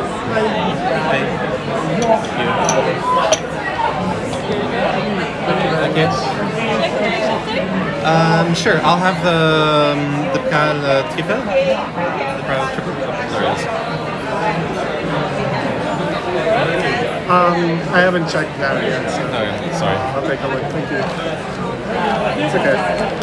No worries.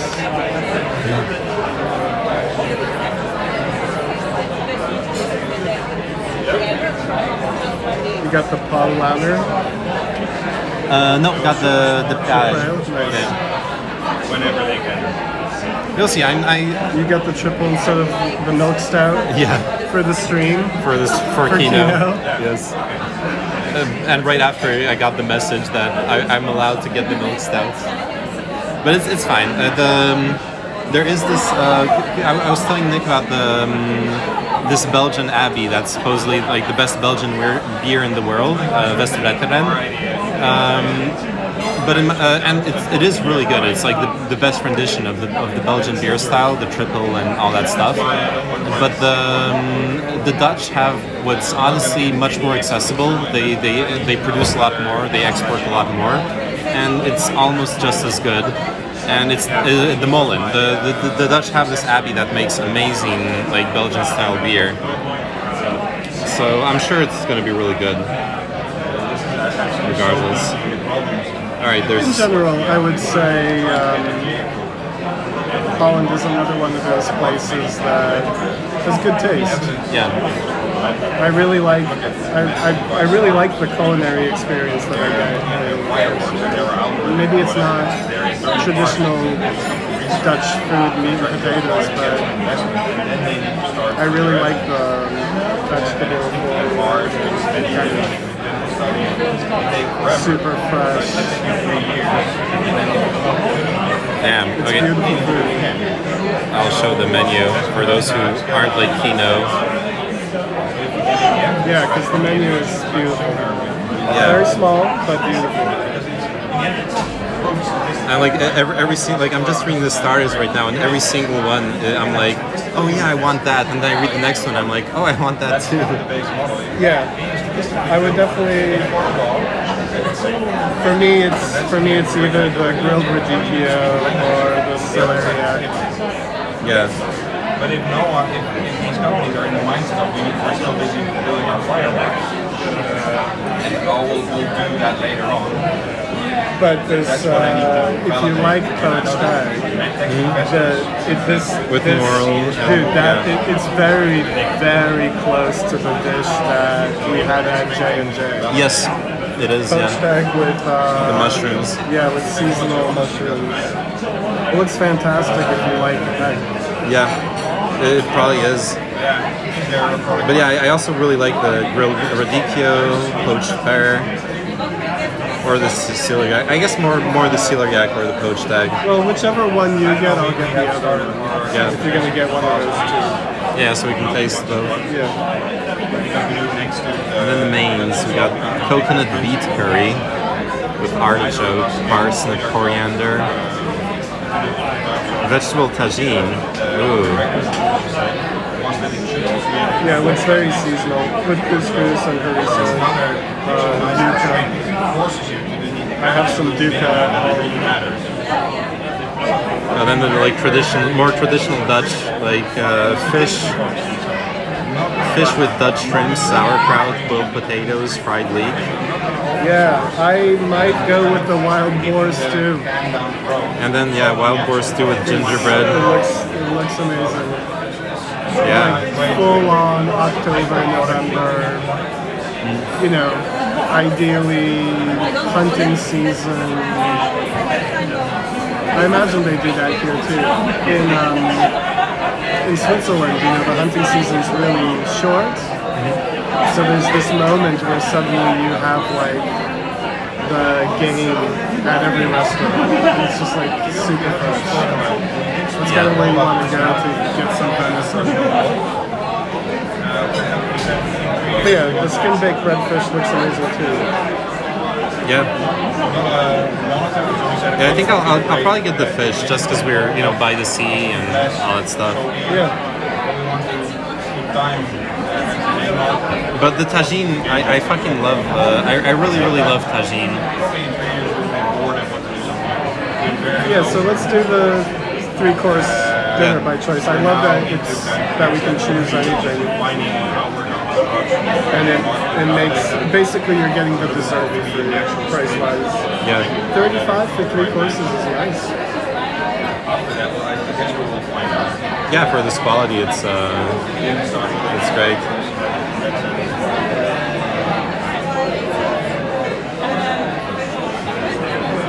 I think, because I walked by the chalkboard, I think the meal of the week is Thai curry. Thai curry, okay. Or Thai something. It was written in Dutch, and I'm a tourist here.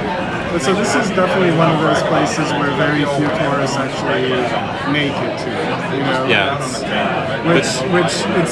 I love traveling in this way where you kind of like enter the native places and you don't feel too shy about participating in like the local culture.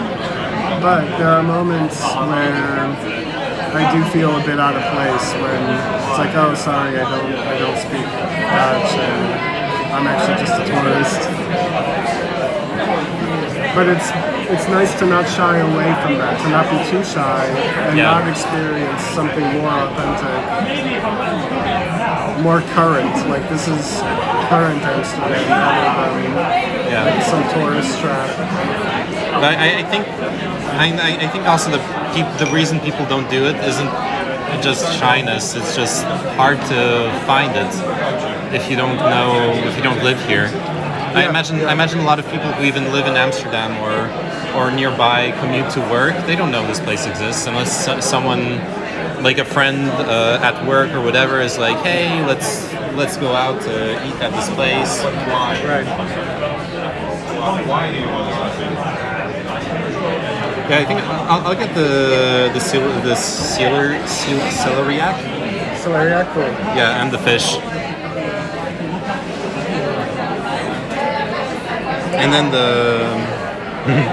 then I'll just get something French for dessert. Probably the tarte tatin.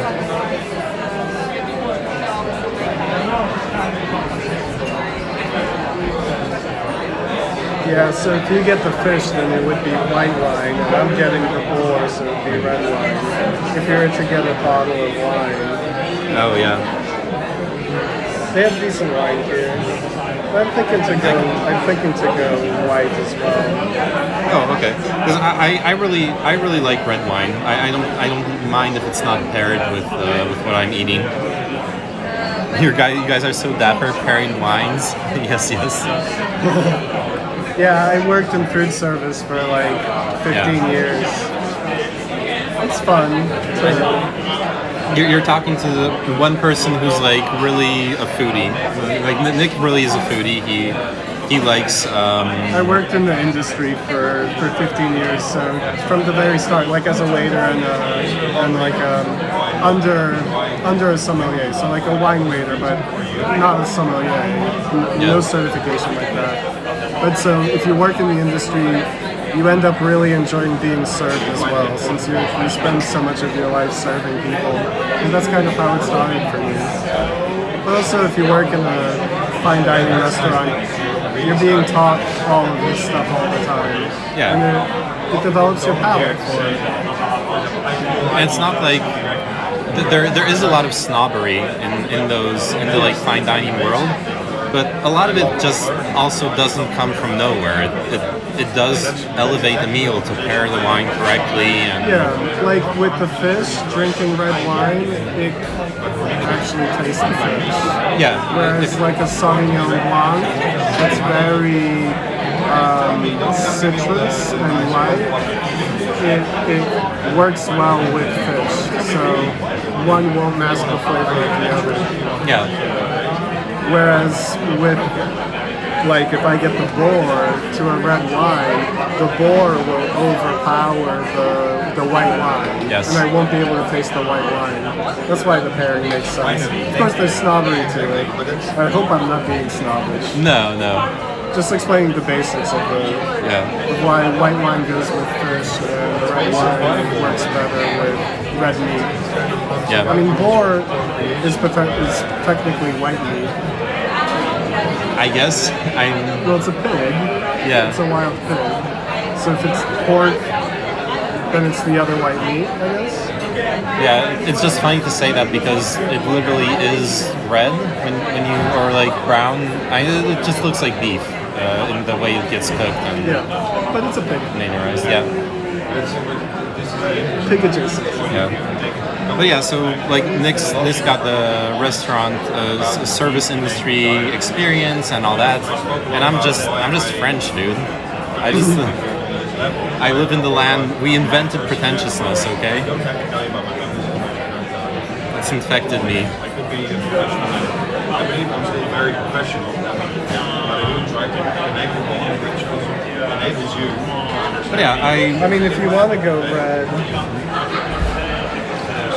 well, especially I don't know what kind of but fish. you also ordered a beer. Yeah, I could pretend as well. Yeah. And it also depends what kind of fish redfish is, because like with what you're saying, if like tuna would stand up to a red wine, probably not the like most tannic whatever, but like a fruity red wine is going to work with any tuna steak, in my opinion at least. I'm gonna go ahead and drink this evening. All right. I don't, it'll be my one night to drink. Yeah.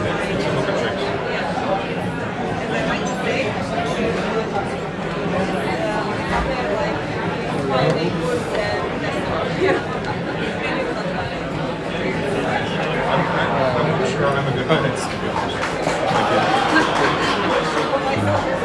I think you're way better than I am. You look like more of a beer drinker. 100%. Because of my vintage blazer thingy. Yeah. Oh yeah, check out we didn't show it walking in, but this is a graffiti piece that's at the entrance of this restaurant. It's like the logo of the restaurant that we're in. Yeah. It is really cool. Yeah, it's like graffiti piece. On the way out, we can show it. And they have it on all their glassware. Hello, where's the pumpkins? I'm pretty sure Sophie's finished, oh wait, let me show them. Sophie's finished pureeing the pumpkins while I've been here. Or maybe not, maybe they're just in the fridge. I have all the photos. She's taken the pumpkin photos, so they're immortalized. You're right, but it's, if you zoom out, it's hard. How well does wine pairing and dinner talk help out with the ladies? Wine pairing dinner talk. How well does wine pairing and dinner talk help with the ladies? I feel like it depends on who you're dating. Like if you're dating someone who's very like down to earth and all that stuff, they'll think you're being just pretentious and snobby. Yeah, when I was in college, I remember meeting a girl that was at my university, and I really liked her and I wanted to impress her and I like took her to a fancy place and she felt incredibly awkward and like from conversation basically she would have preferred to go to like Dunkin' Donuts Yeah. and like hang out and drink a coffee and just like all of that is all this extra stuff was like what is all of this to her. But if you're dating somebody who likes that, then knowledge of those things will impress the person for sure. Yeah. Just not because of being pretentious, but just because it's. I think in general, people are both men and women are impressed with people who have passions. Yeah, that's what I was regardless gonna say. of what the passion is. It's about showing passion, showing you care about things in the world. Knowledge and Yeah. but of course, without being a jerk about it. Yeah.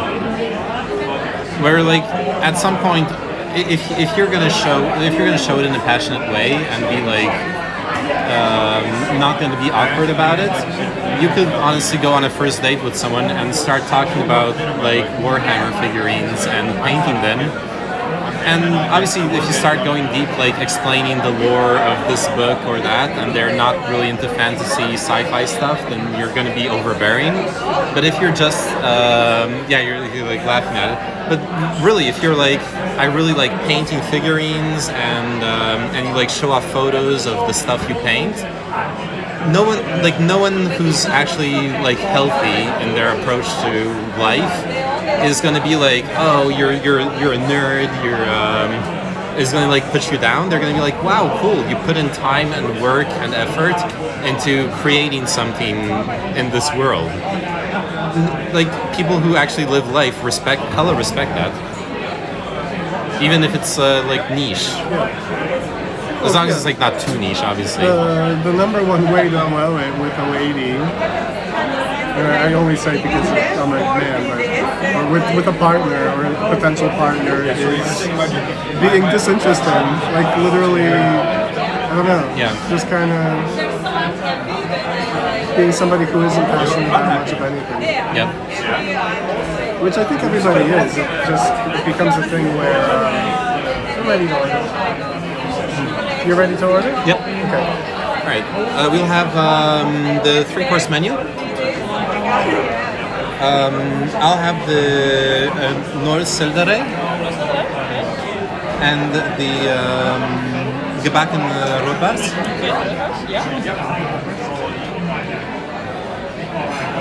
And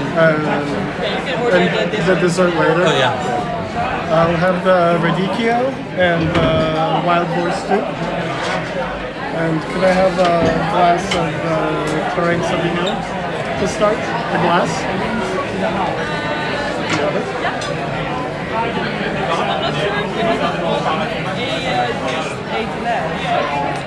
Oh. I thought it was a glass because it has the 6. Okay. Nice. And then we'll do the dessert later. Thank you. I noticed that I embraced my inner nerd and it works. I wear nerd like a badge of honor. Yeah, especially nowadays. The 30-year-olds of today are the people playing Mario and on the Nintendo and all that stuff and Zelda and whatever. It's not stigmatized like in the like jock versus nerd American movie stereotype. Yeah, it's not the 90s anymore. Yeah. Also, Fantasy Animal Vegan. Who is my friend? This is Nick, my brother, and I'm exploiting him for content. Pimping out your stock advice for views. But yeah, at this point, yeah, the dishes look fantastic. I'm peeping, looking at the tagine. Yeah. Oh yeah. But they're also ordered family style. You can tell. It's nice that you can do that for larger groups. Yeah, because we're basically sitting on the like balcony, so we can look down and see like other people's food. It is very enticing. We're also hungry though.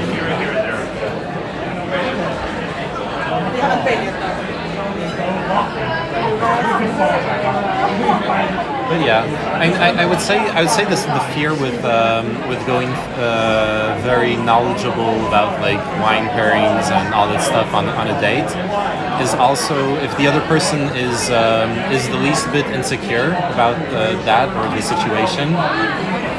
Even if you're being like respectful and not being snobbish or whatever, it just might make the other person feel like really awkward and insecure for like inadequate for not knowing the same stuff instead of being like, oh cool, you're passionate about this and it shows and all that stuff. It can be hard to like when stuff is like really pushed by society because it's like highbrow to be knowledgeable and like upper class to be knowledgeable about food and wine. It can like bring up a lot of just past like trauma almost in a way in people. Yeah, or just people aren't that into it, man. Yeah. And that's like a totally normal take to not think that this is something that's interesting and it's lame and pretentious. Absolutely. I totally get it. Like in dating especially, I think people attract the same kind of people. Yeah. I guess when you're like in college, it's you never know really. But we're definitely talking the way that we are. And then there's the Andrew Tate take, which is like you're supposed to order for her, tell her what she's eating and all of that. And there's women that like that too. Yeah. Man in charge, where you're not even going to discuss the wine, you're just going to order it. Yeah. Not that that's my take, but there's my way of being, but there is something to be said for that. Just taking charge. Somewhere in between, definitely not going Andrew Tate or Kanye West or whatever those crazy people are. And honestly, like personally, I like both situations, like being in charge, but also being taken care of. Nerd is sexy. Yeah. By the way. It is like a good feeling, like I have no hate on the like Andrew Tate approach when it's perfectly above board, consensual, and all that stuff. Yeah, if it's women that are looking for that kind of thing. Yeah. And when it's not delivered with the whole like misogynistic veneer that he delivers it with. I'm saying there are women that actually like that. Yeah. Yeah, I guess. I guess it's just that he generalizes it. He does say in one of the interviews that his advice is only supposed to be for him or people who want to have that like lifestyle, that approach, which does make it a lot better from the perspective like, yeah, if that works for you, that works for your partners, then you know, all the more power to you. Yeah. But then when he does like have his hot takes, it is like Well, like I guess what I'm talking about, like completely outside of, and I hate people like Andrew Tate. I hate that whole approach and whatever. But there's something way closer to the middle that also there has to be a bit of understanding of the fact that we all kind of have gender roles, and if you're like, I always like in pseudo coaching my friends on how to be prepared for a day. I would tell my friends, get a subscription to like Time Out magazine or whatever, so you kind of know what's going on. And when you're out on a date, always have a few different options and feel the vibe. What you never really want to do is look at the other person and be like, so, what do you feel like doing? And then they're going to say, I don't know. And then you're going to be like, I don't know either. And you're kind of creating this weird space that isn't conducive in having more a good time. So whoever is like the lead, and you know what I really loved, and I can't remember who said it, but there's somebody asked like, who should pay for dinner? and it's the person who asked the other person out. I don't mind that. Like, of course, in traditional roles, it's the guy, but women ask men out too. But somebody needs to kind of take the lead and have an idea of what to do next. And I feel like the dates that have gone the best come off spontaneous, but I did do some research beforehand and had a few different avenues in which we could take the date.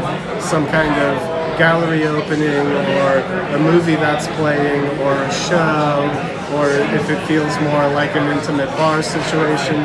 Just having a plan of some sort. It doesn't have to be rigid. You certainly don't want to make it rigid, because if things start to flow in a different way, you should just be flexible to it. But always have something to suggest. Is my thing. What this convo reminds me of, I had this like really funny breakdown in communication on Tinder a while back. It started off like really well, because it got to discussing like going on a date. So like over like a week or two, chatting from time to time, good vibes. I asked her out. She's down, so I propose. I propose a couple things, and then I'm like, since I asked her out, since I proposed, I didn't really calculate, but I was like, instead of doing the like kind of more forceful approach of like, all right, or like specific date, because what I hate that happens. I guess it should just be okay with it. I hate it when you're like, okay, are you free? Are you free this week? There's like, are you free this weekend? Yeah, then they respond yes, and then you're like, Yeah. well, which day? Yeah. And or then you're like a specific day, and they're like, what about Saturday? And it's like, no. Well, yeah. And then like, say which day then. Online dating and you're dealing with one-word responses, my approach is cut. Like, I'm gonna do this. I'm gonna do 2 or 3 more interesting couple sentences, and if you keep giving me the one-word response, it's done. But Which in I somebody don't. who is a bit more response, Okay. what I like to do.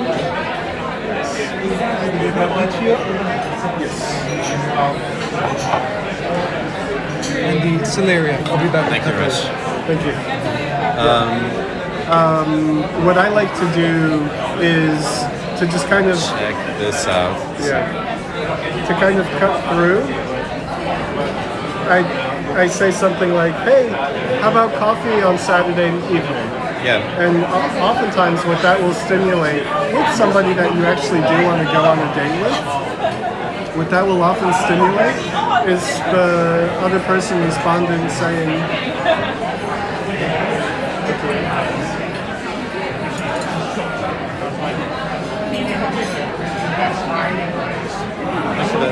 ideally the other person, mine is a radicchio, roasted radicchio with pear and some yummy cheese and almonds. But Yeah. I this think stuff what is- you're hoping for is you suggest like, oh, how about we get coffee or dinner? Coffee's a good first date, so coffee on it also is contextual. Yeah. Like a while ago, like I read a profile and somebody's like, oh, I don't do coffee. So I'm like, oh, since neither of us do coffee, how about we go to this tea house or something, And then suggest a time and place, and ideally the person responds, oh, I'm sorry, I'm busy on Friday, but how about Sunday afternoon? It sucks if it's just a one-word answer, because obviously the person doesn't really want it. It's like, what are you trying to convey to me? It seems like you're conveying to me that you don't actually want to meet up. Which, oh my god, this is amazing. Yes. You got the celery, that's all soft, and then the vinaigrette, like acid vinaigrette and Parmesan and like parsley. Yeah, mine is sick as fuck. And then the nuts too. We should like taste each other's dishes. Yeah, you just have to lift yours up. Yeah.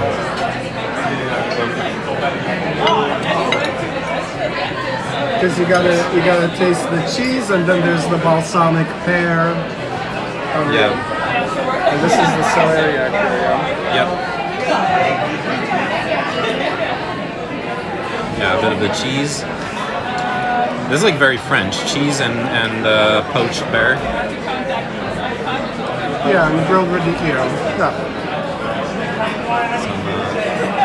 Oh, this Parmesan crusty thingy is amazing. Yes. It's incredible.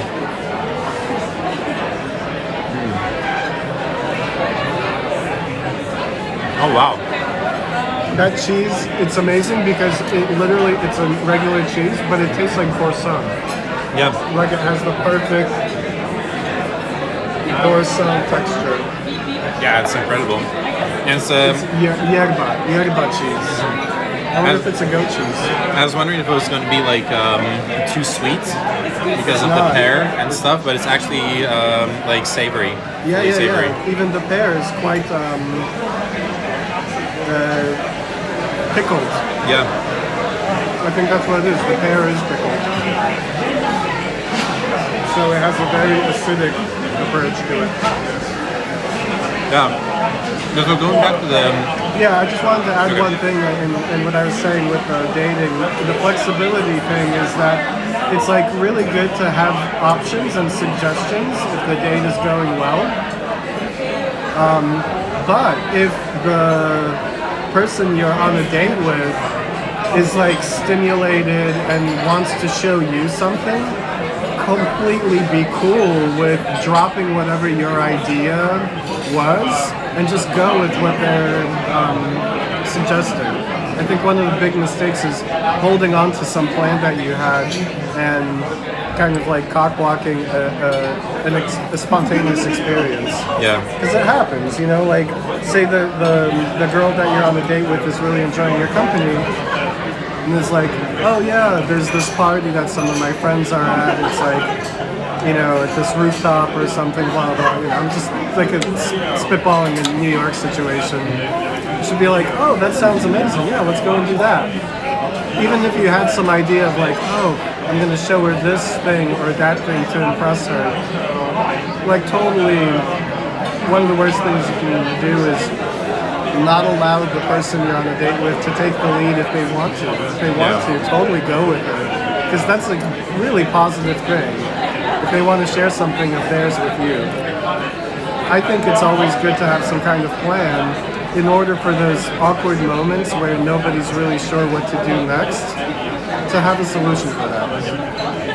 Anyway, sorry. I like went back really far to what I was talking about before. Yeah, I just wanted to finish my story with the girl. So I was afraid of the one-word answer thing, and she wasn't doing that. What she did was when I started asking her about to get back into the context.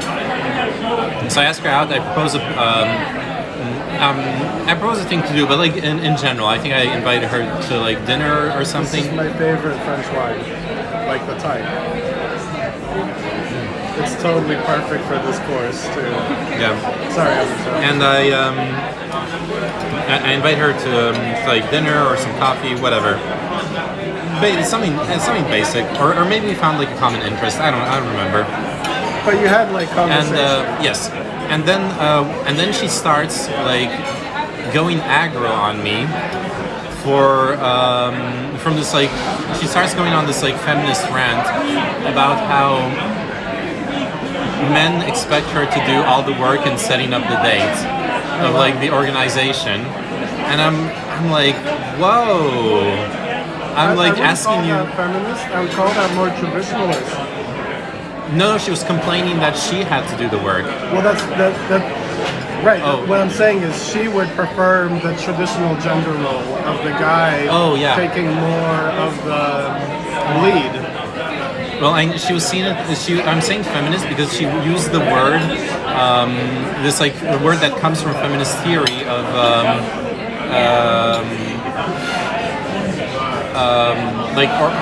I don't know the English translation, but it basically, or the English term, but it basically translates to like organizational labor.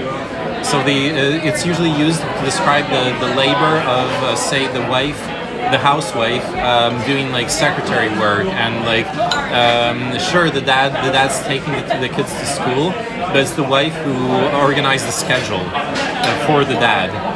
Where she's basically doing like all this like I can see it. she like even if the physical work is split 50-50, this term was invented to point out that housewives will still do a lot of like managerial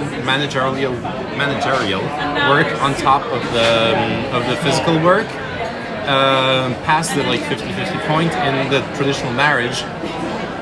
And it's just not recognized. Even just like having to tell like, hey, you should do the dishes, hey, you should do this, is this kind of labor. Yeah. And so she was accusing me of like having vaguely set up the date and then like forcing all the details onto her, where I was like sure, maybe it was going in that direction, but you didn't even give me a chance of like, I'm still like setting up the basic date here. To me, what that seems to be is the baggage from past situations. Yeah, Because totally. I can totally see, like it happens quite often in relationships, the male kind of getting lazy about organizing, and it's like the female that, it's not always this way, but I see it in my own life and friends, that kind of wants to go out and the guy just kind of wants to chill back. And it's also as you get older. But yeah, I know a lot of friends where it's the woman that will always be the one to call and like arrange a reservation and stuff like that. But I feel like it's really strange to project all of that onto a first date. Yeah. And like, especially for me, it was jarring. Yeah, because like, I don't even know you. What do you mean? Yeah, I don't even know you, and like, what the fuck? Are we going to talk about my emotional labor being always the person to ask you out, being always the person to have to like in the traditional gender role? She wasn't going to ask me out. She wasn't going to take like the risk of getting rejected. I'm doing that. Like, I'm doing that emotional labor every single time. And I wrote her, like, what are you even talking about? Like, I'm the one doing like all that labor every single time. And then she was like, well, yeah, but you're not doing the organizational thing. And I don't know. Well, it was weird. It's interesting because I definitely think she's a weirdo to like go hard on all that before you even meet, because the like kind of saving some face thing isn't happening. She just kind of rock. Yeah.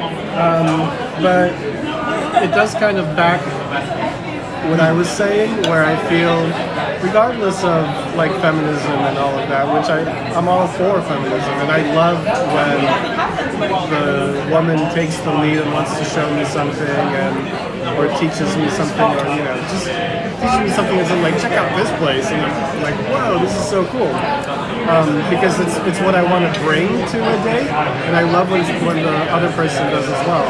But it kind of also goes into this direction where I feel like there is a bit of traditionalism and traditional expectations, some kind of level of chivalry or whatever, where, even, feminism, it is quite important in what I was saying, to have some kind of plan. If you want to impress somebody, having a plan and an idea of what you're going to do is a good move forward. Yeah. But as well, I hope, you kind of wish and hope that women will respect the fact that you're trying to let them have as much input into it as they want. It sucks. It sucks when you're somebody who, lives in Paris, understands feminism and how important it is, wants to do the equal thing, and then the person snaps back and says, "Ugh, I can't believe I always have to plan." Because I'm sure your intention was, hey, I want to keep your opinion and your taste and what you would like to do in mind, not force something that you don't want to do. Yeah, exactly. It's a difficult balance. And I think it's important to still, take the lead on some level. Most women respond well to it. As long as you're not like an Andrew Tate piece of shit. Well, I'm gonna go Andrew Tate on this. It's also just basically like economics of relationships. Men are more, especially in the online dating, men are more in demand. The demand exceeds the supply. So women can, especially in online dating. You mean women are more in demand? And Yes, the, yes. The supply of men But- is much larger. Than Yes, or rather, and like men are demanding women. I meant it in that way. So women are in demand. Yeah. yeah. So you get this huge power imbalance, which manifests in that way. The woman doesn't have to put in an effort or put in work. It's the man who has to impress her. Yeah, and that's very traditional, and I personally don't like to go in that direction. Meaning, like, if I'm on a date and the woman is really not interesting me and not impressing me, that's important. It shouldn't yeah, of just course. be that the whole thing is like, I'm looking for... I'm looking for the person to like me. It's like, and it happens. There is a lot of women that are really attractive, that are really uninterested, because they could just kind of sit back and be like, well, what you got? Because I got beauty. I think that's a problem in men's education in general. I think I told you about it already, but I'll repeat it for the stream. I had this. There was this guy on 4chan. He made a post about going to a party and going back home with a girl who like spent all night talking with him. Obviously, was interested in him, and then she invites him over to her home, like when they're at her doorstep. And the guy was like, no, I'm gonna go back home. The whole thread on 4chan was people talking, doing the like classic. The same speech you hear anytime people talk about like dating advice for men, like be more confident, do this, do that, and learn to like all those things. Like no one even questioned the fact that hey, maybe this guy just wasn't feeling that girl. Right. And I was the only person in the whole thread who just wrote him like, hey, I know this is going to apply to you, but it sounds like you just didn't want to have sex with her. Yeah. And you just weren't attracted. I honestly have been there. And you did I walked the girl home. Yeah. Gave her a kiss, and it's interesting how unfortunately it works this way for both genders. The more the person is kind of resistant and disinterested, the more it kind of makes the other person a bit more interested. It works in both genders the same. Yeah. So, yeah, obviously the fact that you don't want to sleep with them on the first date will make them actually trust you and want that more. But I've been in that situation where it was a nice date and I walked her home, but there wasn't any intention for the second date, so there was no intention for me to sleep with her, even though it was readily available. I knew that I didn't want to date her.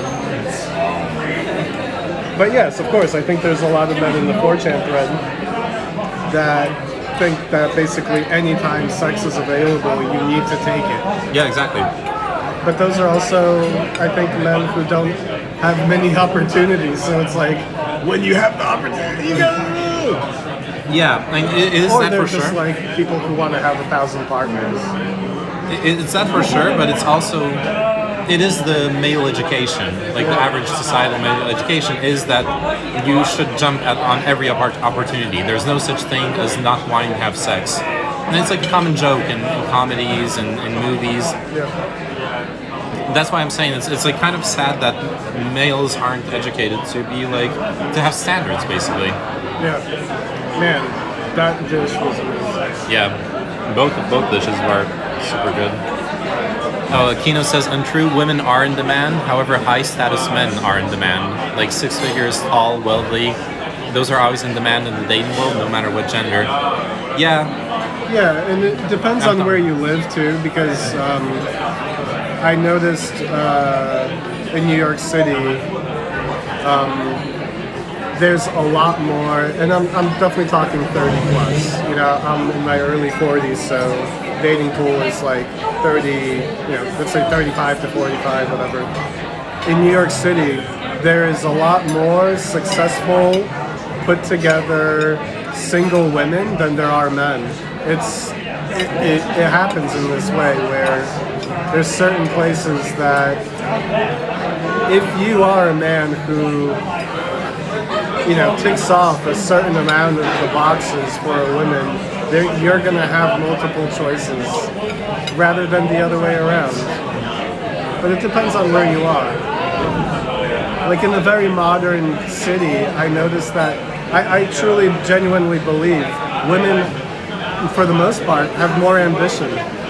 And men are kind of, like on a general ambition thing, I'm totally like just doing this is my hot take. Yeah. I think men tend to be a bit more lazy and don't want to educate themselves as much, whereas I've noticed that women, I've also been like a language teacher, and most of my students have been women.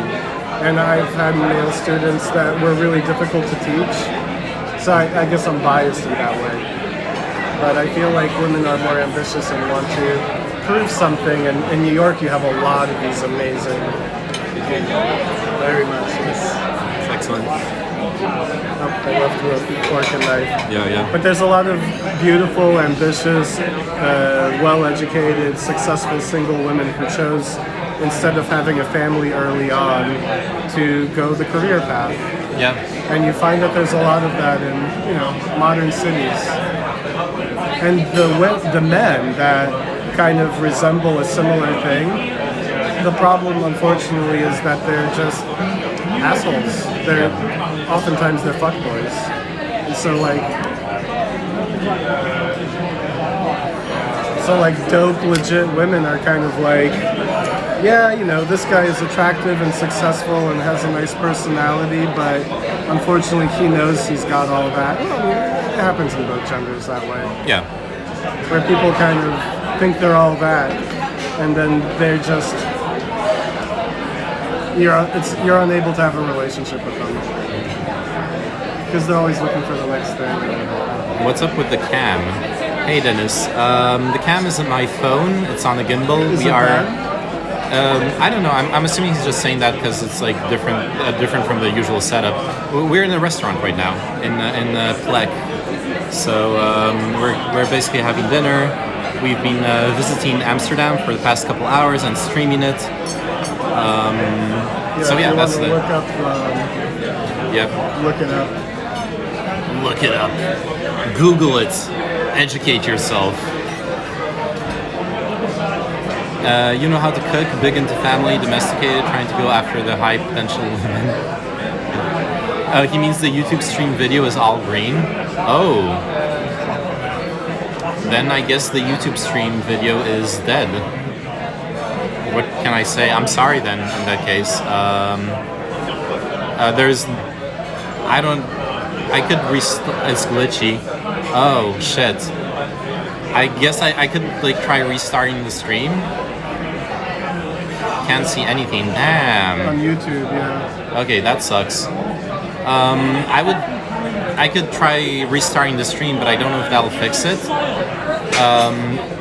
But otherwise, the solution is to hop over on Twitch. On Twitch, you can actually see the streams working. It's twitch.tv/itsoyoyo. It's all good. I really want to show the... Oh, are you charging now? Yeah. I can unplug it for a second, but... I want to show the fire pit because I'm obsessed. Let's see if you can actually see it. Yeah, there's this giant fire pit with really nice couches that you can sit on and lounge after dinner. It really creates a cozy atmosphere. You can kind of see it later on. You can show it. Yeah. I have, because there's so much text on the screen, it's like difficult to gauge what the viewers are looking at. Yeah, and they don't have all the text on the screen. That's Yeah. But I'm saying we can. For us, yeah, it's hard to get the shot right.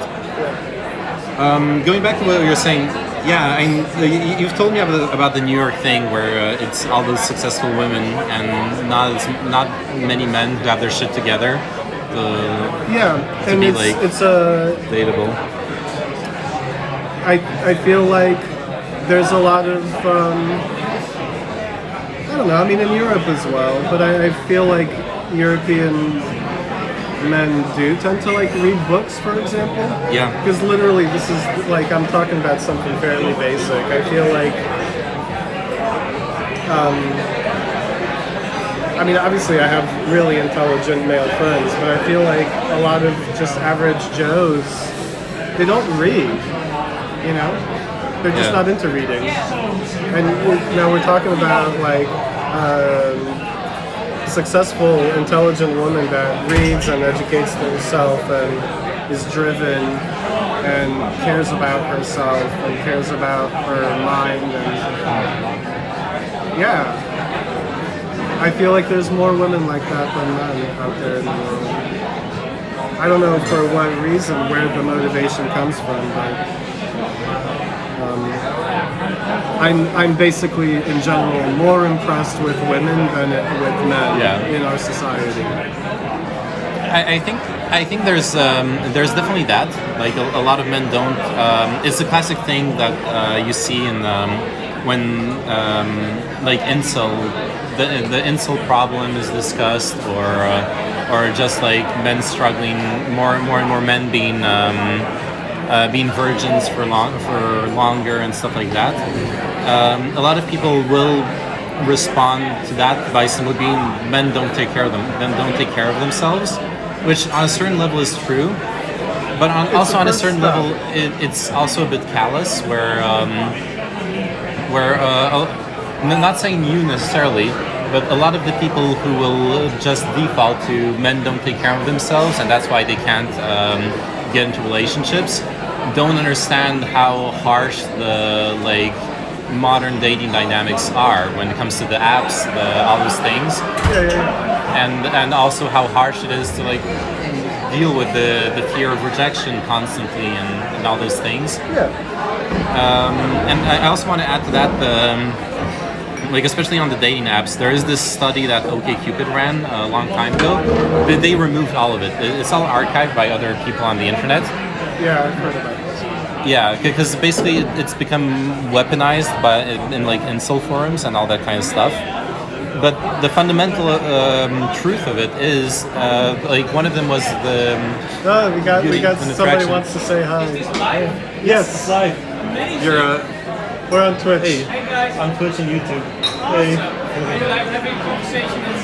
Yeah. We're wanted to show off this amazing place.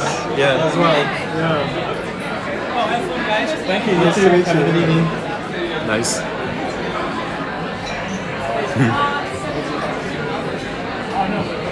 What was I saying? Oh yeah, so they had this, basically they ran surveys where men evaluated women's attractiveness, and it was an actual bell curve, centered around 50%. So most women were average looking to men, and half of women. And for women, the bell curve was centered around the 80th or 90th percentile, where 70% of men were just ugly to women.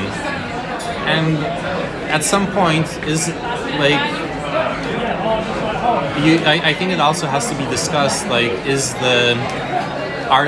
there something wrong with the expectations as well, because you can't have we've had now years of, and I agree with all of that, of deconstructing women's magazines, the image of women's beauty, the body positivity movement and stuff like that, and learning to accept different kinds of bodies.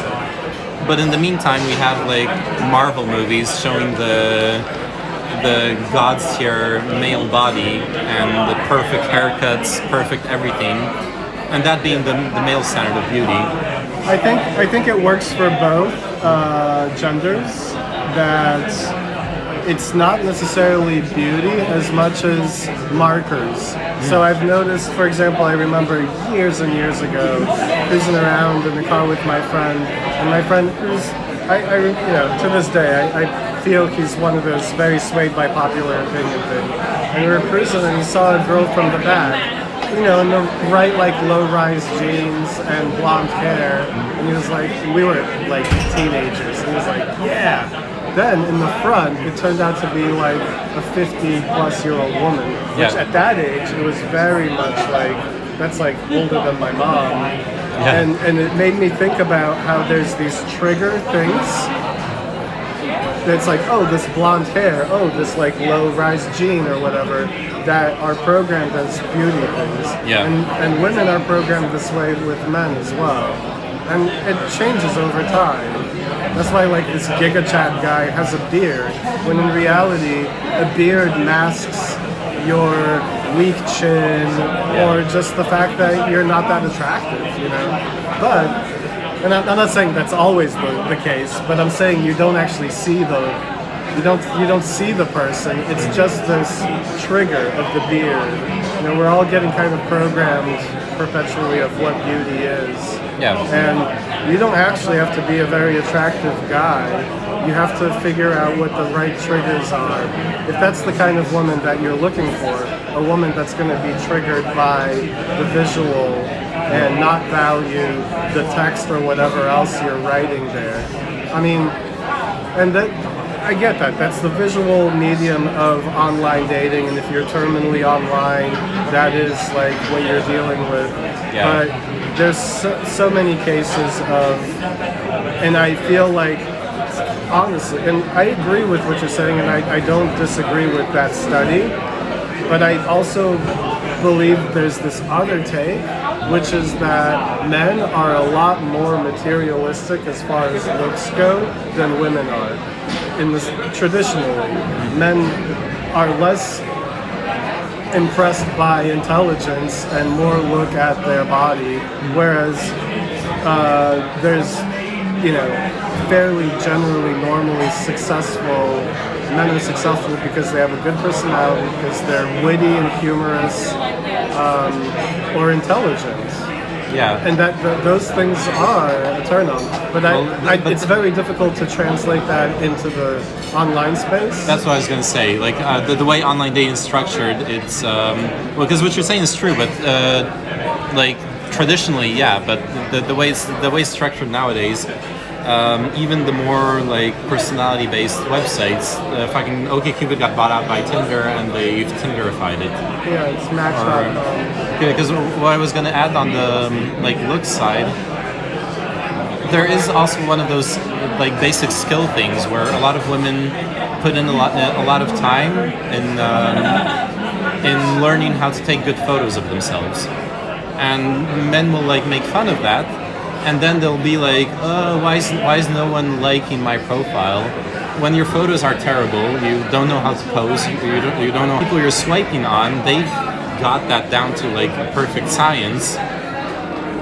So whether they even consciously choose to or not, they're just gonna expect that same quality from you, whether it's fair or not. I think it's also important to know who you are, and it's one of the most difficult things for people. I'm not saying like that's something easy, but the more you figure out who you are as a person, the more you'll understand what your match is. It's a difficult situation if you as a male are totally like, I don't know, like incel, or I don't know this language, I'm sorry. But, no worries. But if you've watched a ton of porn, you have this specific idea of what relationships and all of that look like, you have a specific idea of what your girlfriend should look like, and you're like focused on this image, Yeah. but you forget that person that's portraying that image is also focused on their partner portraying an image that's adjacent to that. Yeah. You can't be somebody that's completely different image and chase that. And that's what I'm saying is, and I'm not saying like, oh, you're a loser or whatever. I'm saying maybe you're less materialistic, and maybe you shouldn't be chasing the woman that's the most materialistic, even though that's the one that looks good. Maybe you care towards yourself, care less about that, and care more about developing your intelligence. Maybe then understand that the women that will go for you, the women that you would actually really go for, are the ones that care about that as well. Which, ironically, there's a trap there, which I found myself falling into sometimes, of like, if a woman actually takes care of herself and like is good at makeup, good at dressing up, and all that stuff, where there will be this assumption that she's really materialistic. No, yeah, that's not what I mean. I know. I just think it's funny how you can kind of fall into that trap as well.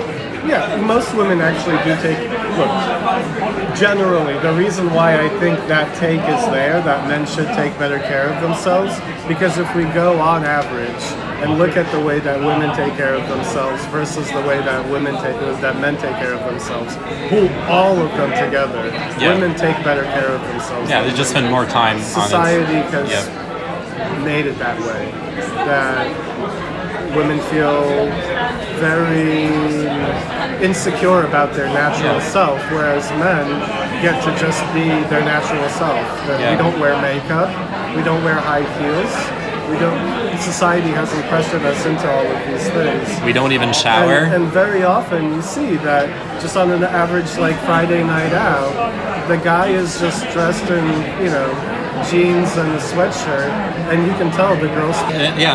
Literally just even in time spent on it, it becomes huge. Just because the woman takes care of herself that way doesn't mean that she expects that of a man because of the way that society has created it. But I think if men do take better care of themselves, it'll just be that much more attractive to women in general. Yeah. And it's simple shit. I'm not talking about bling. I mean, like, take a shower, brush your hair. You don't have to have like $1,000 watch or jacket on, whatever, to be fancy, to be looking, good. Don't listen to him. Don't shower. You will lose your wizard status if you shower. Yeah, I mean, online dating is really difficult. I always liked OkCupid because there's a lot of text there, and I never engaged somebody who didn't take the time to write stuff in their profile. I had put stuff there, my likes and etc. And I like when women also do, because it gives you starting points on what to talk about. And it also shows that, they put the time and effort in. I'll go to the bathroom real quick. It's downstairs? Yeah, downstairs underneath, and I see. the right is the kitchen. You take a left and there's the lockers. Okay. You have to walk past the kitchen.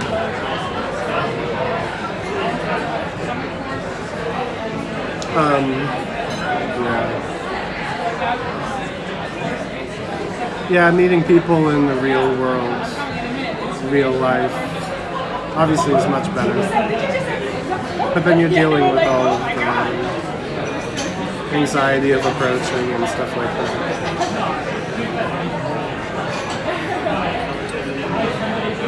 Yeah. Meeting people through your group of friends or somebody that you know that knows somebody. It's much better and much more organic, and you get to see each other in the real life situation right from the start. I think we tend to, in online dating, project a lot of expectations and ideas of the other person based on their profile. Probably goes both for men and women. And some people play into it.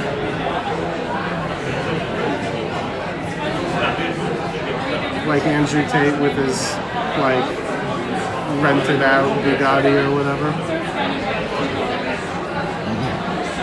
Maybe he owns that.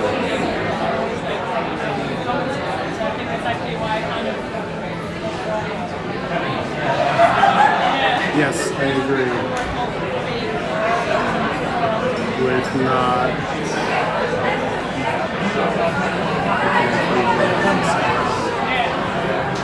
Yeah, IRL is much better. It might take time, so you have to be patient and be okay with, I don't know, being single for a while. Maybe not having sex for a while. If you're really looking for a good connection, it's okay. Not to constantly be chasing a relationship or a woman, one night stand, but, you know, looking for a man or whatever.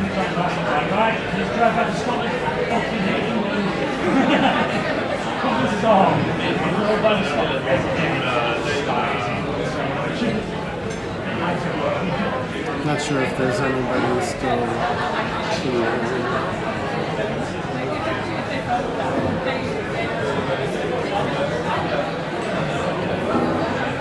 It's a giant disco ball.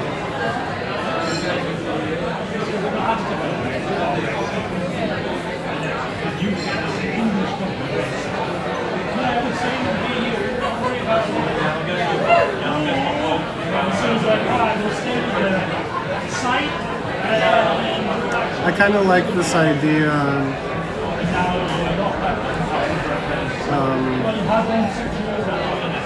This is our foods. Nice. Right. Nice timing. The sea bars. Thank you. Potatoes and A glass of wine could I order with you? Or, yeah. Oh, wait. What you like? a glass of Tempranillo. Do you know this? Oh, did you end up ordering the fish too? Oh no, I ordered the wild boar. Yeah. I had the wild boar. Yeah. I'm so sorry. I will get through. Yeah, my colleague maybe did a typo. I hope it's okay. It's okay. Yeah, I will get you the wild boar ASAP.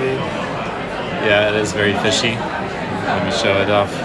Definitely no way I would have made the mistake of ordering that.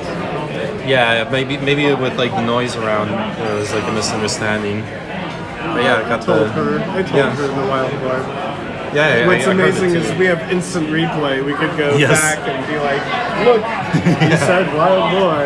If there was a dispute, we have it on tape. That is true. So this is a sea bass, Yeah. Or wait, no, it was redfish. redfish. Redfish. with potatoes And I don't remember what's on top. and some gamba. Oh yeah, and some gamba. Where's oh yeah, there it is.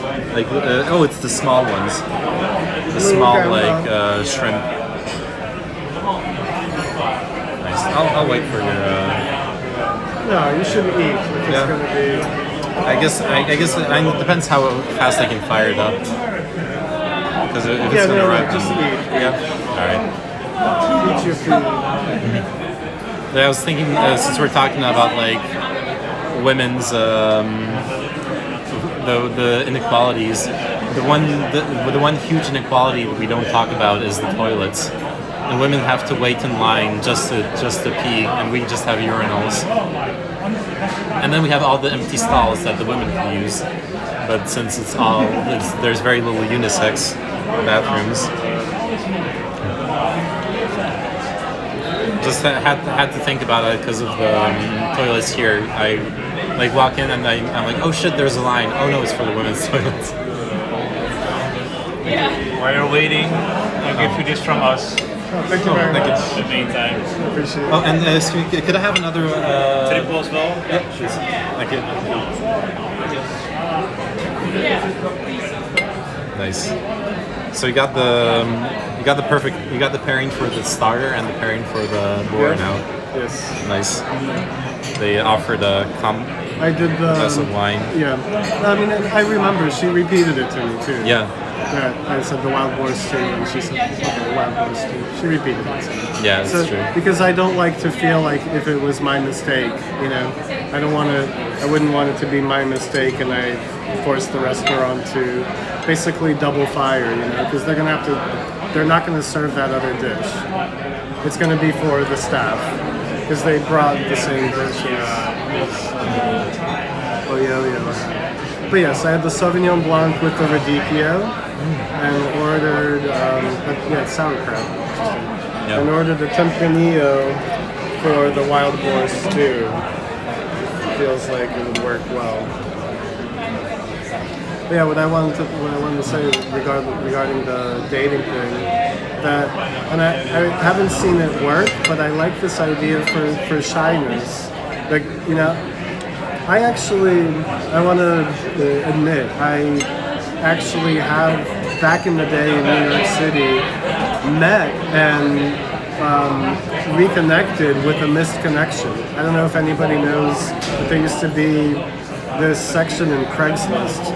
Craigslist really blew up in New York. It was, in the 2000s, it was where you would look for work, and it was also where you would look for your apartments, but it was also like a social space.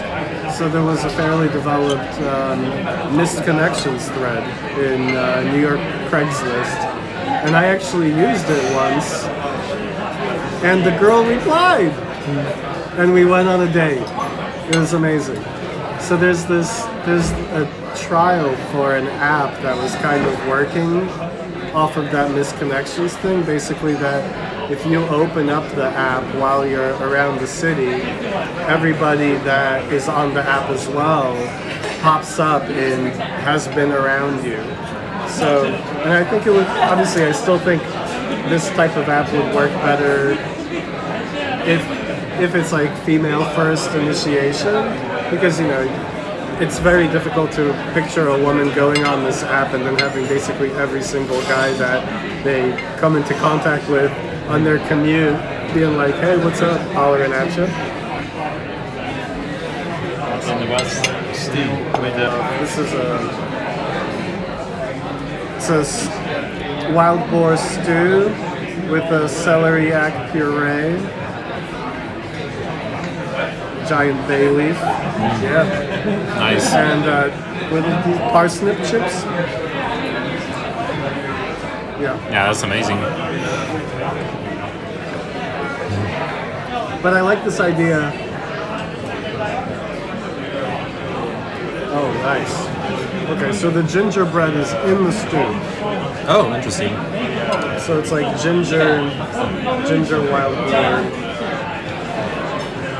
But yeah, like this idea of doing the misconnection thing in case you're too shy, like, you know, you made eyes with somebody on the subway and you were too shy in the moment to connect with them, and they were really feeling you too. It'd be nice if you're both on some kind of app where you can like ping each other, and if both people ping each other, then you can start a conversation. So it would take away a part of the fear of the cold approach. Yeah. But also, I think the best thing the fear of the cold approach thing is to not approach a woman who hasn't noticed that you exist. You know, all the pickup artist crap, it's like, it's trying to teach you how to approach a woman who didn't smile at you, didn't notice you, didn't even know you existed. And it's not in my rules. My rules are, I'm only going to approach a girl that actually knows I exist. Even just by a quick pass and a glance and a little smirk. And what if women never notice you exist? What if no woman ever noticed you exist? I don't think that happens. But I'm saying, it's weird to like come up to a woman from behind. Hey, what's up? I saw you there. And it's like, Yeah. but I didn't see you there. Yeah. It's the same for me. I don't really like the what you call the fruit roll up. there needs to be some kind of like eye contact and. Yeah, I'm into the fruit something roll up happening. if somebody made themselves seem available, Yeah. smiled to you.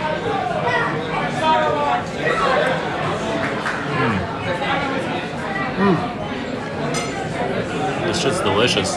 But they at least saw me in the room. Yeah. Instead of just feeling blindsided.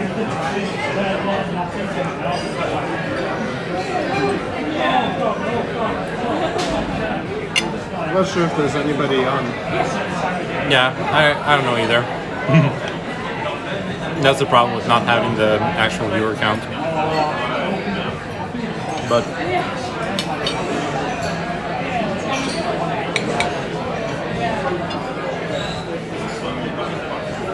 My dish is super delicious, but it wasn't the most visually striking dish I've had. yeah, But it's absolutely delicious.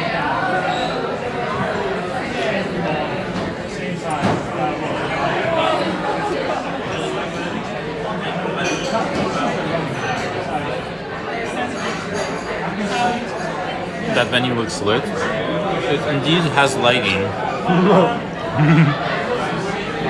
No one is here, don't worry. Good. No problem.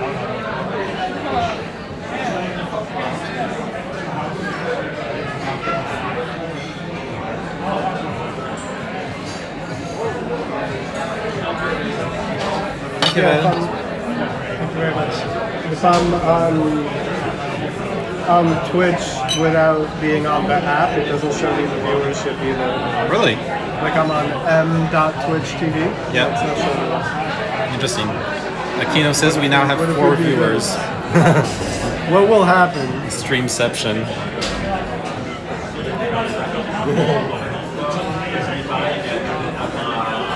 One of them is me, though. Gotta pimp some food. Look at this hearty. There's so But yeah, this venue is lit. It's got a giant disco ball because it's like party time in the nighttime. Yeah, we do. I do notice we have a lot of similar mannerisms. yeah. Like watching you on stream, it makes me realize it. Turns out growing up together makes you share stuff. I know that's like crazy. We up 9 now, it's working. Wow. What was I gonna say? I was gonna say something with Back to the dating oh yeah, stuff. no. So there's this subgenre of content on YouTube and on Twitch. It's called mukbang because it's really popular in Korea. That's the Korean term for it. It's literally just eating streams or eating videos. The most famous one of them is a guy called Nikocado Avocado on YouTube, who became famous basically because he started off like as a normally fit person, and he's driven himself to morbid obesity for content, where he devours like fucking 10 McDonald's meals for a video and stuff like that. I imagine at some point people are just watching him get fat. Like they're Absolutely. So I got this, in case for the new viewers, the food stream. I got this wild boar stew with celeriac puree, and I paired it with a tempranillo.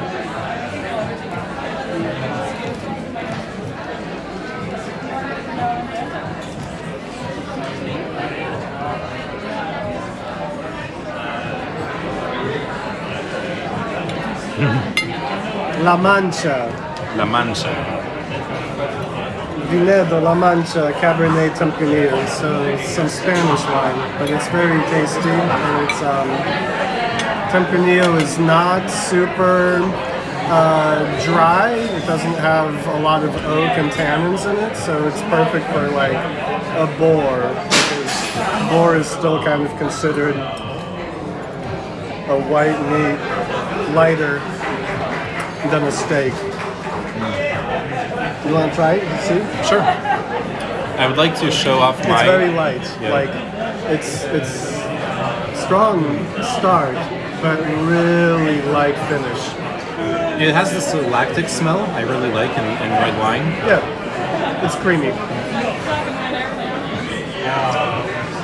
I like Tempranillo because the finish is it's good. super light. It's not tannins, so it doesn't like the because that's what I was saying is tannins would super disturb the flavor of the fish. Yeah, I can still taste the seafood underneath it. I had because I've almost finished eating it because I'm devouring it. It's delicious. Like redfish on top of some sauerkraut. There's still a little bit here, and the sauce is this like butter fish sauce with small shrimp, and then there was like roasted like small potatoes all around. But I've already eaten all of them. Paired with Oh yeah, with a triple. With a triple beer, like Belgian style, but Dutch. It's a Dutch brewer. What the fuck was that? Something broke. Run. Yeah, it's a bit less full now, but this like when we came in, this place was super full. yeah. And definitely good to make a reservation here for the evening. It's popular. Yeah.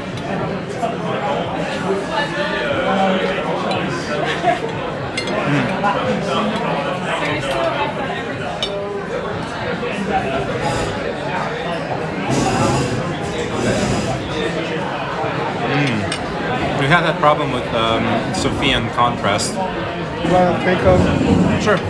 take a scoop here I'll taste with a piece of meat. It's good because it's like a goulash, but it's also like it's got the ginger bread thing, and I don't mind it. There's like a sweetness to it, but it's not bad. It's really Oh wow. incredibly flavorful. Yeah, that's amazing. It feels like I'm eating autumn. Yeah, I was gonna say it's, like with the gingerbread taste, like the sweetness, it's very Christmassy Yeah, in a way. It's like very Christmassy boar. I'm eating winter. Yeah, I'm eating Santa. exactly. Here in Holland, when the hunting season's open, they'll shoot anything, even the reindeer in the sky. Not reindeer, Santa himself. Yeah, but first you have to shoot down the reindeer so he crashes, and then you can hunt him down. I'd rather just shoot the Santa, have him fall out of the sleigh, and have the reindeer be able to fly away. That would be more humane. And You're then right. just eat Santa. We should. But all the poor children that would not get their presents because we ate Santa. We should write a letter to the hunters, to the Hunters Association. Please, when you hunt, don't shoot the reindeer. Only shoot Santa. The reindeer deserve better. We here on the stream endorse cannibalism rather than And universal healthcare for all pets, yes, universal healthcare for pets and plants. including reindeer. Including reindeer, especially flying reindeer, but also non-flying. Do you want to live in a world where you cannot take your local coyote to the hospital? There's this funny couple pictures of some woman on Instagram or Snapchat being like, I found this dog outside. He looked so scared, and I'm gonna take care of him and adopt him. And then but it's actually a coyote. So people are like, oh no, she's like, at some point it's gonna freak out and bite her hand off or something. This is so good. Yeah. I wish you guys were tasting it stream. Yeah. That's what the metaverse should be. It should be like, Taste and smell vision. yeah. There was this Or tech concept. Yeah, it can't be smell-o-vision. It has to be tele-smelly. Because it's television, so it's telesmizsion. Yeah. Telesmelsion. Taste station. They were going to do something a while back of like there was this machine that could generate smells. So they had like you recharge it with different vials of like different base smells, and then you could like pump out mixtures of them. It never popped off, obviously, or we'd have heard of it. This is cute. No, you are cute.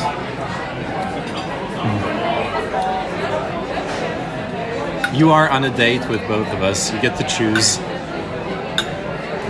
You get to choose who you want to have dinner with.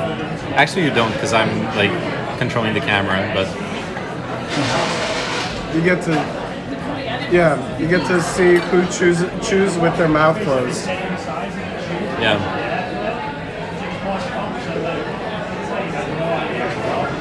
I do the eyebrow thing like you do too. What is that? Oh yeah.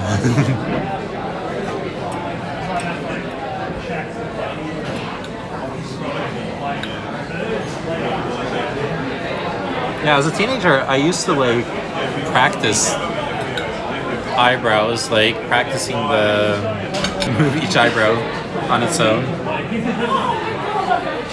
But then also, honestly, that streamer we saw the other day, the Asmund little guy, I kind of tried to like copy him when it comes to the reactions, where he's constantly he could be watching the most boring video in the world. In that case, he would just switch it off. But he could be watching something that's like whatever, and he's just constantly making different faces while watching it, where he doesn't even need to interrupt the video or like say anything. You're just like watching his face do all sorts of things, and it's kind of entertaining in its own right. So it's like something I tried to do. You definitely need to be animated. Yes, you need to be anime. And like, and just flow. I think the thing that helps me deal with this situation is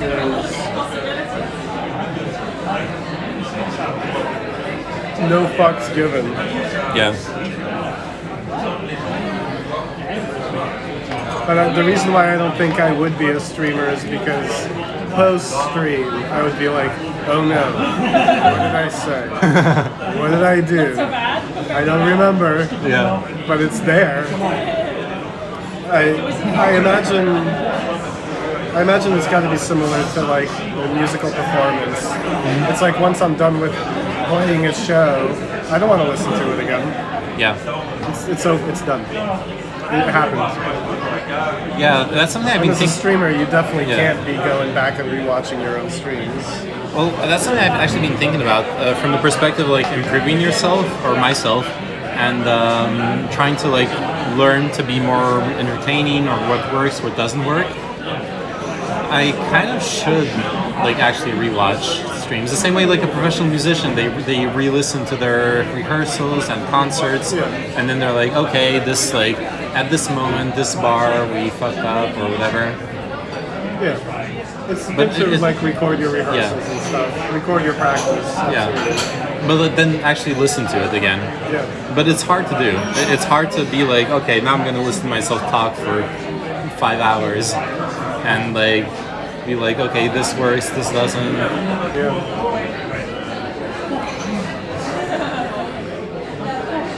It's rough. Oh wow, that was so good. Yeah. That was like really seasonal. What I ate was like I was eating the season in a dish. That was amazing. I'm impressed with the fish, with how like fish taste is subtle. They made the sauerkraut really soft, because usually sauerkraut is very, like the vinegar is really strong in it. Yeah, because it's cooked, right? Yeah. But so they let it get very sweet and softer, less acidic. So it didn't overbear the fish. It's like a good balance. Yeah. It's interesting. I would have thought. Yeah, I would agree. That it is the best way to improve. To hear yourself back. I mean, it's like I also produce electronic music, and which it's not like a live band. You're building it, but after I've built all the different parts and kind of created all the progressions and stuff, absolutely, I'm gonna listen to that song like 20, 30 times on in the car on different stereos, in different moods and stuff, and try to figure out where I want something different to happen. Woo, man. I'm burping and full. I'm like trying to talk, but I'm like...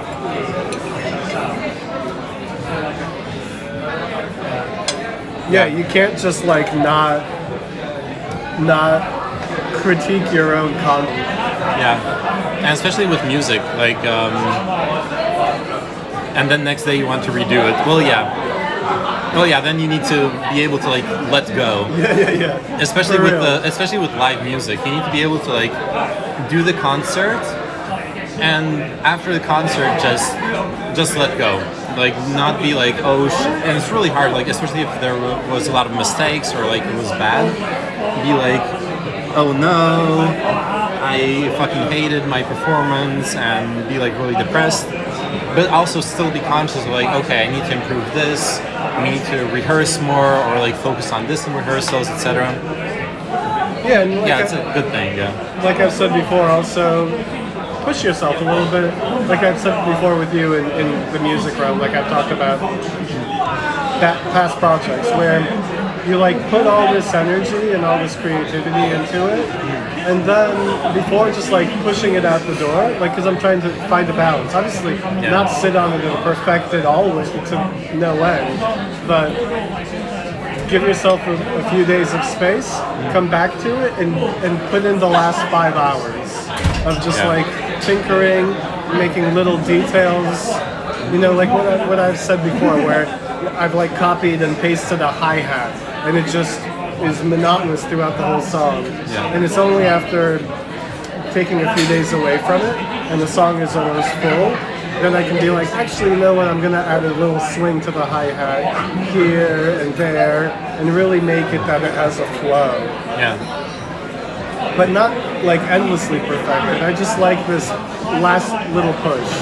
Yeah, you always need to add Where you're at this finishing place where you're touches. like, oh, this is good enough. And I'm like, okay, yeah, good enough.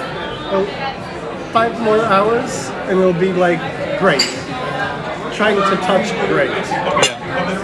Yeah, you need the finishing touches in anything. But not to the point where you're never going to release anything because it's always going to be 95% done. I'm saying don't let it be 80%, push it up to that 90% done, and then release it. Letting go of the parts that you really like and that don't work is probably the best thing you can do. It's also the hardest part of it. But you're right, like being able to, I guess it goes in line with also the, I don't know what I was talking about, but it was on stream of like, with the pumpkin carving stream, about how art is fundamentally, people think of it as a constructive activity, but art is actually a destructive activity. You destroy the things that, you destroy the possibilities of a blank canvas. A blank canvas has infinite potential, and by forcing it to be just one image, you've destroyed all the other images, like quantum realities. You've destroyed every single other like quantum reality that it could have been. Yeah, I get it. And like that's in line with what you're saying. Like letting go of the parts you like. There are plenty of ideas that are good and that you like and that would have been great, but you can't have all of them in the same thing. You have to, at some point, you have to just put out one thing, and it has to be good, and it has to be just that one thing. You can't have it be everything. Yeah. And that's hard because it's like killing your like it's like killing your own ideas and your own. Nothing can be everything all the time. Yeah. Oh well, with the movie I told you about, Everything Everywhere All at Once, that is actually kind of a theme in it. Obviously, with the title, you can imagine. But with all the like quantum realities, killing your darlings is the term. Yeah. Yeah. I think it's an interesting balance because the art's got to be about you, but also like in a realm like music, there's a point where you do kind of have to let go of you. Yeah. And be like, I like this, but this doesn't work. It won't work in the... Yeah, I feel like in the early phases of Pearl and Porto, the music project I was in, each song was... It was amazing. Yes, really good. Sure, unless you already know. Yeah? No, I don't. Okay, yeah, please. Or I can look it up. Thank you. Yeah, I already know what I want. Okay.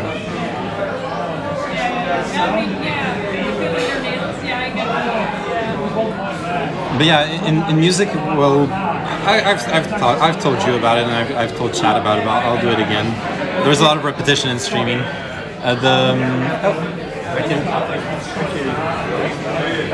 Here, let me show off. Yeah, you have to be aware of your audience on some level. I mean,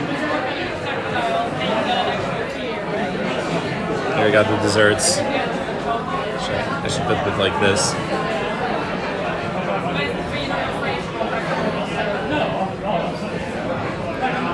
Yeah, in this Wolfpack concert, the showman at some point is like,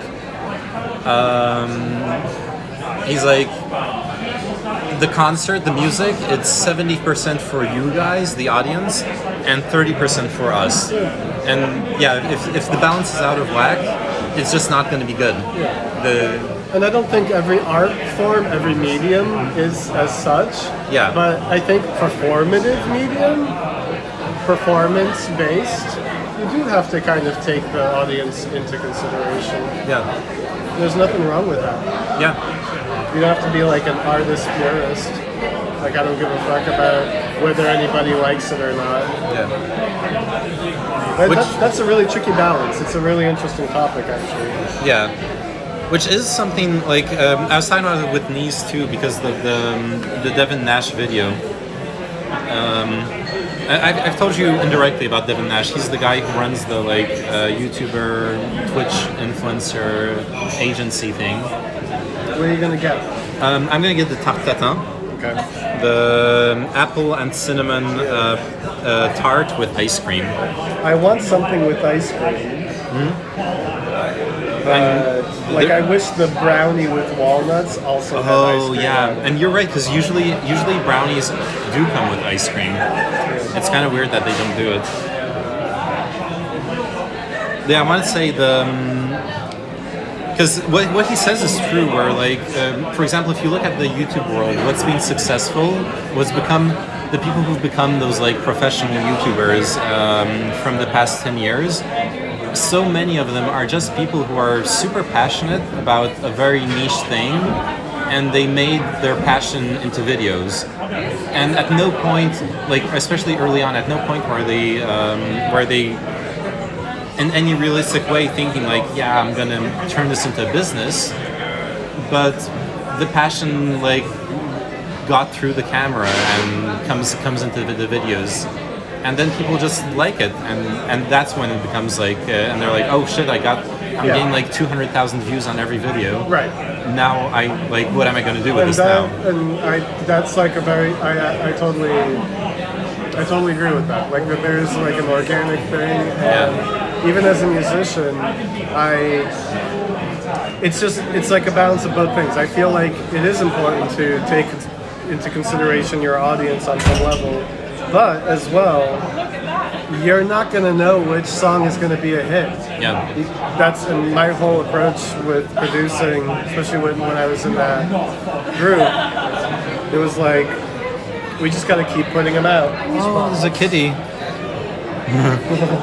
Getting everybody's attention.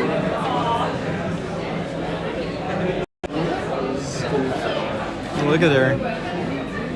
Look at her beautiful ass. Oh. It's a cutie. Came out of the back area. Oh, the back, yeah. I want to hang out. She's super amenable. So I would have expected a cat in like a place with this kind of this many people to be very like not care about people. Aww.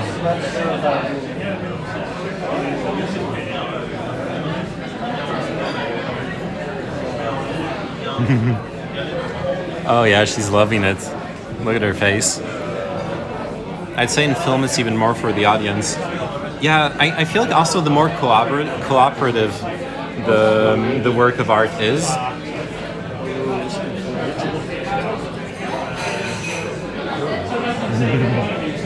the more cooperative the work of art is,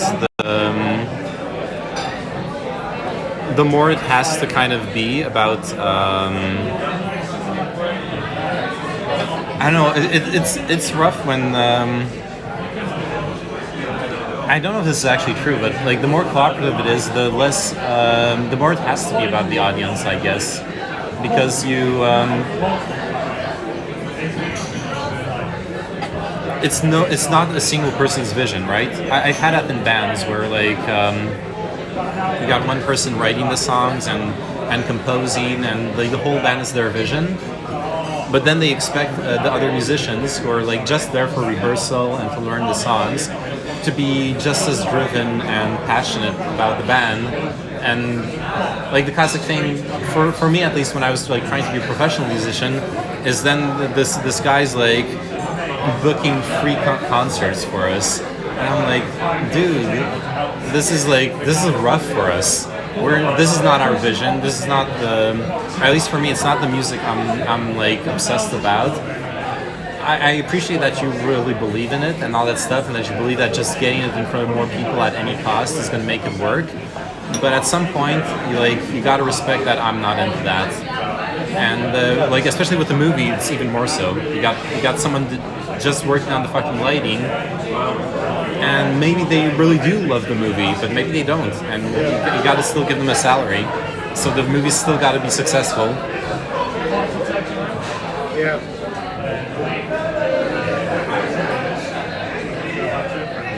But yeah. It's the difference between a band and somebody leading the whole thing and everybody just kind of being a studio musician behind them. Yeah. If you're a true band, then it's a collaborative effort, and everybody's opinion, and different people write different songs, and people who didn't write the song are willing to play other people's songs. You know what I mean? Yeah. But then it's kind of like a more natural band. And of course there's people who write better songs than others, and of course Ringo Starr only had a couple songs in the Beatles, but they let Ringo have his songs because he had to. Like, give Ringo his songs, you know? Even though like Paul McCartney is like an incredible songwriter, and obviously John Lennon. Yeah. I feel like a lot of it was Paul McCartney. But that's some other discussion. Yeah. But yeah, that there's other people that are better at songwriting and understanding hooks and pop music and stuff, but everybody in the band wants to have a song and have it be played by other people. Everybody has ideas. Yeah, that's it makes me think of this Kurt Cobain thing where David Grohl, like before Kurt died, there was this interview and David Grohl was like, yeah, I'd like to have some of my songs be played, but Kurt doesn't allow it. It's like the most definitive proof that Dave Grohl killed Kurt Cobain. Because he actually wanted to be the guitarist and the lead singer and songwriter, not just like the drummer guy. It is funny to think of that in the context of Nirvana, Just memeing. Where it's just like very clearly, like Kurt Cobain is Nirvana. Yeah. The whole. But at the same time, I have to say, I don't love David Grohl as necessarily a singer-songwriter, But holy fuck, dude. Nirvana was super about that drum. Yeah, he's a great drummer. The afterthought of the band was David Novoselic, the bassist. Yeah. He was right there where he needed to be, but that band is actually driven by the drums. The least... The instrumental is driven by the drums. What I feel like is the least repetitive part of that band was actually the drum set. Yeah, he definitely was the best musician. It's just that clearly, like the drum parts are incredible, and he's really good at what he does. Yeah, and Dave Grohl wanted to have his own band. Yeah, exactly. And that's why he killed Kurt.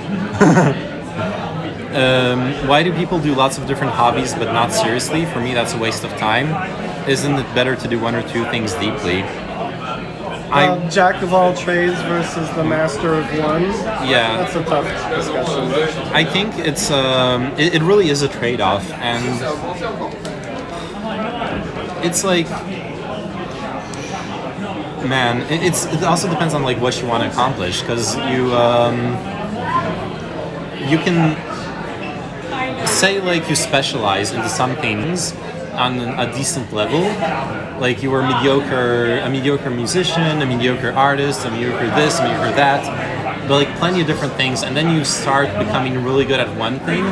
All those other things you've done are gonna feed into and are like this pluridisciplinary approach is gonna make you all that much more interesting in whatever it is that you do end up doing. On one hand. Yeah, but you also have to take into consideration, because I agree, but I also have to take into consideration that the 10,000 hour rule. Yeah. And there's only so much time in your life that you have. So the 10,000 hours is going to take a really long time. If you really want to become a master of something. Yeah. I'm going to go smoke a ciggy. Okay. I want, in case she comes, but it would be awesome if she came. She might not because I'm not here, but I want the chocolate mousse. Okay. And espresso macchiato. Chocolate mousse espresso macchiato. I'm gonna go have a ciggy. Yep. If you're full and been drinking and all that stuff. All right, no problem. Yeah, with the 10,000 hours thing, that's true as well. Like you have to get good at something, you have to actually put in the hours and specialize. But also the other thing I want to say, outside of like the value of a pluridisciplinary approach, is not everything in life has to be optimized. If you already have a thing that you're good at or good enough at, and what you really like is doing different things, and you don't feel the need to turn them. Who's to say your way of living, your way of approaching things is wrong?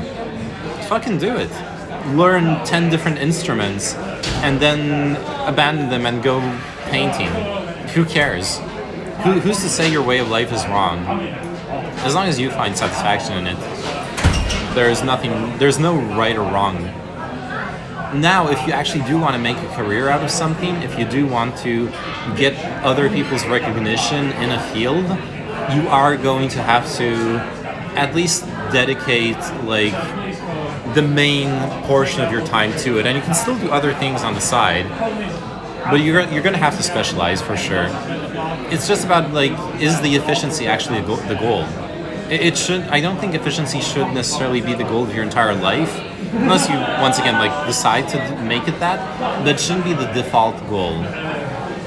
You don't have to engineer every waking moment of your life.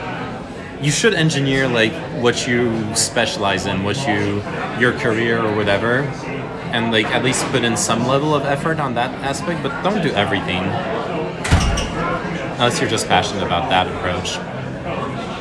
Because it's more efficient stopping something when the learning curve gets flatter after 6 months. Yeah, the fallacy there with the multidisciplinary approach is it's easier. It's easier to feel satisfied when the progress is fast and easy. When every day you can see the progress, you can see yourself get better every single day. and then progress slows down, and then suddenly it takes a year to get to the next level, to like actually hear the difference between how you used to play the instrument a year ago, and etc. And it's less fun, and that is a problem. That on the other flip side of like learning to accept doing different things is learning that you have a cognitive bias against actually long-term effort. We want the quick fix. We want the fucking dopamine rush, the pill, the Matrix red pill that like turns you right away into Neo. The easy fix. That's not real life. Real life is the grind. It's the 10,000 hour rule. It's having to do something 1 hour every day to actually improve long term. It's having to go to the gym or go out running even when it's raining, even when it's cold, even when you don't want to. It's those moments when you don't actually want to do it that actually really matter for your progress, because you're not interrupting it. You're actually doing it every day or like every couple days. Just gotta, it's the habit. You can form bad habits, you can form addictions, and you can form good habits. And when you maintain those good habits, you actually do that long-term progress, that get into that specialization. Collecting spot. Oh yeah, the kitty's still here. Nice. She's here. Let's flip it around.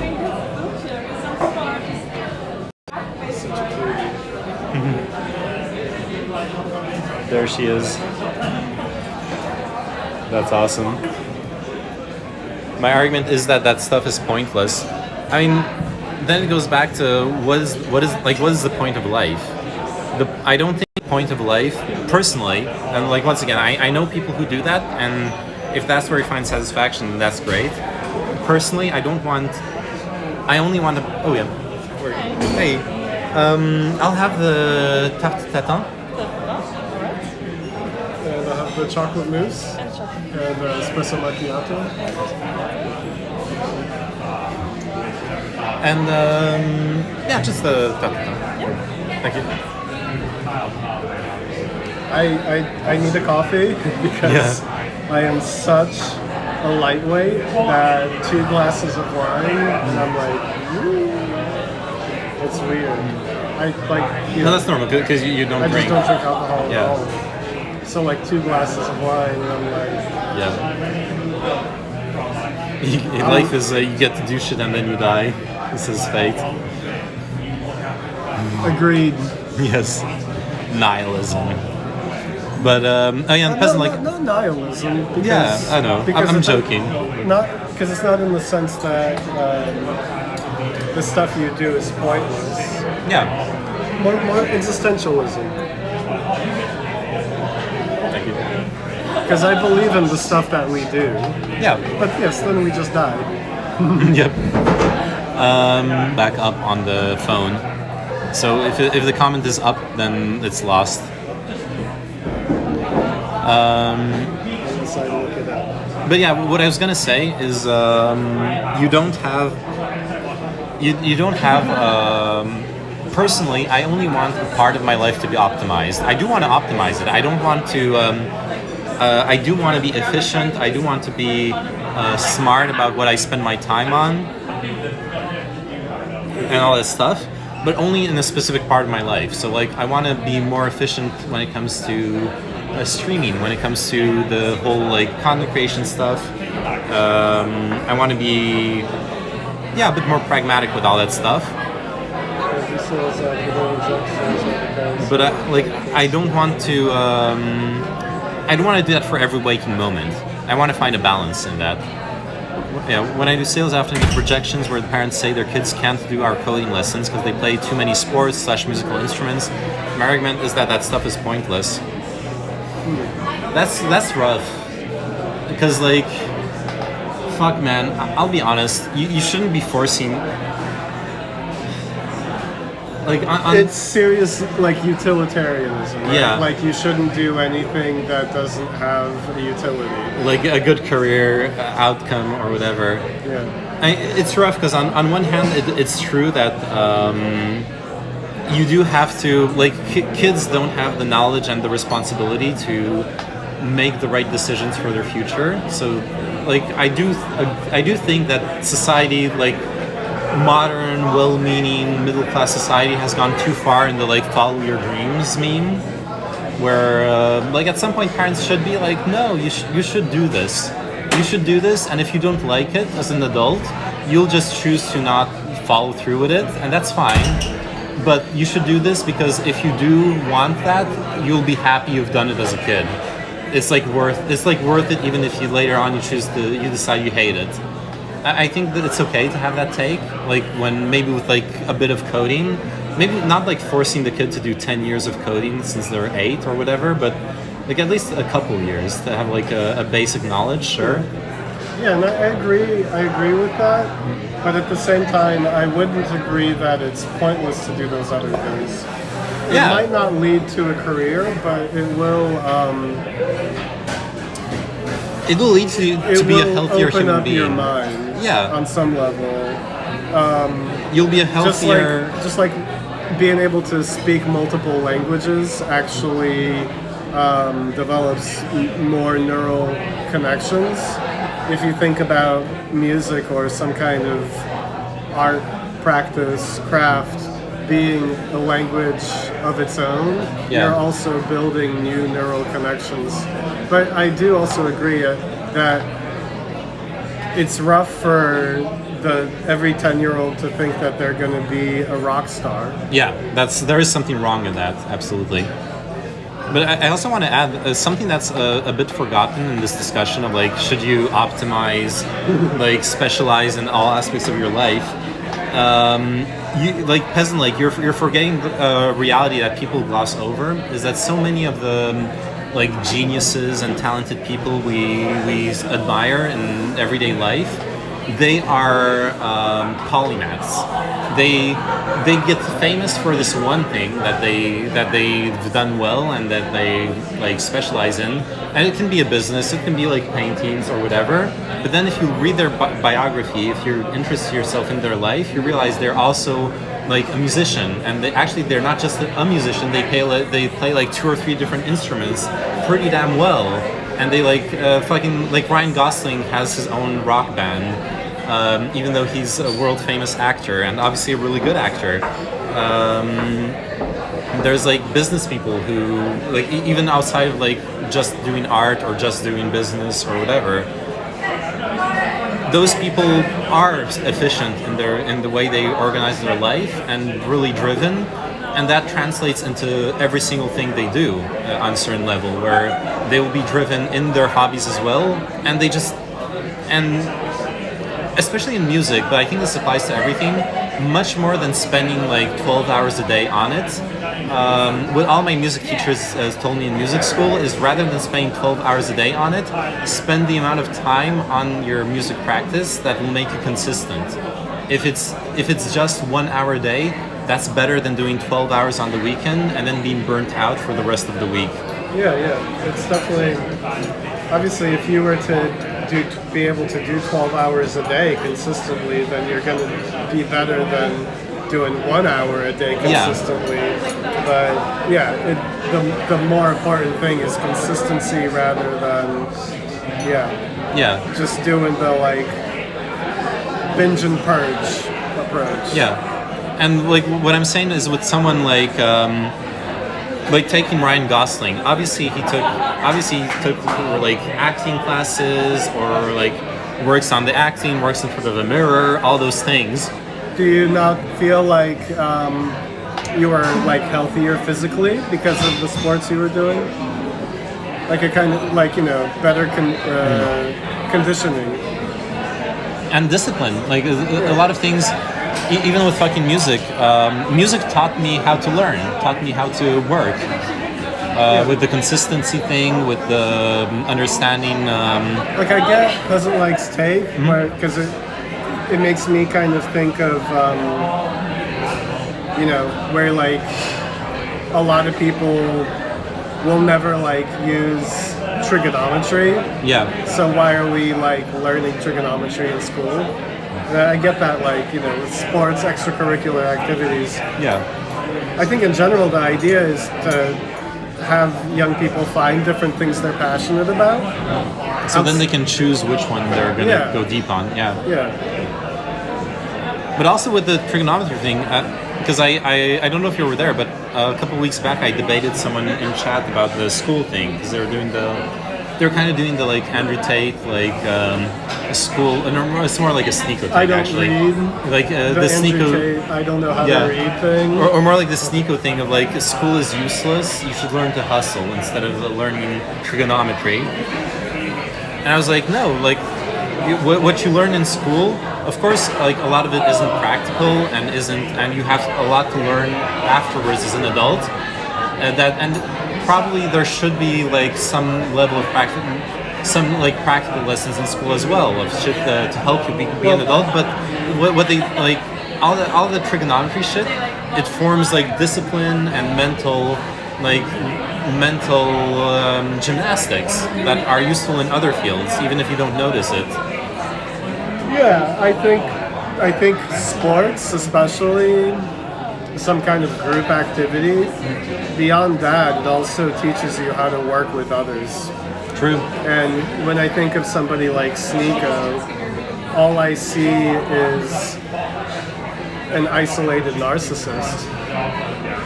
But and again, I don't know him that well, but with the rhetoric, it's kind of yeah. that direction. With what you told me from don't the learn how to work well with others. Don't learn how to collaborate. for me that's not the time. Thank you. Just like Nice. Now it's all dank, but yeah, this is mousse with polenta crumble and orange, pickled Nice. orange. I love how the mousse looks like this weird sausage thing, but it looks kind really of good. looks like ice cream. Yeah. And then for me, it's the tarte tatin, which is like an apple cinnamon tart. So that's here with this like the breading and some ice cream. Yeah, it's cinnamon ice cream. Yeah. All right, let's get some. Let's do the I thing. think generally,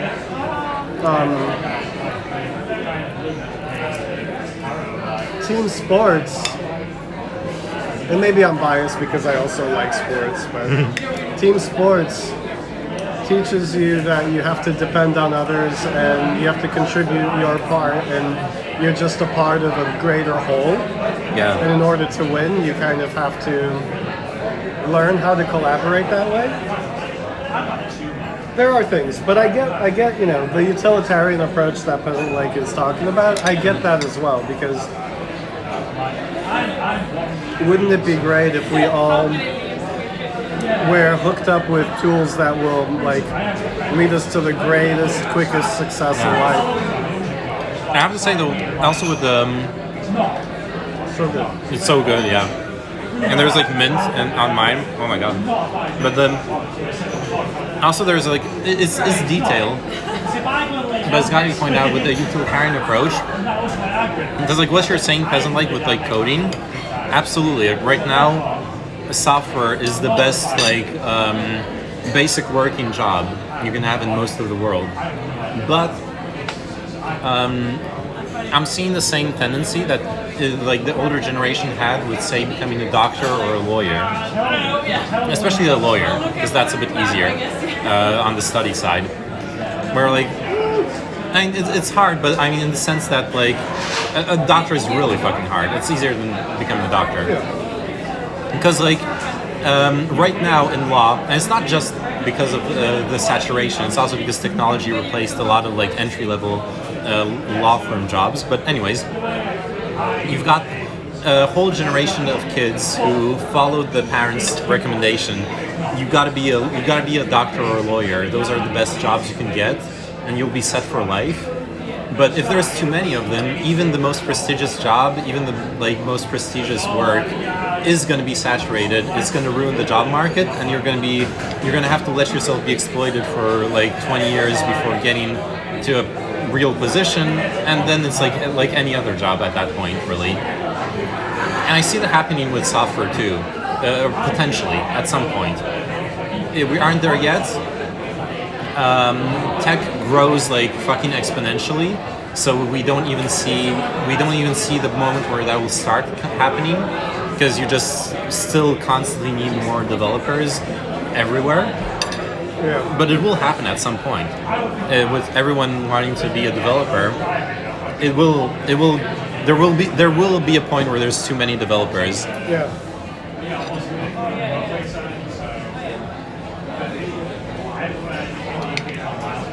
I wonder if my espresso will come. Oh yeah. Yeah. Stream doesn't know, but I have some really screwed up karma with food. And I've just gotten very used to it, but it makes all the sense in the world that when they first brought the main dish, it was wrong. It wasn't what I ordered. Because there's always this. I have really weird karma. My best friend has really weird karma with like moving, and everything that could go wrong always goes wrong when he moves.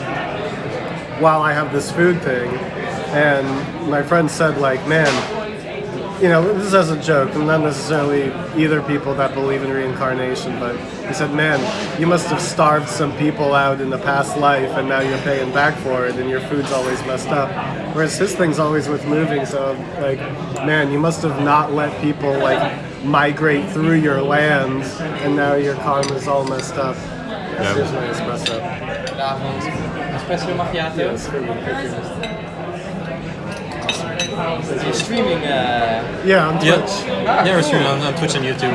Okay, cool. That's cool. Where are you from? I'm from New York. He's from Paris. Yep. We're Okay, we're that's it. brothers. Yeah. Oh, okay, that's it. Yeah. So we're meeting up and hanging out in Amsterdam. Yep. Thank you. I wish we showed him. Oh yeah. He's a cool young waiter who was like, "Oh, you guys are streaming." Yeah. He knows Twitch for sure. Yeah. He's that age bracket. Man, this shit's so good. Well, plus TwitchCon just happened here, Yeah. so even people who weren't necessarily aware, Yeah. the awareness probably increased. It was kind of Here's funny. my perfect macchiato. Oh yeah. Oh yeah, it looks good. Yeah, it's got the perfect milk. Little dollop Yeah. espresso. A little cookie.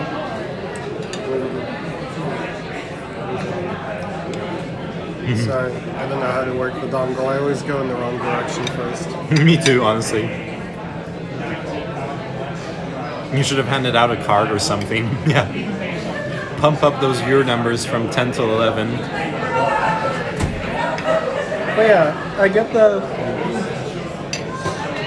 utilitarian approach, but I also believe that it might be like a secondary thing, but you're gonna get other things from extracurricular activities. Yeah. Depending on what it is. Like playing chess, for example, sure, you might not make a career out of it, might not become a chess master, but it's certainly going to teach you critical thinking skills and being able to think multiple moves ahead in just different parts of your life. And I feel like some of that becomes muscle memory and that like you're developing those neural connections.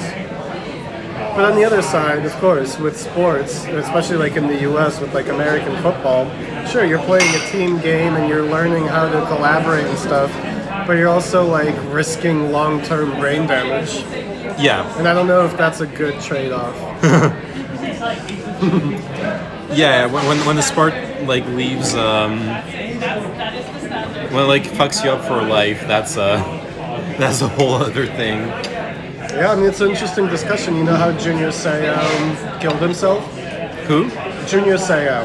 He's, I think that's who it is. But there's a famous football player who ended up committing suicide, and he purposely didn't shoot himself in the head so that his brain could get examined. Oh shit. And it's become this thing where like it's more and more understanding that multiple concussions create that your layer protecting your brain gets thicker and thicker and thicker and presses down on the brain. Oh shit. And it like it makes you go crazy, and Yeah. people become suicidal and can't control themselves and stuff like that.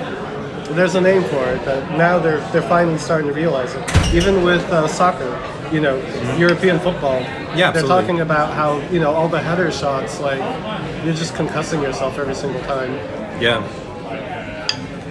But that's a whole different story altogether, and I'm tipsy and just talking shit. No, that's I was thinking about that. CTE, yeah. In high school, I had this friend. He was. We didn't like at first. We didn't hang out that much, but fuck, my high school experience was so like wholesome, where like really getting into the more adult relationships with everyone I was with in class. Where, for example, we had this like really wholesome rivalry in math class, where like the four of us were basically the best math students. So the teacher would just ignore us all the time. He was a really good teacher too. He compare exercises, like really hard stuff, where that would occupy the whole class, and he would ignore us because we would be busy for the whole 2 hours, and he would just spend his time like working with the students who are struggling. And we had this rivalry of like who was gonna find the solutions first, but also working together to find them. And anyways, there was this kid in class who was like he was like kind of a stereotypical like tall athletic black dude, and at some point I started getting closer to him. He explained and he told me he was like a local regional boxing champion, and that sounded like Talk about head trauma. yeah, that's why I'm thinking of it. That like I have to say that sounds really cool, and I've always been kind of like fantasizing or looking for some kind of martial art or combat thing that I could learn. I could like go take classes of on the side just to be in shape and like have a bit more physical confidence and like my body movements, stuff like that. Yeah. But it had me thinking of like that's really cool, and it would have been probably just be sick to go to the same club as him, because then he would be like, oh yo, we were like in class together, and I could learn from him and the club members and be like part of a thing. But then also it's like, holy shit, I'll get like head trauma. Yeah, I mean, sparring isn't hardcore. Yeah, that's true. Yeah, if I don't go into like It's competition. not yeah, I mean, oh yeah, but yeah, you're also saying that he was a boxer. Yeah. Boxing is because I just ended up thinking more like about martial arts. Yeah, You're not no. punching each other in the face. Yeah, that most much. martial arts are pretty good at like making it so we can compete without hurting each other. Yeah, it's like point based. Yeah, exactly. And even you'll get like disqualified if you're hurting the other person. Yeah. Fate, do you mean American football or European or soccer? European football. Oh, well, he's European, so he means European. Yeah. So you mean like the header shots into the goal and stuff. Yeah. I imagine that's like because you're like practicing that, and they're kicking the ball really hard at your head. Yeah. And you're like, ugh. I can imagine. Oh yeah, but yeah, American football, of course. Oh, Because yeah. it's a full contact sport. Oh, I have to say with the martial arts thing, there is this misconception. I would say so as well. I agree with Yeah. Fate. There is a misconception with martial arts, because I'm saying because I had it, and I was talking with people who are really fans of mixed martial arts, the like really brutal, almost everything allowed competitions. Yeah, MMA. Yeah. Yeah, and where people like end up really bloody because they're destroying each other's face. There's barely any gloves or anything. Yeah, they're mostly And then- rolling around on the ground. Yeah, also, but then so I used to hate that. Jiu-jitsu. Really brutal. Now you're treating. No, you listen to what I'm going to say till the end.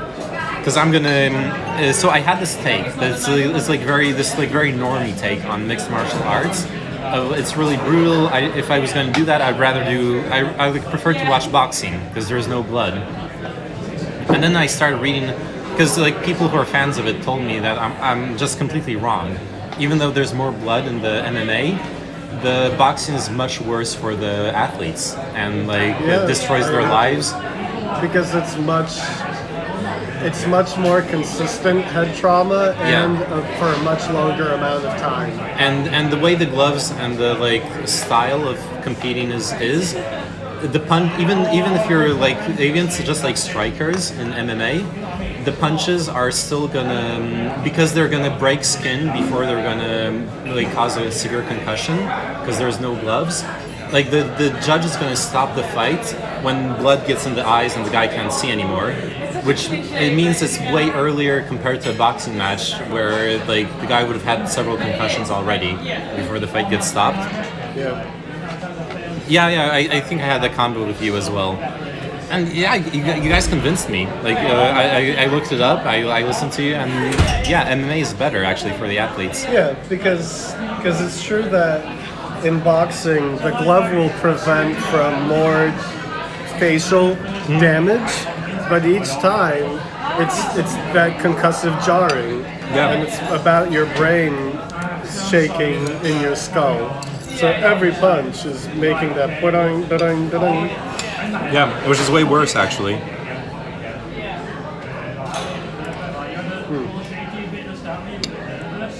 Holy fuck, I'm full. The biggest difference in boxing, there's knockdowns where you get to recover and go back to fight. In MMA, the fight would end there. Oh yeah, that's a good point as well. Yeah, the second you're down, even for if you're out for even for a second, they just end the fight. Yeah, boxing is fucked up.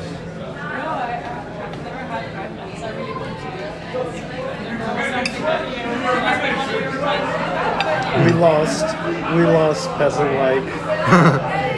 No. But who wants to do coding as a child? Come on. I wanted to. You did? You remember? Yeah. When I was I still don't. yeah. No, I definitely think when people say everyone should do coding, I get hella triggered. Because it's like, it's really, it's a really frustrating job. And if you don't get the satisfaction from it, it's a horrible thing to be doing. Like 8 to 10 hours a day, you would like hate yourself. But what I was gonna say when I was a kid, I think I was like 12 or 13. Dad thought, Dad saw me like enjoy computers and all this stuff. So he had me take this because he had those friends from the Buddhist community in Russia, and one of them was this like hacker academy chairman person. So he had me take the test to join that hacker academy, and the test went well. I basically found the solutions to the questions except the hardest one. And then so like I applied. It was positive. The academy person like asked me to write an email, or I think it was that had me like write an email to tell more about myself and like why I wanted to do this or whatever. And like I'm a fucking kid, like 12 years old, and I'm like, well, hello. My dad is this and is like say his name, and like. He's the Buddhist Zen master, whatever thing. Not to like brag, but just because like that's who I am. I'm his son. And then like I really like computers, whatever. The guy responded with like, "Well, you've already misunderstood the first thing to being a hacker. I don't care about whose son you are." And like thinking I was trying to do this weird like family influence flex thing. Yeah. And that turned me off so hard. Well, of like, obviously, if hot take. yeah, They were Russian. What did you expect? and like, yeah, and like being sensitive about that. You mean? Just yeah. No, I'm not gonna develop that. says something racist, does not elaborate further. That's a meme. Yeah. Yeah. No, but it's a good. Yeah, obviously he was someone who was like sensitive to that and a bit stuck up on it. where he couldn't understand that like a kid's identity is intrinsically tied to the Their parents. yeah. There's not much you can like. But I'm saying Russian in the sense of like I remember like going to a dentist in Poland years ago and her being like, if your gums don't bleed, you're flossing wrong. And like, you know, it's like this Eastern European meme, Yeah. like you're supposed to literally be an orphan and have like no emotions, Yeah. no past. Yeah, it's very like Dostoevsky. And Your life and- should be suffering. and your work for the greater good of the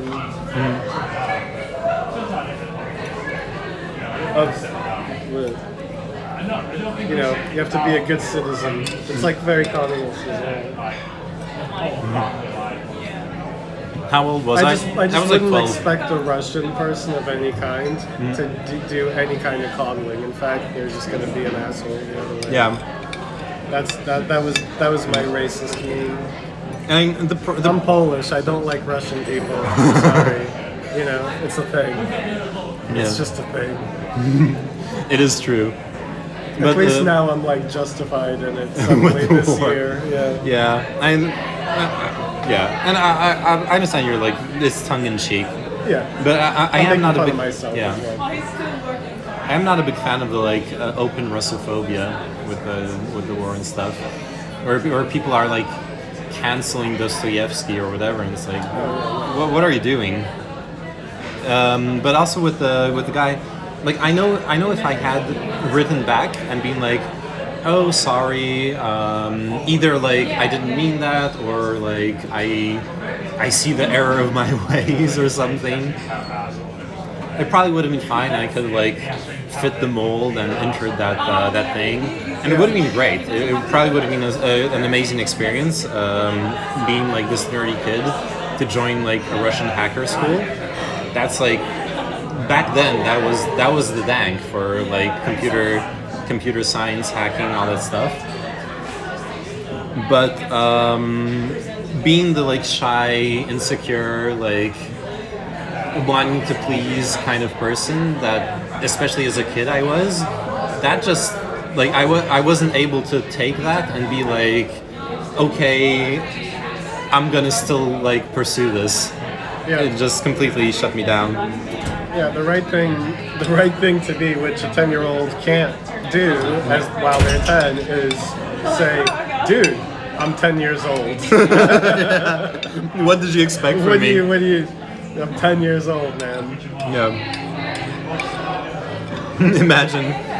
Imagine like an adult being like bitchy like this at a kid, and the kid being like, dude, I'm 10 years old. It happens nowadays, Yeah. but back then, less so.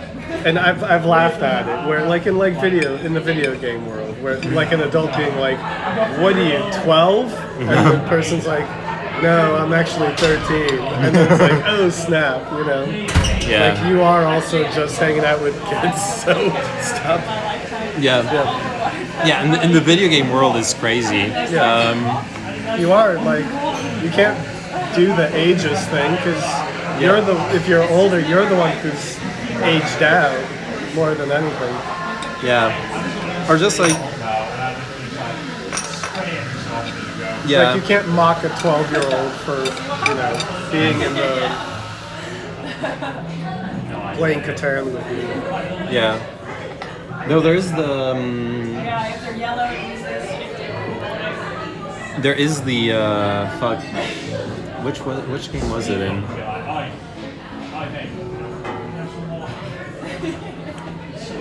I don't know. Nowadays, it is a bit more, especially with games with a lot of voice chat and communication stuff. It does. There is this funny moment when you when you like join a Valorant lobby, and you hear the like squeaky 12-year-old voice. Mm-hmm. It used to be the norm, but it's with the gaming population aging, it's kind of more the exception now. Yeah, I imagine. But yeah, it also reminds me of But it would. I'm just going back to the thing. It would be awesome if you could have replied like that because you would have owned that. But a 10-year-old's really. It's hard for them to say that. Like, dude, what did you expect from me? I'm 10 years old. Yeah. Like, because it would have like reversed all that crap right back on that person. Yeah. Because if that person has any kind of compass of anything, they'd understand. Holy shit! I just like aggressively approached a child. Yeah. Or they're just Russian and think that that's how you deal with children. Which is totally possible. Those fucking Ruskies. Gotta play Fortnite or Minecraft for that experience. Oh, that's true.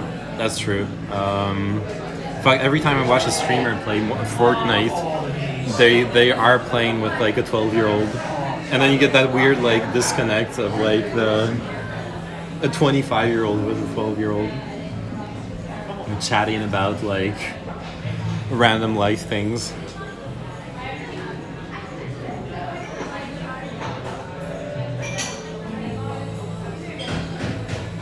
I've had that in the playing this game called Rome with the Mad God, which is like a very, very childlike game.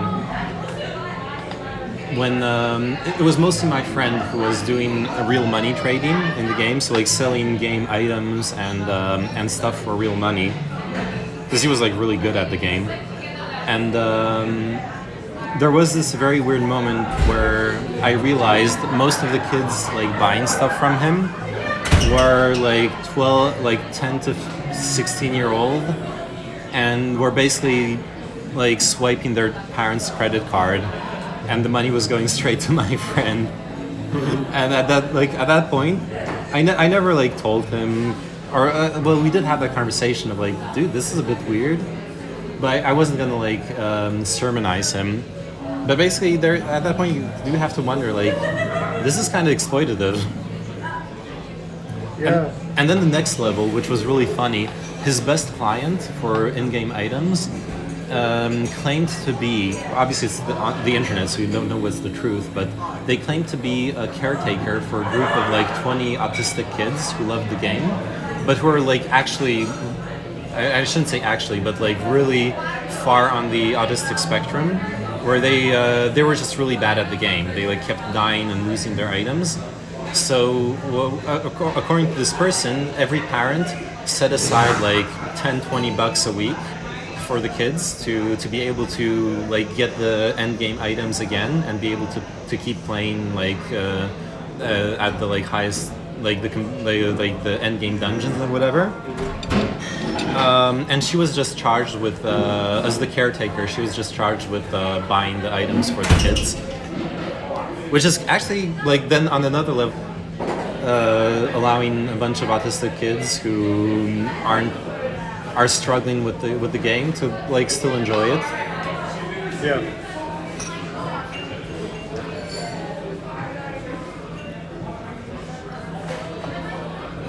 Yeah, there's nothing wrong with that. Yeah.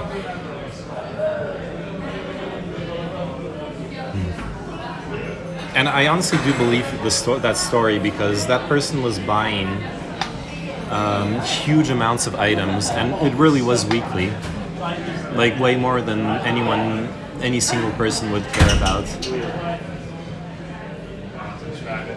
unless they were like reselling, doing arbitrage or something.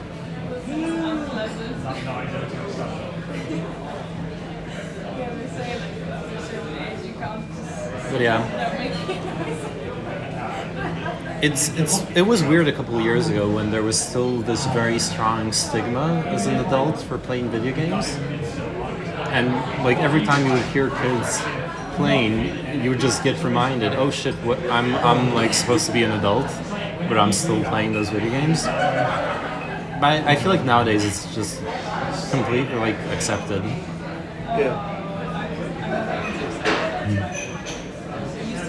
I need to hustle like that, selling pixels for good money to kids. Well, you got to find like the next game, and honestly, at this point, most popular games just aren't. It works in MMORPGs where there's trading. It doesn't work in like in Fortnite. It's the company selling the skins. You can't be selling. I guess you could maybe sell like boosting an account and ranked in the rankings if you're really good. People, Man, that moose put me over the edge. yeah, you're like digesting. People are running out of events. Yeah, the apple pie thing was pretty light actually. So I'm feeling fine.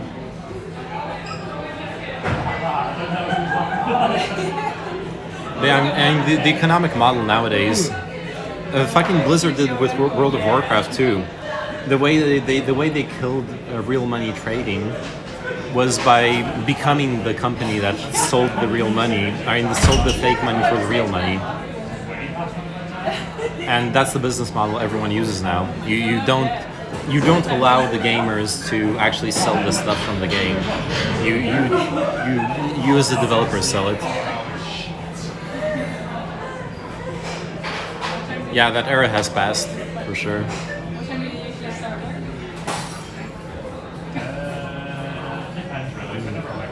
Yeah, the place is definitely emptied out. They're still open. They're open. Yeah. I don't think they're open until like 1 a.m. I don't know about the kitchen. I imagine the kitchen closes 10 or like 11. Here, let's do the showing off the dining room. Well, I would say let's go for a cigarette. Oh yeah, sure. And Yeah, we can go do that. See the outside. All right, let me. Gonna unplug the. Should be charged up anyways. What's the new hustle? How do we get that bag? Yeah. Join Hustlers Academy 3.0. Create Hustlers Academy and, Oh yeah. and sucker unsuspecting fools into paying for you to teach them the new hustle. That's the new hustle. That's the old hustle too. Creating self-help books, telling people how to get rich has always been such a good way of becoming rich. Let's leave I'm leaving my jacket, but you might want to put this one. Oh yeah, I'm gonna put the sweater on. Already working on 30-second motivational videos. Unironically, you could use some of the like speeches from earlier about, you know, the 10,000 hours of work and stuff. Make like a motivational edit. Don't smoke. It's too late. I smoked weed on stream earlier. I've done the gateway drug. But he didn't inhale.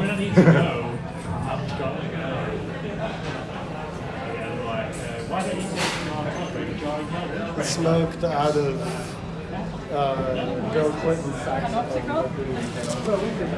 I'm taking it. It's cold outside. It's really It doesn't make you.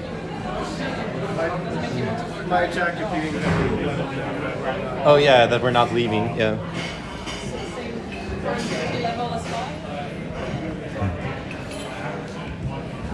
I don't know. Jokes aside, then if there was going to be a new hustle, it would be. It would have to be. Fuck. Thanks.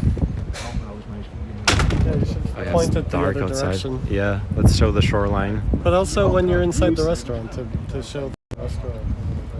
Yeah. Yeah, so this is like the beach thing. You can't really see, but this is. Oh yeah, it's just dark. See anything. Yeah.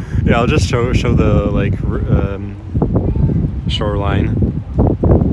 And this building here is that's really cool. The U, inverted U concept. I like it. Yeah, come in here. It doesn't smell like cigarettes. It's a little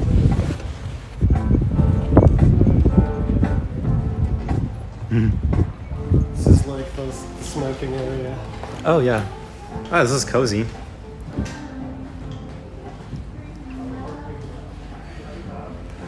Yeah, I'm not gonna smoke anyways, Kino. Oh yeah, it does. But I also don't. Cigarettes. I don't need Yeah. it when my vape ran out. Don't. It's so full. I fucking hate cigarettes, honestly. The do smell too. and stuff. Wait, he did get serious after all? Yeah. Oh yeah, because my I don't have the cable to charge that would be necessary to charge his vape. Yeah. I fucked up with the streaming setup actually because I needed the Totally. I needed the cable to power the like 4G dongle to have double internet. And I ran out of battery, so. But I agree with after that much food, I get it. But Yeah. I'm Yeah, it's stuffed. Like the two dishes were, the stew was filling, and then Yeah. that was a big dollop of mousse. Yeah, it was a lot of mousse, and mousse is very filling as well. Yeah. Like my belly is exploding right now. I feel like a fat fuck. No. Well, it's too dark to see my belly. Yeah. Too dark to see my protruding belly. So in the summertime when you come here, this whole area that you can't see, that's like, there's a lot of benches and there's sand that goes, it's like full in the summer. Yeah. It's really cool. It's more of an outdoor venue, not menu. Well, we had that problem when we came here with Sophie and Contrast, is that we didn't I didn't do the reservation. So you were stuck outside. Yeah, it it was was like it was cool, but it was kind of rough. Where like we weren't sure we were even gonna get the like find some space. Yeah, Where it's first come first serve. Yeah, and there was this moment where we were like, oh shit, we're gonna like after the ferry, waiting for the ferry, all this like effort. I was like, oh shit, I like took them here, and then it's like not gonna be possible. Yeah, especially on the weekend, it's all about the reservations. Yeah. But And I'm glad we did it today because it was like the only little two-person table open. yeah.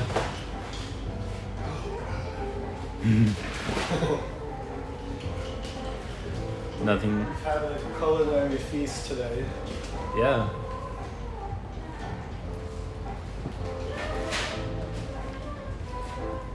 Some tunes. Yeah, this place actually doubles as a nightclub.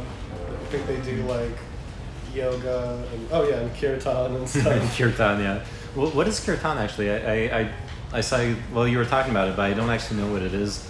It's like singing together, usually traditionals. Because kirtan comes from Krishna. Okay. But so the instrument is this harmonium thing, and then everybody's singing Hare Hare. Yeah. But in the U.S., it's kind of been adopted by a lot of people that are into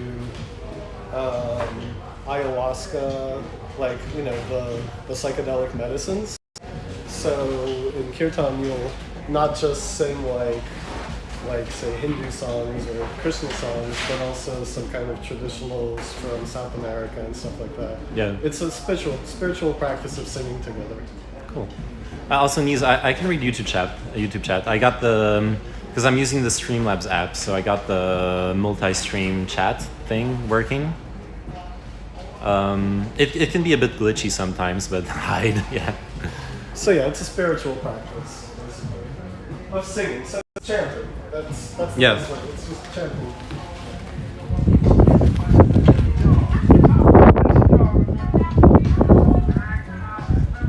That's why I want. Here, let me show the restaurant. Oh fuck. The fire pit. Oh yeah, fire pits. Yeah, it's kind of extinguishing itself, but it's like a really cool place. Really cozy and chill.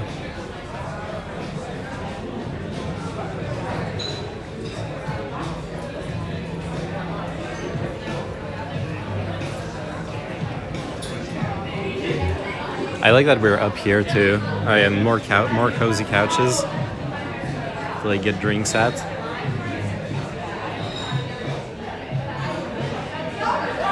This is Plek in Amsterdam.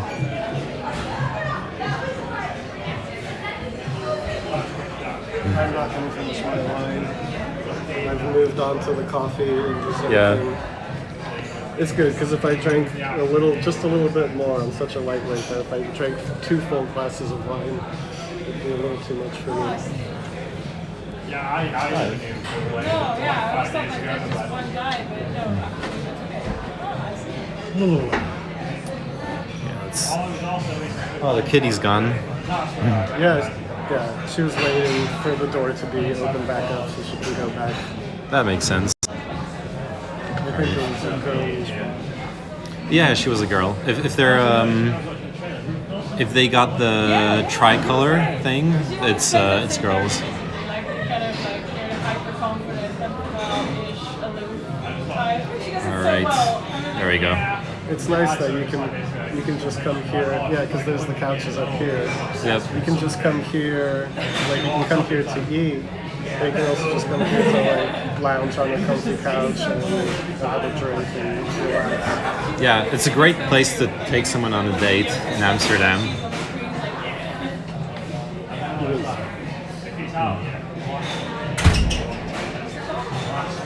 I'm full.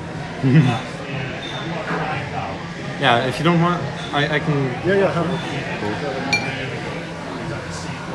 Gotta express my alcoholism.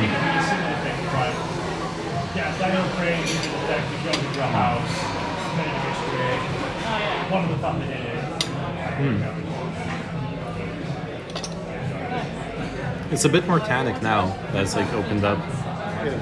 It's still light though. The finish isn't. It's it's like tobacco, like super dry. Yeah, and it's still very fruity as well. Savage younger brother.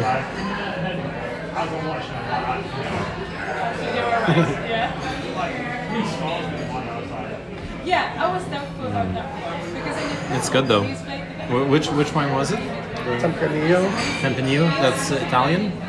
I mean, it can be, but it's often Spanish. Okay. And this one is definitely Spanish. Tempranillo, I think, is a Spanish I grape, feel like that's just but I might be wrong.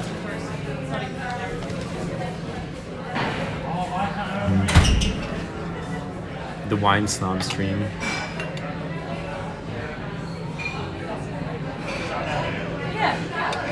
All right. And what's great is it's like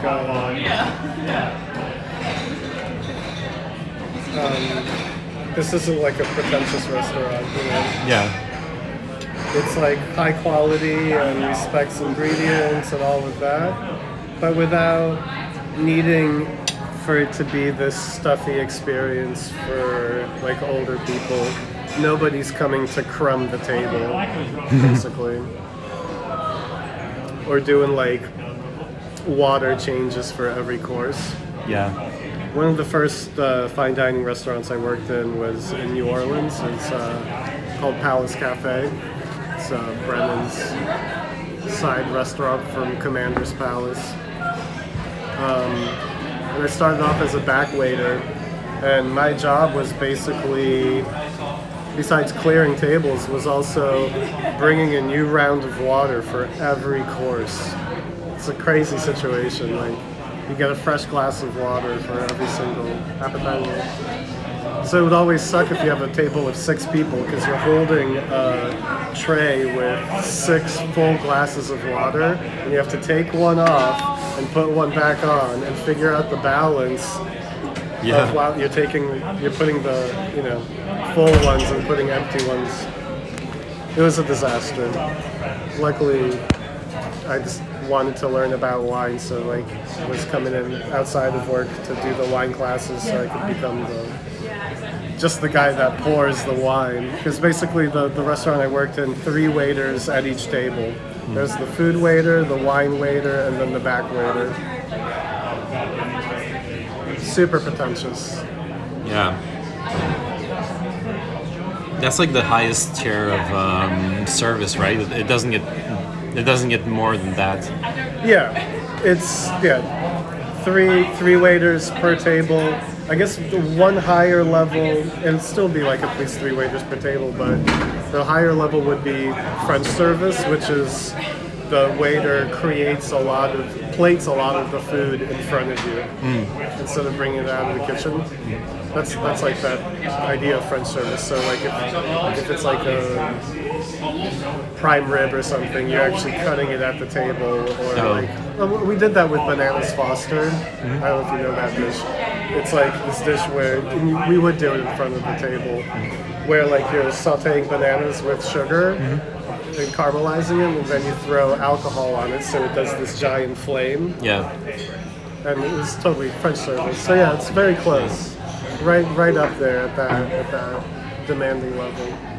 Yeah, because I was gonna say a lot of restaurants or like chefs really like the performative thing at the table, and not necessarily, like you say, not necessarily for everything, just for like specific dishes. Because like everyone knows Salt Bay, right? The doing the like salt thing above the table, cutting it up and everything. So, but that's totally inspired by that, right? Yeah, French service. Yeah. Oh yeah, who plates my means? God, that sounds horrible. Yeah, It's just like- changing the waters. Yeah. That was a rough job. Especially at like a table of 6. Yeah. Do you want to take the check? Yep.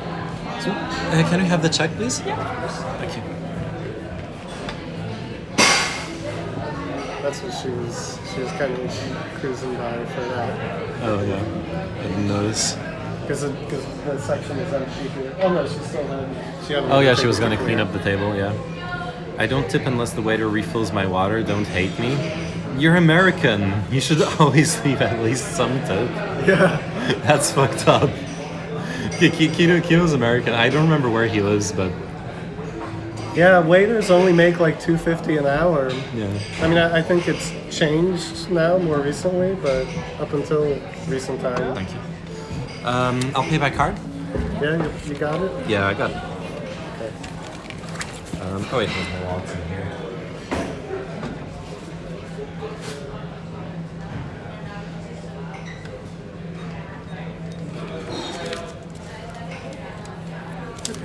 You want to add to 100? Yeah, I got some cash. I'll add the tip in cash. Okay.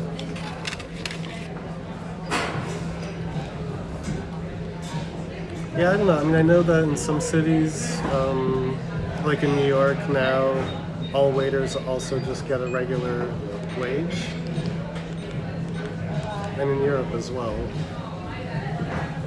But traditionally in the US, waiters make 0 outside of tips. Thank you very much.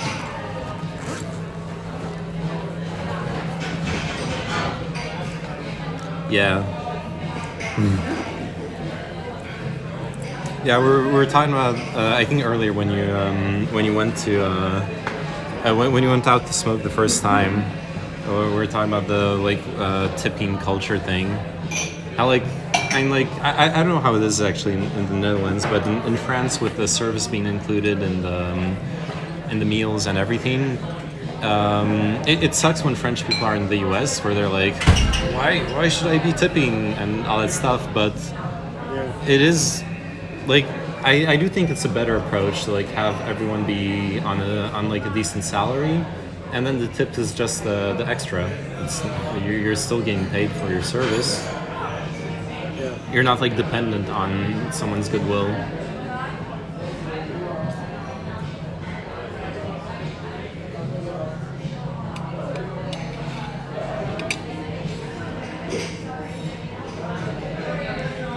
But yeah, it really makes sense in lower end, like diners or wherever, just regular food places. But in more high-end restaurants, especially in New York, it's de-incentivizes you. Honestly, you're going to make more money on tips than you would on an hourly wage. Yeah, it's that way. In a decent restaurant in New York City, you're making $400 or $500 on a Friday night. Well, that's also what's weird to me. For 8 hours of work. Right? Well, that's also what's weird to me with the tipping culture, because since it's percentage based, Like this idea of the waiters being on like $2 an hour and not earning anything.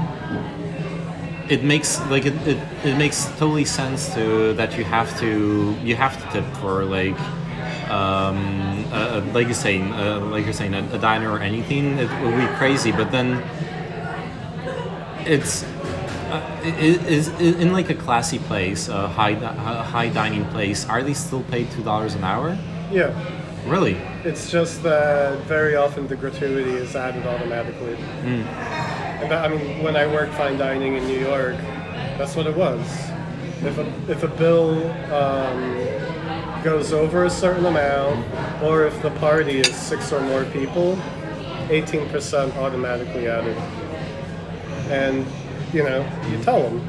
Yeah. And my whole thing was always, because of the size of the bill or because of the size of the group, there's an automatic gratuity added. And of course, it's written on the menu. Yeah. And then I would be like, but doesn't mean you can't leave more. Yeah. People would leave more. Because you're like flirting with them, Yeah. But you don't tip in McDonald's. Yeah. No, you don't. And people are making minimum wage there. It's Yeah. pretty rough. Yeah, it's just the thing I'm trying to wrap my head around in this kind of discussion is how insanely more the waiter will get in a place that's where the meals are more expensive, just because it's percentage based. Yeah. But it's also, the justification there is that it's a much different level of service. Yeah. Because, especially when you're going Michelin, the only difference really between what we ate here and a Michelin star restaurant is the service. That's what you're paying for. And just like how the kitchen is this like militant, psychotic thing, like that's shown in The Bear, so is the front of the house, man. Yeah. It's not fun.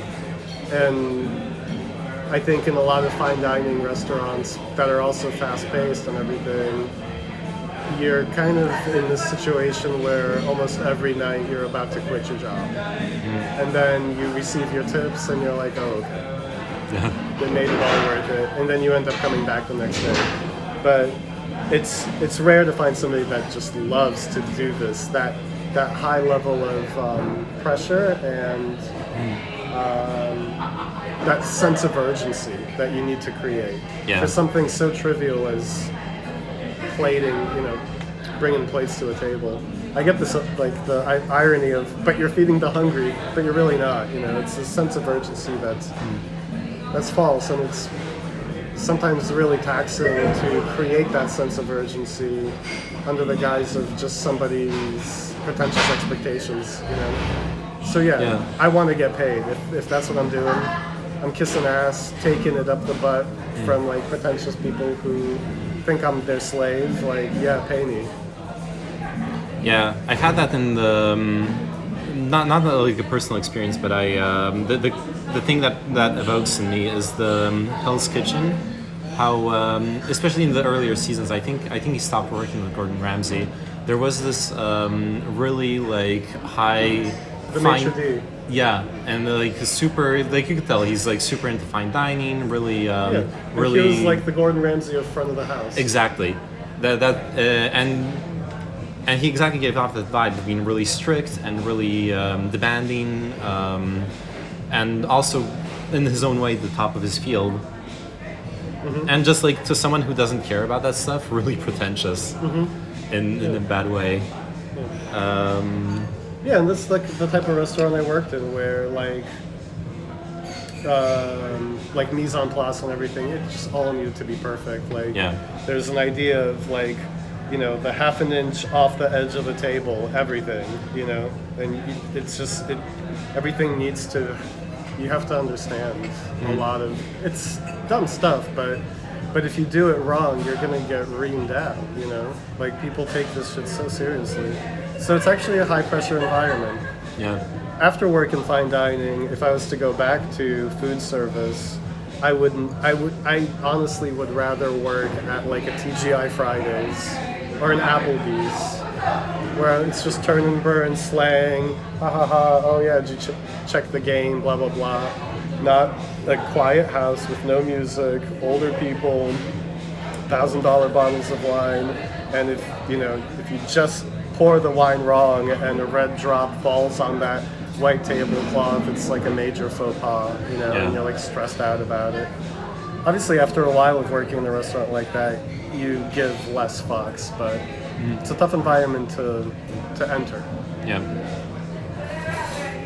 Fuck all that. I just want the best food possible. Yeah. Yeah, and we tend to like. That's totally why we're at the place we're at right now too. Yeah. Because it's like no frills, like wooden tablecloth. The service is great, but it's all about the food. Yeah. Yeah, we tend to look for those places where they're like really good food, but none of that like white tablecloth, pretentious service, whatever. Because then it's also I understand why people want it and like it, but for both of us, it's just anxiety inducing. Yeah. Like having to live up to the standard of the place or whatever.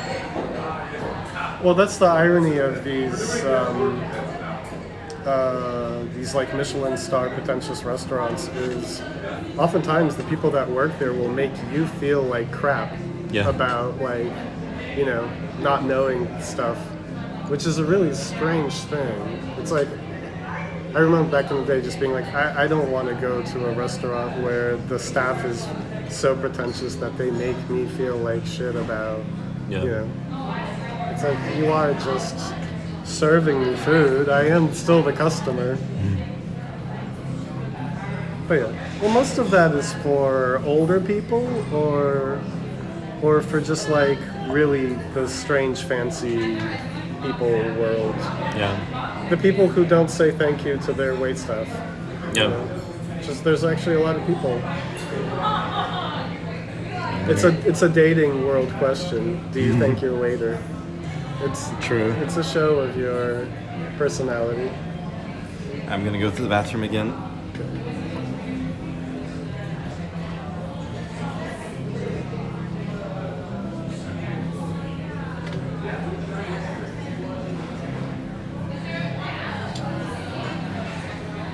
Yeah, the restaurant is emptying out.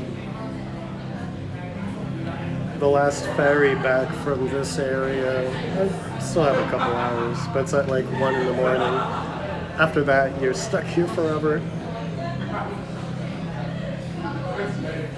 Or you can take an Uber.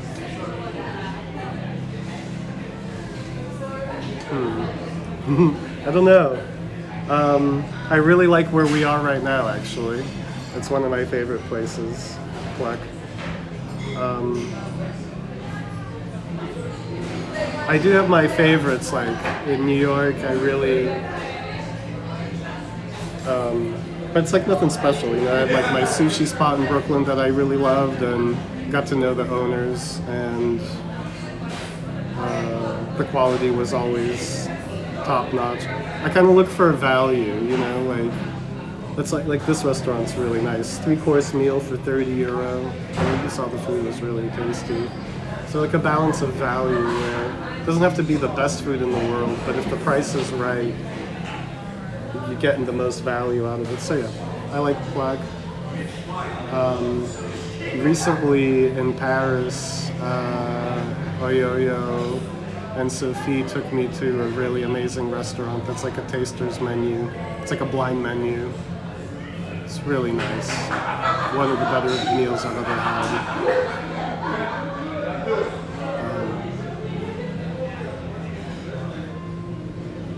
I also like Shake Shack.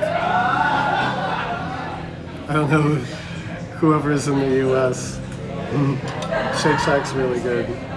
It's like kind of glorified McDonald's burgers. I like Wagamama in Amsterdam. Simple stuff.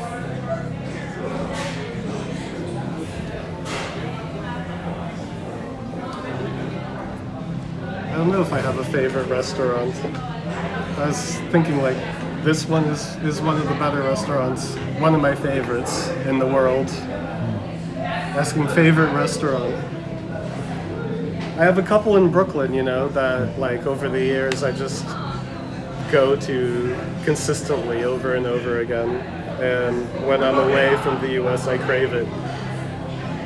Did you ever have Desi's, this like American Italian spot? I remember we went Fucking there solid. when I was in New York, but I don't remember if we like passed in front and you talked to me about it, or did we actually eat there? Because it's not like Italian it's like American Italian. But the pasta sauces they make and the homemade meatballs and everything, it's like insanely good. Yeah. It's one of my favorite restaurants. Desi's Clam Bar in Brooklyn. Nothing fancy at all, but it just hits the spot. Yeah. For me personally, at this point, it has to be it has to be that JJ place I took you to in so Paris. that was one of the better meals I've had in a long time as well. And then there's the obvious, my grandma's. Yeah, That's the best restaurant. that's true. My grandma on my father's side is like the queen of soups. I've been saying to her over years that if I like exported her to the US and just had her like make her soups, oh my god, we could be selling it for $20-25 a dish. Yeah.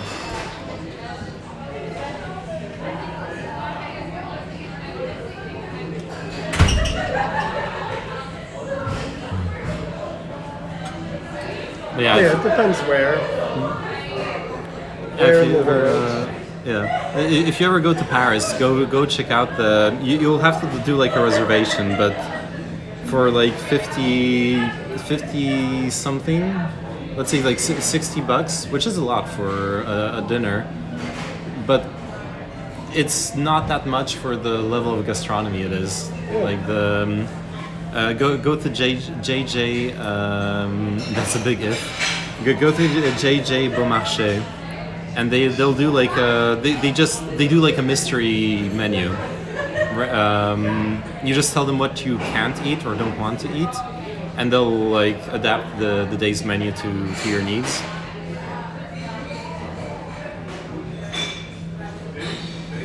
I really like the adventurous aspect of it too. That adds a lot of it to me, of not knowing what you're gonna get.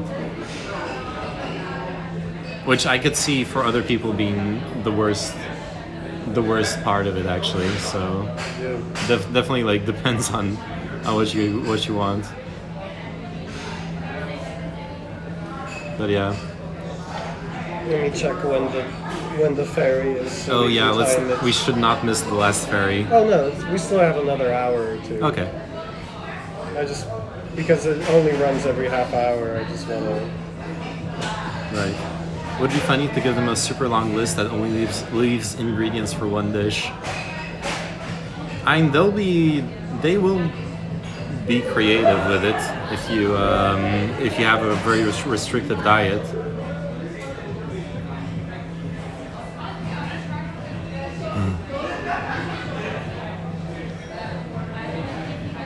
It's one of the worst ways to die that I can imagine. What?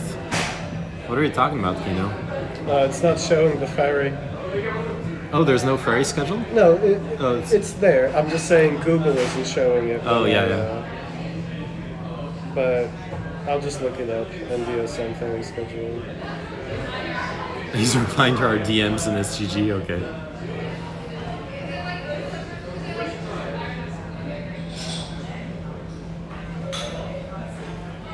Yeah, it's better like going to that kind of place because it's not the only place that does that, but it's better to be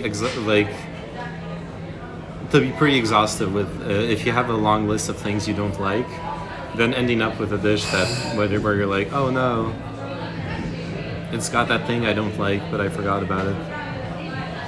But it's Okay, 11:30. okay. So 25 minutes from now.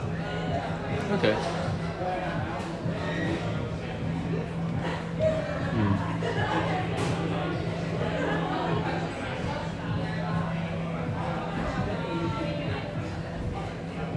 To Central Station. Yep. 23:30. 23 or 23:30. So we just missed it. No worries. I just have to cross out cheese and cold meats.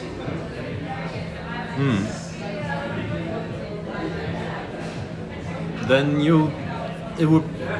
Chances are, on most days, it wouldn't even change the menu. They're not. They don't like do. At least when we've been there, they didn't do like big cheese dishes. Yeah, no. But cold basically, meats. you know, they could easily treat you as the vegan. They Yeah. do the vegan menu.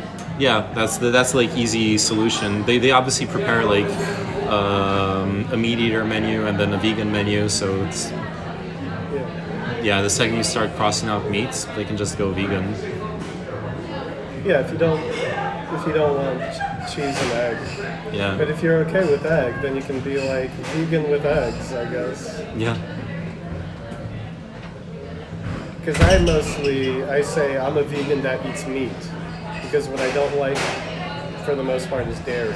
I don't Yeah. like eggs. I'm not a big cheese or milk fan, but I'll eat meat. Oh yeah. Then you would say no cold cuts. Yeah. They didn't have any of that, anyways. Yeah, no. The closest, since I've been there a couple times, the closest the closest you could get to a cold cut, they once served this, which is like a traditional French thing. I don't know how to say it in English. Pashtet. Pate. Pate, yeah. Like I guess it's the same word as in French then. Livernoose. Yeah, just like a venison pate, which obviously is cold, but it's not like cold cut either. Yo, I got a dating question. So that girl, I got her an international ticket for Christmas. It's fully refundable, and we've been talking about it. What are your thoughts? Are you like going? Did you buy her an international ticket for? French people stole a lot of words, yeah, from English, absolutely. Wait, so you bought her a ticket? That's. I assume an international ticket means it's like you can book any kind of international flight with it. You should just organize a vacation together at that point. I feel like it would be weird to buy a partner a plane ticket but then not go together. Well, unless she's coming to you. Yeah, true. Unless she's coming to you. But I don't feel like that's what he's talking about given the context.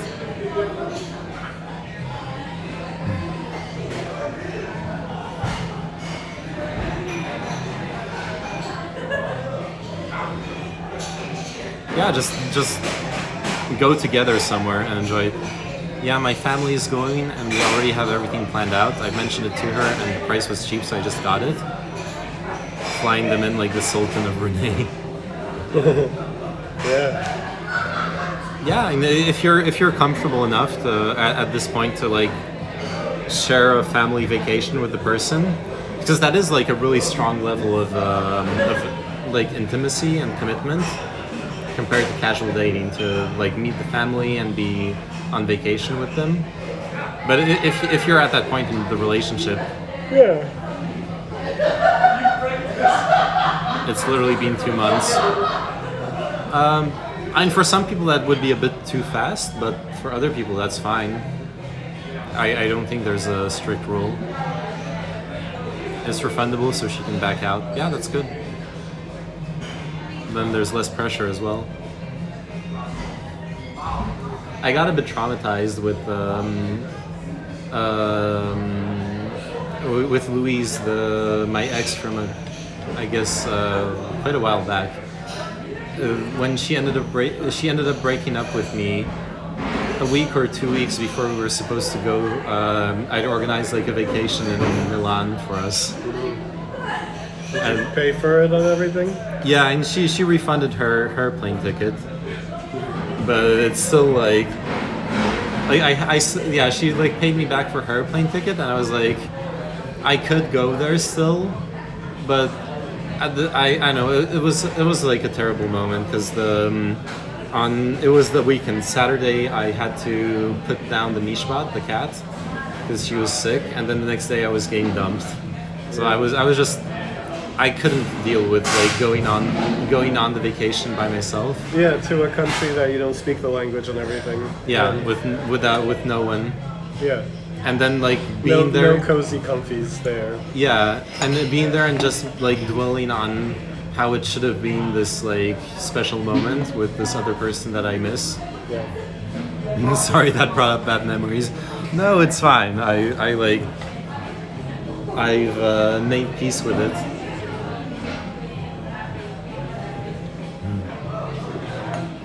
Can we run to the bathroom real quick before we go?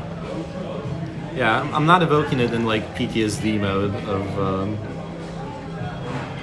those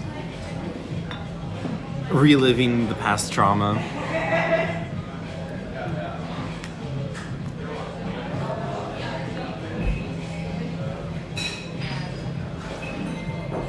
I'm just farming engagement, okay?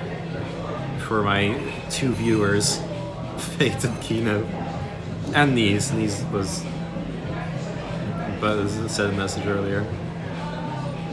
Fucking Elysium, if you're still here, you chatted just to say that no one's here. Where's your contribution? Where's your, when did you add your stone to the edifice? You freeloader. I haven't been here in forever, I'm making it up today. You unironically show up more for the random every 2 months IRL stream, actually, right? Like, you were here for Nijmegen, and then you're here for Amsterdam.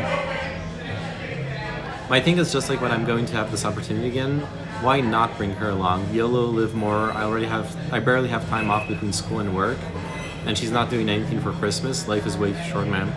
I agree. I respect that approach. I would do the same. Fuck the whatever, like, expectations, gotta take it on this slower or faster or whatever. You're right. And if it doesn't work, the thing is with all those like expectations and calculations when it comes to relationships, if it doesn't work but it was what you were feeling, then maybe it just wasn't meant to be. And you gotta, especially in relations, you gotta respect your feels. True, when I see that thumbnail, I'm way more likely to tune in. That makes sense. There is something enticing to the IRL stream until you realize it's like bad internet connection and like wandering through streets for 3 hours, and then people are like, okay, maybe I don't want to watch this. I don't know. I think today's stream was pretty good. There was some downtime, but also that's a comfy sweater. This is my favorite sweater right now in my life, hands down. Here, let me show it off. It's like got the throat covered. It's got the comfy floatiness. I like it. She also had some personal stuff going on where her mother said on her deathbed that she wanted her ashes scattered where I was already planning on going before I met her. Kind of a weird mixture of fate and no fucks given. Interesting, yeah. Base needle to hold it. Yeah, I got the diaper needle thing to hold the sleeve together because it's like being ripping itself off. If I got that, I would double in size. Yeah. Nies, are you still doing the like workout thing? Cause Let's start yeah. scrolling, yeah. Okay. Because the last time I was so like Nies streams like once in a blue moon. And he like shows himself on camera. He's like young and really buff. Like got the like muscle outlines and shit. Because he like actually does. I think he does HIIT, the specific workout program. He's told me about. High impact. Yes. Yeah. And like it shows. So yeah, if you were like in the floaty sweater, it would be. I told you it was the camera angle. Nah, I mean obviously camera angle and posture and all that stuff plays a big part in it, but it can't make up for something that isn't there in the first place.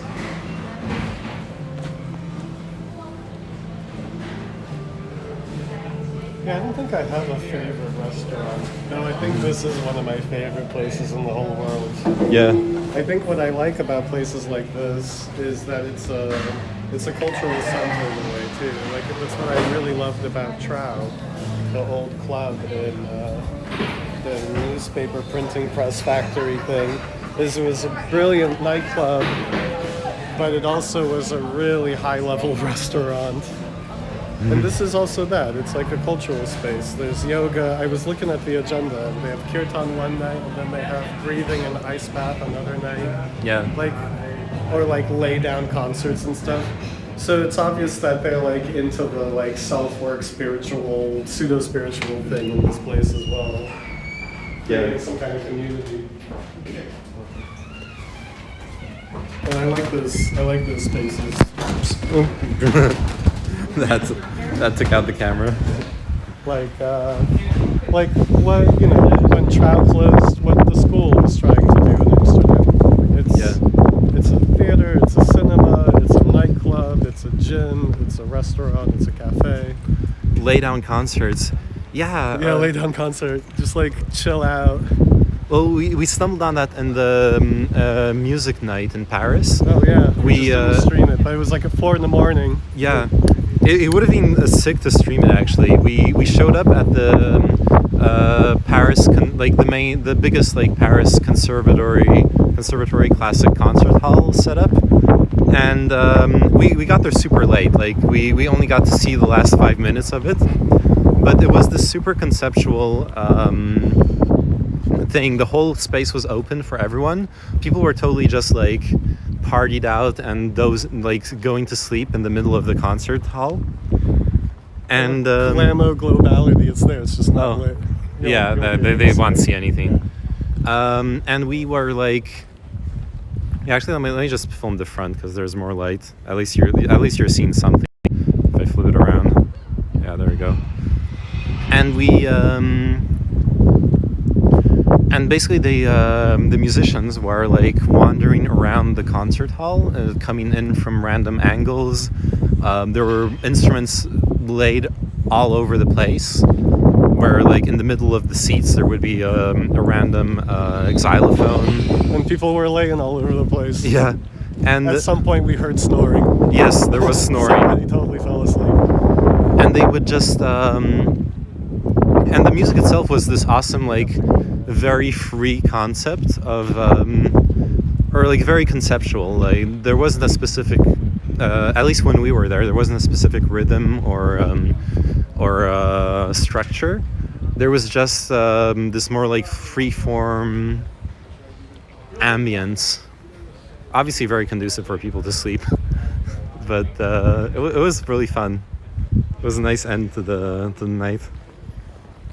I wish we'd like gone there earlier to see more of it. Well, because definitely the best installation was that projection onto the water thing. Oh yeah, that too. Because it was huge. I have this amazing photo of it where it shows these two girls sitting there in the corner of it, and it's this giant circle.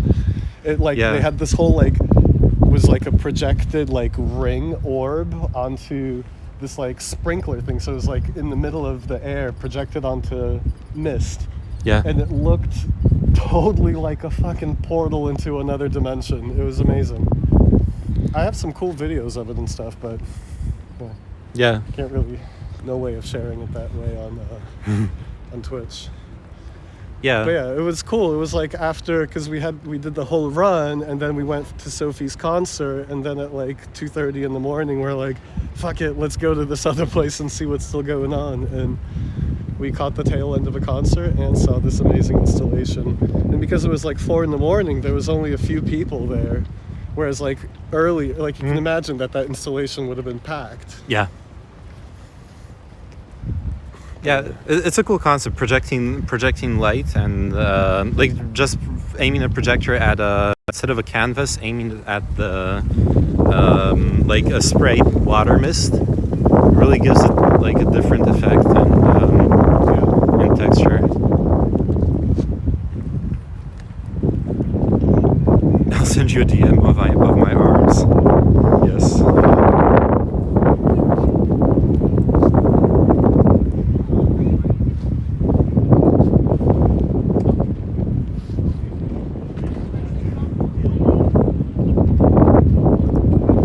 We're at the docks. Here. Yeah. This ship kind of looks like a warship, honestly. And the like gray. Boat. Yeah. It looks like a fishing boat. Yeah, it wouldn't be. They wouldn't park a warship randomly.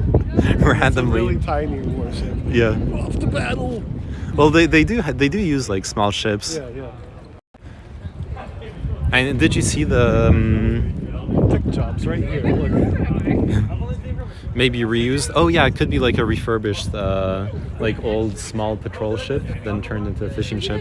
Yeah. But did you see because people are still saying that Ukraine doesn't have a navy, and so they can do the meme of like Russia's losing ships to a country that has no navy. But I feel like it's kind of disingenuous when there's been recent footage showing that the Ukrainian army is using marine drones. They have like basically like little boats. Yeah. Teleguided. They're basically just like teleguided torpedoes or whatever. Mm-hmm. Like at that point, technically, that's a navy. You're using like you got military boats, even if they're like automated and whatever. Yeah. Which I'm on their side. All the more power to them. But still, it's not. It's just false to say they don't have one.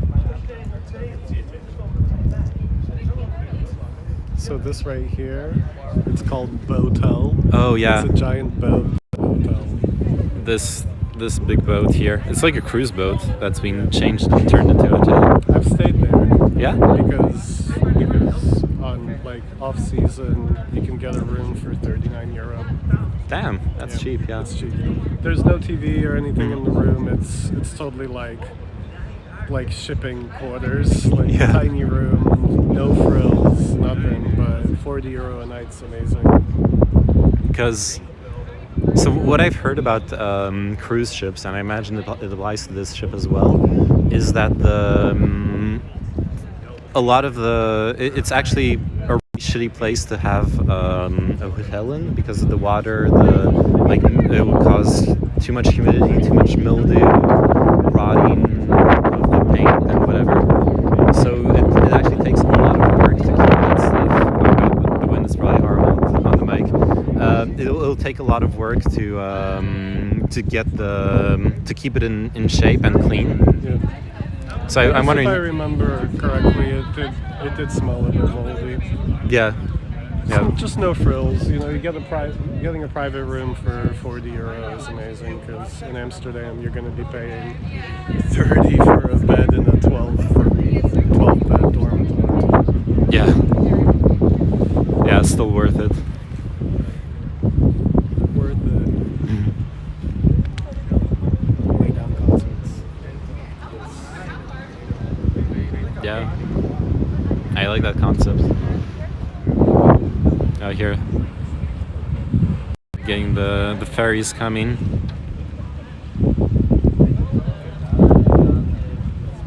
I don't know if you'll be able to see the bump when it docks completely. I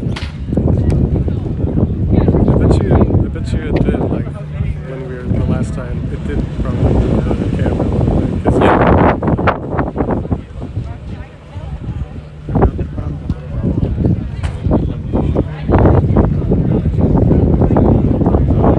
real soft. Yeah. Perfect landing.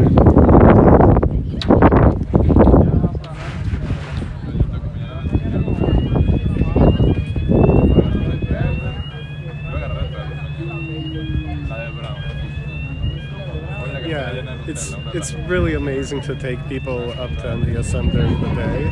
At night, because I've taken my cousin and her boyfriend here at night before. And then, we went to Black and had an amazing dinner. But beforehand, they were like, where the hell are we? Yeah, where are you taking us? Because there's no way there's anything here. Yeah. And that's, I was thinking about that in the stream, that it was a similar thing, where we're kind of like in the middle of nowhere, and suddenly we walked into this like bustling restaurant. Yeah. Which is kind of a funny thing. Out of like, you could get murdered here, suddenly this like really nice restaurant full of people. Yep. It's a weird experience. But it's part of the experience too. Yeah. It's cool. In the daytime you feel a bit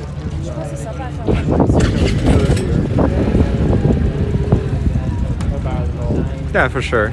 It's really not that sketchy. No, but you've also been here during the day. Yeah.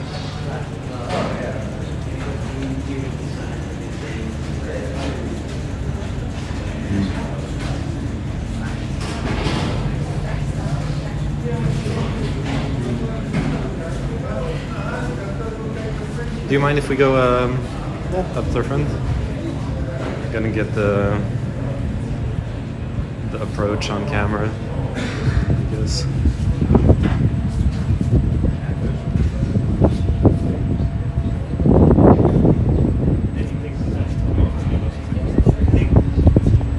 There you go. The shoreline. Yeah, that is definitely where the phone camera is like rough. Yeah. Any like far off stuff. Dark. What's the iPhone model? This is, I think it's the iPhone 12. So it should be like one of the newer ones that has the like adjustment to nighttime or whatever. Yeah. But maybe that's only for photos. And not Yeah. video. And it can't do miracles when the aperture is so small, the lens and whatever. There's I imagine also the front, like this is the front lens. It's better than the like back one.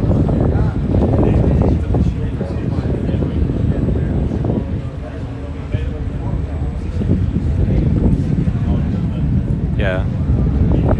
Also, to be honest, like the people who do this, they don't, even when they have like an actual camera, they don't try to film dark nighttime scenes. Yeah.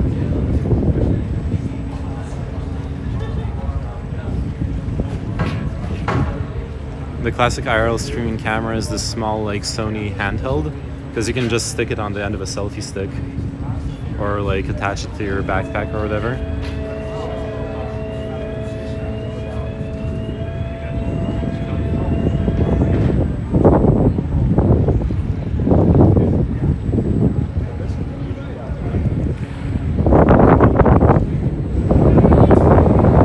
Let's go.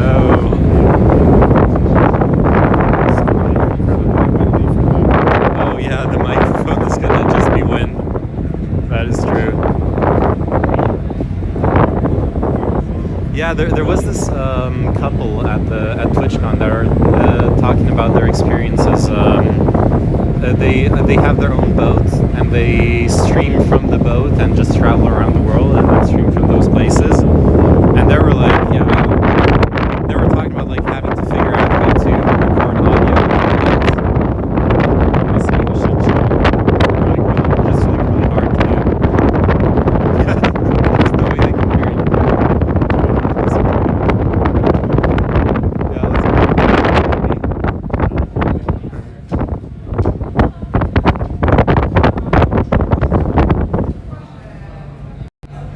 Yeah, it is too windy. Yeah, it's better inside.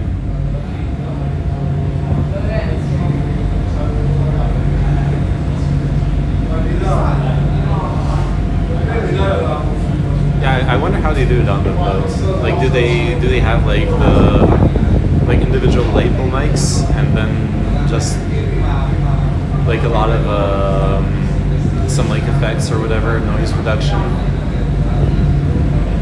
it's not an easy problem to solve.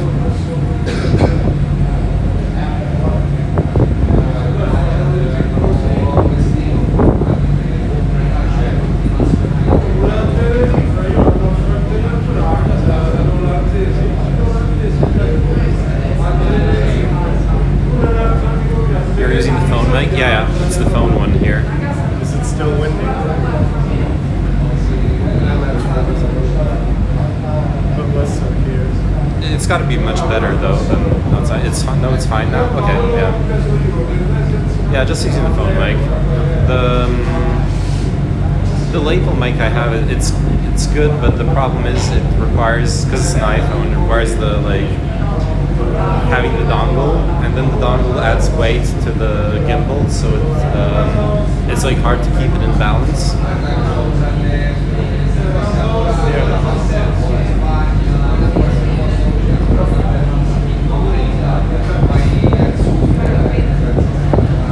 Sorry, did you hold it for a second? I'll button up the code.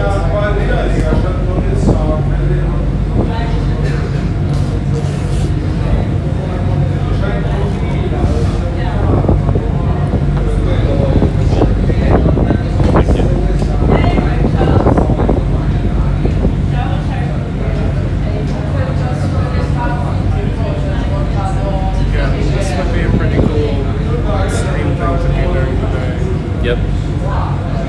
Because it's rare. I don't think a lot of people know Amsterdam, know it from the taking the ferry down the river kind of thing. Yeah, there's no red light district on the other side. Yeah, it's not the same as the canal boats. Yep. Casual 7.5 hours, 7.5 hour stream. Yeah, I didn't really notice. I guess because we've just been doing the hangout, so. Yeah, we had a 3-course meal that we got there at 8 p.m. Yeah. It's 11, so yeah, we had a 3-hour dinner. Nice. Yeah. Ended up in our favorite spot. It's been comfy. It doesn't. At least to me, it doesn't feel like it was foreseen it. Yeah. Just hanging out.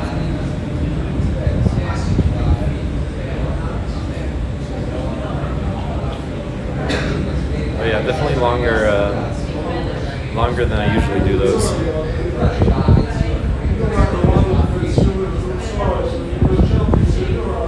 Nobody had a problem with streaming at the resto. Yeah. Which also we were we asked for the table that was off on the side. We weren't filming other people. Following the basic rules.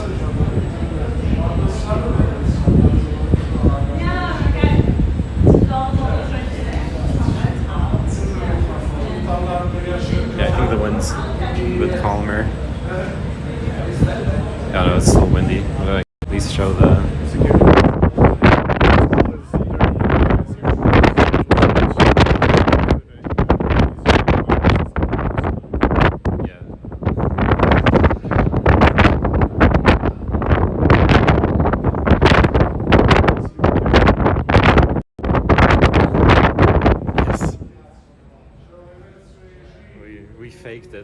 We faked it with a green screen in the studio. Fake walking for 7 hours. Fake walking for 3 hours and then eating. We're actually just eating in the living room. Yes.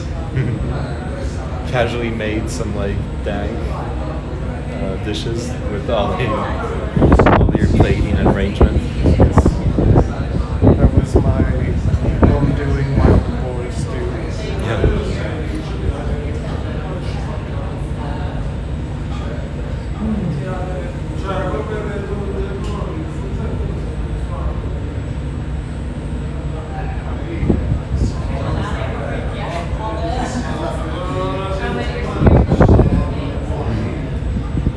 Yeah, it sucks with the wind because it's inevitable.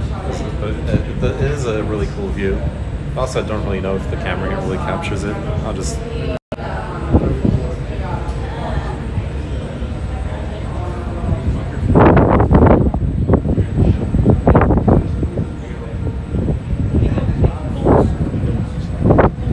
It feels like the wind is fine. It's better than earlier. Now it's blowing.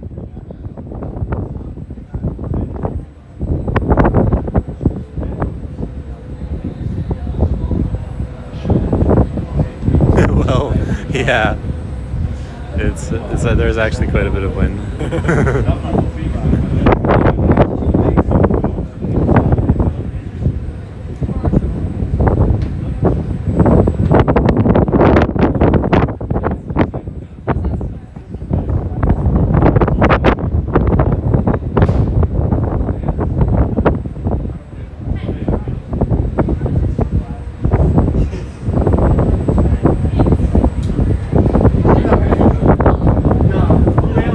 Yeah, Plek doesn't disappoint. It's the same place out of the way and all that. A few times that we really typed it out for ourselves. Yeah. It's really good. Because that happens oftentimes, you know, just stuff that isn't as good as it used to be. Or it doesn't, you know, your expectations have risen and it just, well, can't meet them anymore.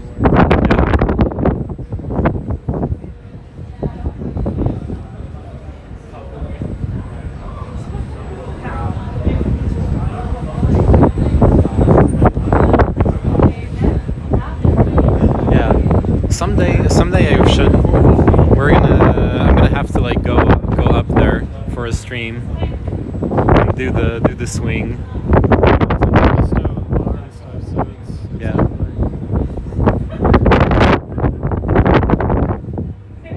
I'm sure even just like sitting by the window, having the view of the city would be pretty cool. So, a really long time ago, the same people that did Trow before did this place called Club 11. Yeah. And it was the post office that is kind of where that building stands now. They tore it there. down. They tore down the whole building. It was like the post office, the top floor was vacant for years. So that was before Trow, before the school. It was Club 11. And it was the whole floor, totally like the way that we like clubbing, easy, chill, great vibes, and the sickest view of Amsterdam. I was just like, how is this not the most pretentious asshole club in the world? It's like so big. It was very sad to see it go away. But then Trout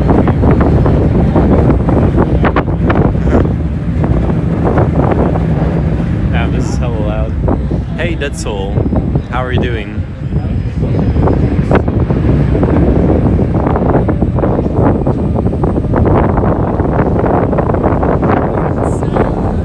Yeah, we outside. We're docking to the Amsterdam Central Station. What do you mean where we at? We outside. You're doing well. Awesome. What about you? We're doing great. We just had an amazing dinner at the Plek restaurant in the north side of Amsterdam. Yeah. And just let the bike people just do their thing. yeah. Gonna let the bikes go through. He's docking. Yeah.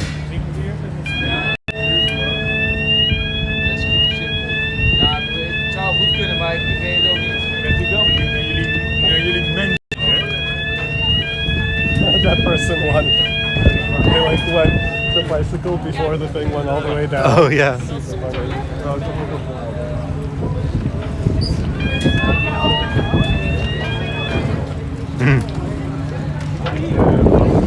Wee woo. Yeah. Gotta turn the alarm on. All right. Back to the main city.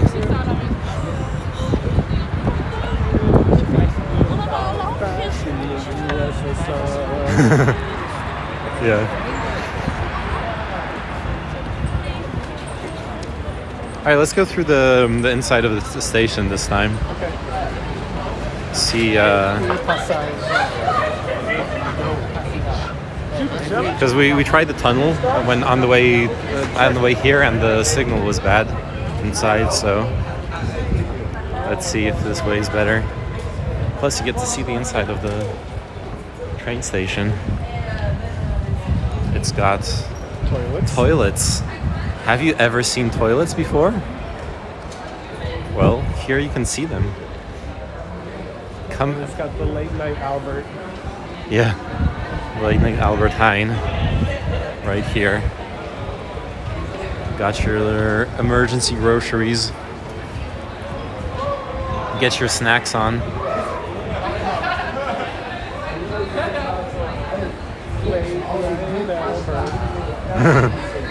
I'm actually gonna get a candy corn. Okay.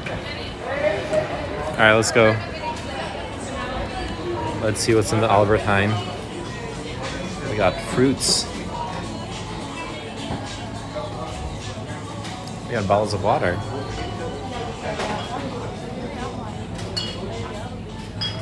We got mints and Chalkies.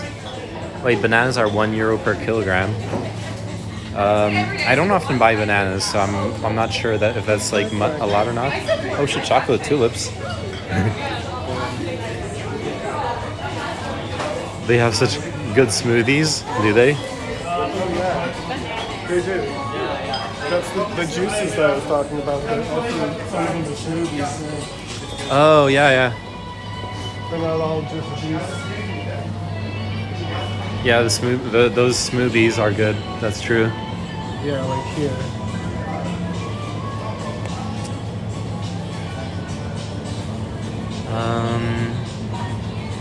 It was a really good tea. They don't do it anymore, but because that's just water. It was a really good tea with.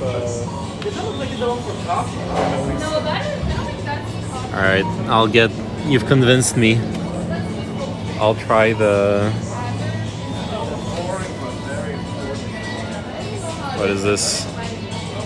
Mango, pineapple, spinach. Oh, yeah, thank you.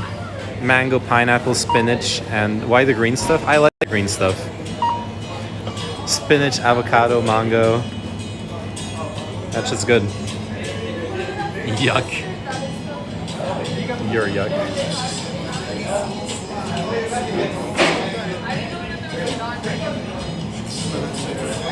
Oh yeah, thanks.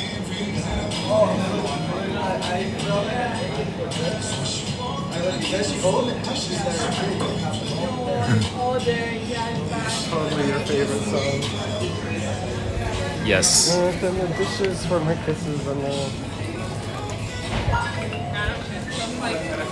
In Germany, they're also that cheap. Oh, time to. Yeah. Nies lives in Serbia, and he was like, it's €1 a kilo of bananas here, and he's like, it's €2 where he lives. Damn. That's fucked up. Well, Holland, it's fairly known, right, that like food is kind of subsidized in Holland. Right. Like there's only one grocery store, Albert Heijn. Mm-hmm. I don't think there is any other like large grocery stores. So I imagine, I'd have to read up on it a little bit, but I imagine that it's, like pseudo-socialized or whatever. Oh no, look, it's closed. the passage that we wanted to go through is closed at this hour, so we actually have to go through the outside. All right. Because I just generally have noticed that groceries are cheaper in Holland than anywhere else I've seen in Europe. Not in like the little Albert to-goes, like this one necessarily, but the larger grocery stores. Yeah, it's produce is cheap. Like, Yeah. I use stupidly I use like Red Bull as a comparison, and it's always tripped me out that maybe not in the center of the city, but the larger grocery stores, Red Bull's like 70 cents. And I'm like, really? I don't know anywhere else in the world where the Red Bull is that cheap. I don't understand how that works. Yeah. So I guess I just assumed that there's some kind of subsidizing groceries in Holland. Yeah. That would be the classic Somebody European that approach. should be like, no, you're totally wrong. What are you talking about? Where's chinchilla when we need him, or turn it? Because I have noticed that, certain things here are cheaper than in Poland. And in general, Poland is like, a third or a quarter of the price of Western Europe. Yeah.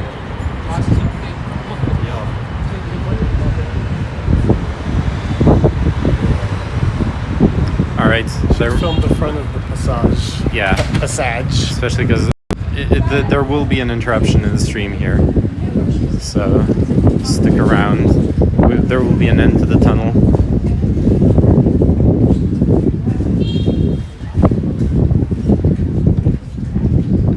But yeah, it's crazy because like Eastern European prices should always be the cost of living, the wages, and everything. It's all cheaper. So.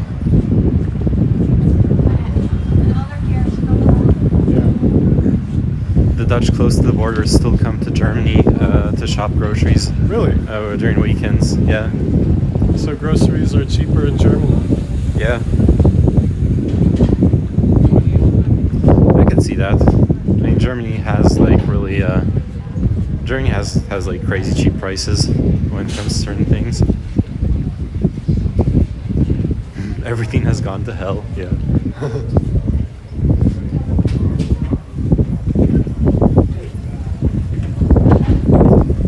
These are the end times, brother. Repent. Repent, for the end times are nigh. Milk prices go up by 10 cents per week now, jeez. Most things are cheaper, only a few imported things are cheaper in the Netherlands. I think they have lower import tax. I guess the surprising thing there, taxes probably play a bigger part in that, but the port, Amsterdam being this big port, I think it's pretty normal to. Yeah, that like it's just cheaper because it's right off the boat. Yeah. There's less logistics, less gas involved to bring it to elsewhere in Europe.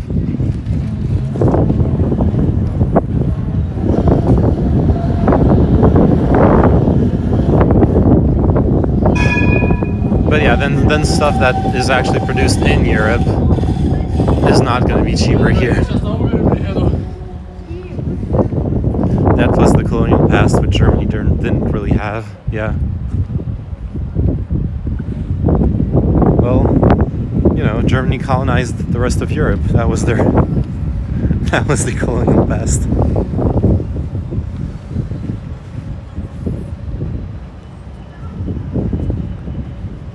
There are certain countries that did a lot more colonizing than others in Europe, though. Yeah, absolutely. We were late to the party, yeah. So what do you feel like doing? Do you want to stroll more? Yeah, a little bit. Do you want to hit the metro? Yeah, we can bolt it in like even if it's like half an hour from now, we can take a bolt. Okay. Yeah, I'm down to like walk not much, but like a little bit, get the nighttime vibe. Yeah, we'll go RLD adjacent. Yeah.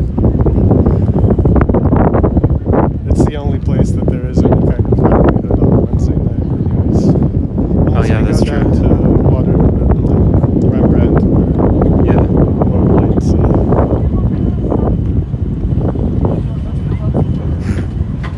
Germany was late to the party and good, because otherwise the world would have come together to stop it. Well, they were late to the party, but they did their damage in the last century. Yeah, they caught up. But yeah, I mean, that's the interesting thing that is there like any German colonies in other parts of the world? Yeah, I forgot which part in Like Africa, yeah. but there is it's like the smallest part of all the big European colonial powers, but Germany did have claim on a specific part of Africa. I just don't. Namibia. Okay, yeah. Namibia. And some Pacific islands. Okay.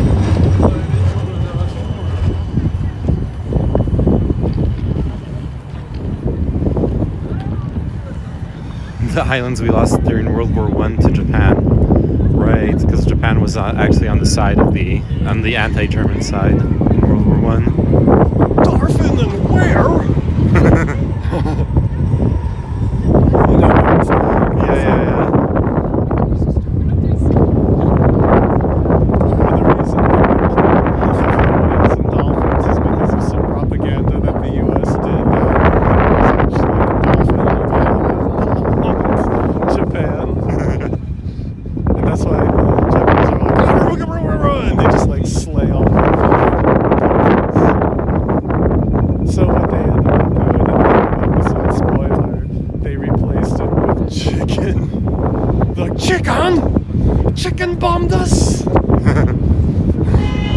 Instead of dolphin and whale. Chicken and cow, that's what it was. Chicken and cow! It's true that. Did you know, like, KFC in Japan? KFC in Japan is actually this huge cultural, has this huge cultural significance. Like, for Christmas, you take, like, the Japanese families traditionally will go to KFC. It's the Christmas meal. It's Kentucky Fried Christmas is what it stands for. Exactly.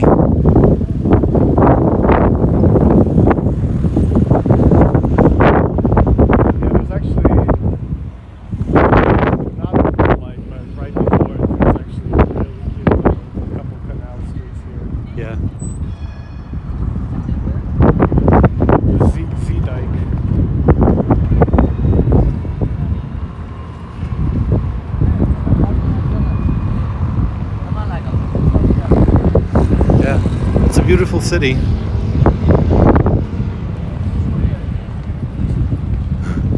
Jesus loves you. God roped you in. Yeah, God roped you in, and now Jesus loves you. You have no choice. God roped you in.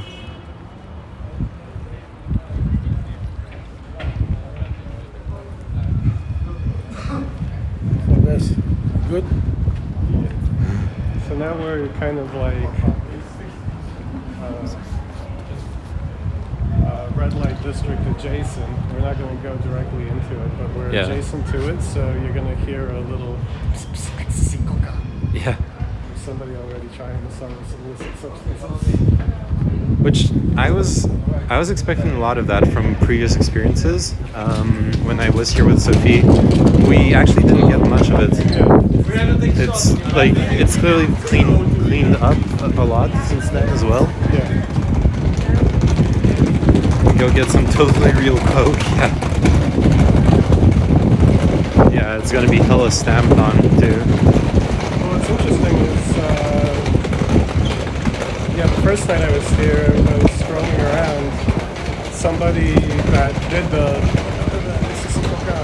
said, free tester. And I didn't know if he means like, here, take a bump, or if he actually had like a little testing kit where I could test the... Yeah. Because I was thinking that'd be really cool, like, you know, I mean, I don't do this shit, but I was saying, considering that like people like OD on fucking fentanyl and stuff, it would be a cool service if dealers like gave you like a purity testing kit with every bag you bought, so you could like... Yeah. Yeah, the if it was an actual purity testing kit, yeah. The one problem I can think of meant like tester, like here, take a quick bump. Yeah, or if it's a kit, it's just a kit that proves that there is cocaine in it. Right. It's not going to be like a concentration, like a purity test. Mayor Boss Hartwies, officer of the Salvation Army. Managed to keep dozens of Jewish children out of the hands of the Germans, for which he received the Yad Vashem Award in 2004. 1948, started her charity work in the red light district in Amsterdam. This is her statue. Major Boshart. This is Big Boss from Metal Gear Solid. Don't listen to the propaganda. She stopped the nuclear war multiple times. Yeah, shady guy on the street with a mass spectrometer. Giant lobster man is holding in a fart. Good luck.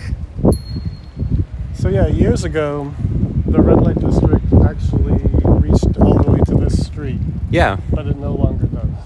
yeah, all this. Now it's just you. Yep. It's a hotel. It's residences.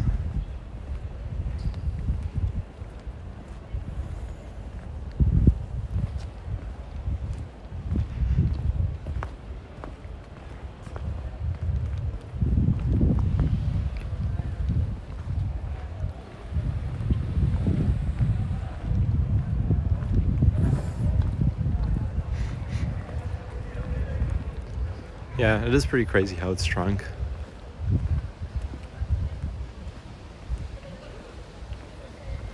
It took a really long time Yeah. to shut it down. It's kind of crazy how big it got at one point. It got really out of control, I think. Yeah.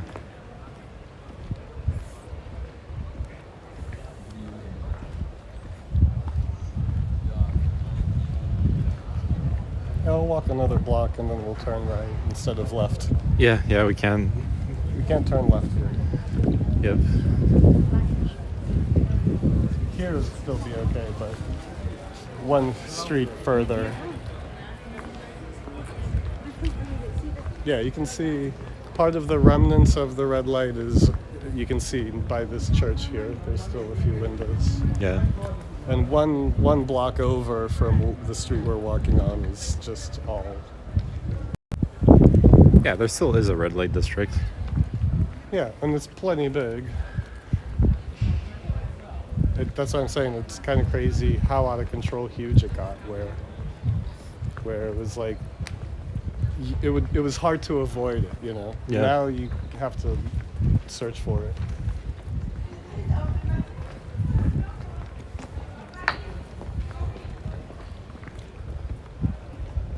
These little cars are so funny. Yeah.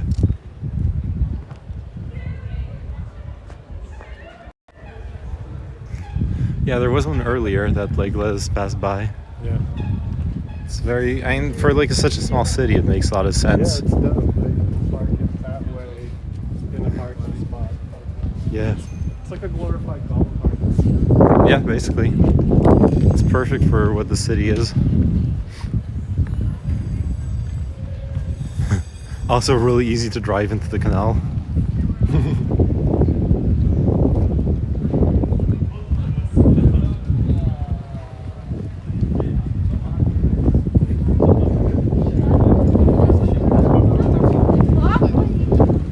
Now do a quick glance. You won't see any of the ladies. Yeah. This, it gets red. Down that street. Yep. All those lights are ladies. That is the red light district. Oh, and there's some here on the side too. That's okay. The camera's not pointed at them, but just hope it's not going to be a problem. Nah. And we technically are in we're not technically there. Yeah. My mom says the stuff she made is rubbish and needs slapping, then she slapped me. Jesus.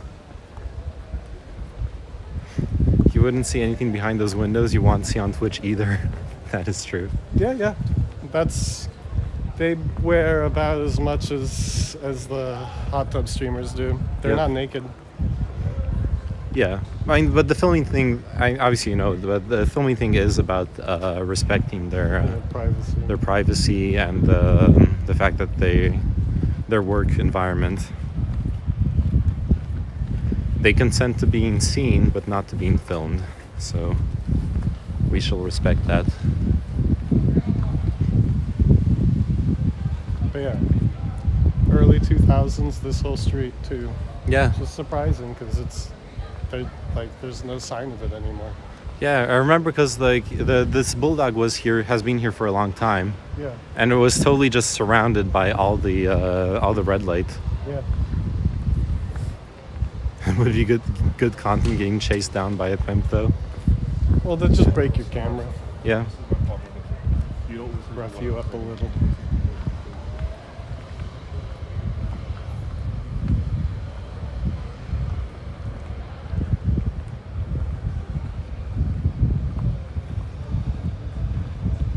Nice and mellow tonight. Yeah, it is very chill.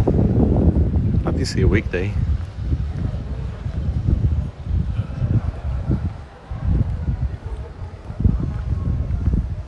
We'll take a right. Yeah. Because going left is not available. You can show it's another red light Street, in yeah. that direction.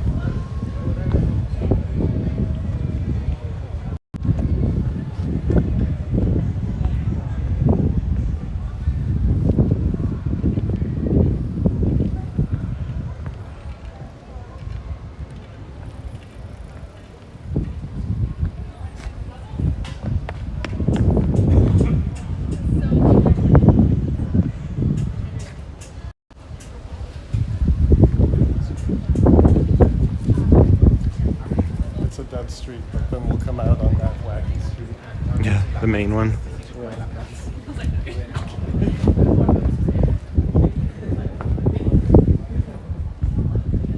Oh, nice. Saint Jan's little what's this called again? This game? Hopscotch? Hopscotch, yeah. Is that what it is? Or is hopscotch the one with jump rope? Huh. I don't know. I haven't played either, so. And even less so in English, so. This also used to be one of the window streets. It's interesting that it's like galleries and stuff. Yeah.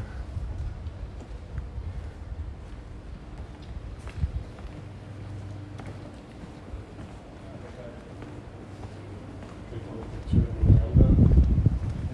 Lambo's on the moon. The Lambo right there. Yeah. Yeah, there was a parking on the left with a Lambo.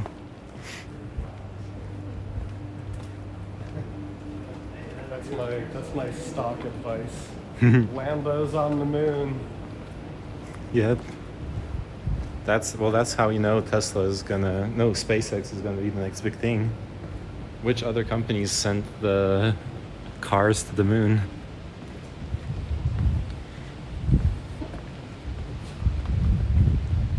I'm so full.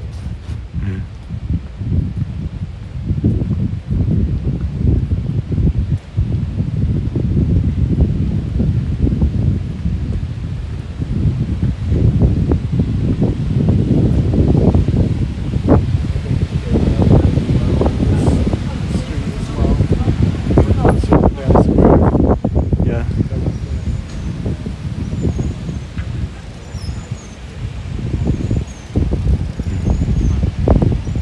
Which way do you think we should go?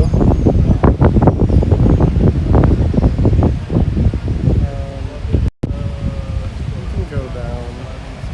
Up there's, Yeah. Come state, please? all it is up there. Sorry. All it is up there is like some bars and some sex shops and stuff. Okay. It's late, so it's empty. Yeah. Earlier in the evening, it's fun because it's like a really chaotic street. Yeah. And it has nothing to do with red light. It's like where the tourists that don't make it any further, they just get rowdy right around here. It's an experience, but it's not really where we come Yeah. to hang out. Yeah, I don't think I've been around the street ever, honestly. Yeah, like to a bar or anything. Yeah. Back like 20 years ago, there was a coffee shop I liked called Baba that was on that street.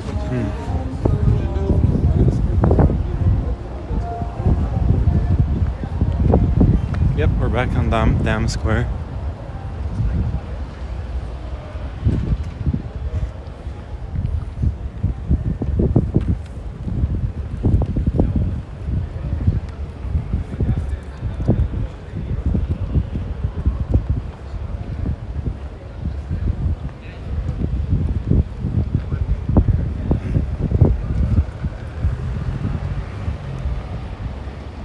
I would prefer to, if we're gonna keep strolling, to walk down the canal That way? street over there. Yep.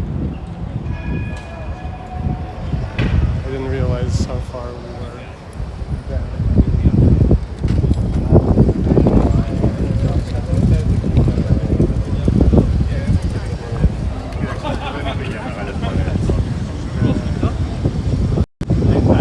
There's still a bit of nightlife around.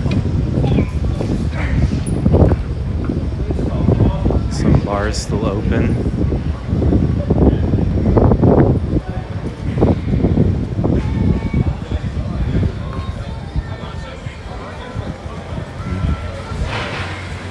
The late night fast food, pizza slices.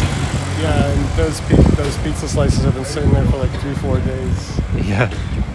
No kidding. Yeah, It's that shit's not interesting fresh. how, with how good the food, yeah, we can actually walk. You can walk down to Waterloo Plain and still catch the train. Okay. Yeah, let's do that then. Unless you want to like stop somewhere and have a beverage or something. No, I'm cool with that.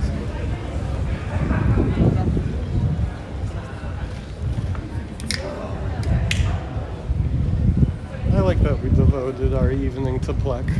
Yeah. We're fans. Takis. American garbage. Yeah, there's a couple of those stores that just sell a bunch of like American import stuff. Yeah, like Warheads and Sour Patch Kids. Yeah. And Pringles. And Cheetos. All the different kinds. It's kind of crazy that it would be that popular that it needs like several specialized stores. Yep. American tourists coming to Amsterdam to smoke weed that's been smuggled in from the US and eat fucking Cheetos. So funny. I mean, I'm mocking because it's not really that. Yeah. You know, the American weed I think is to be able to access such glory. Yeah.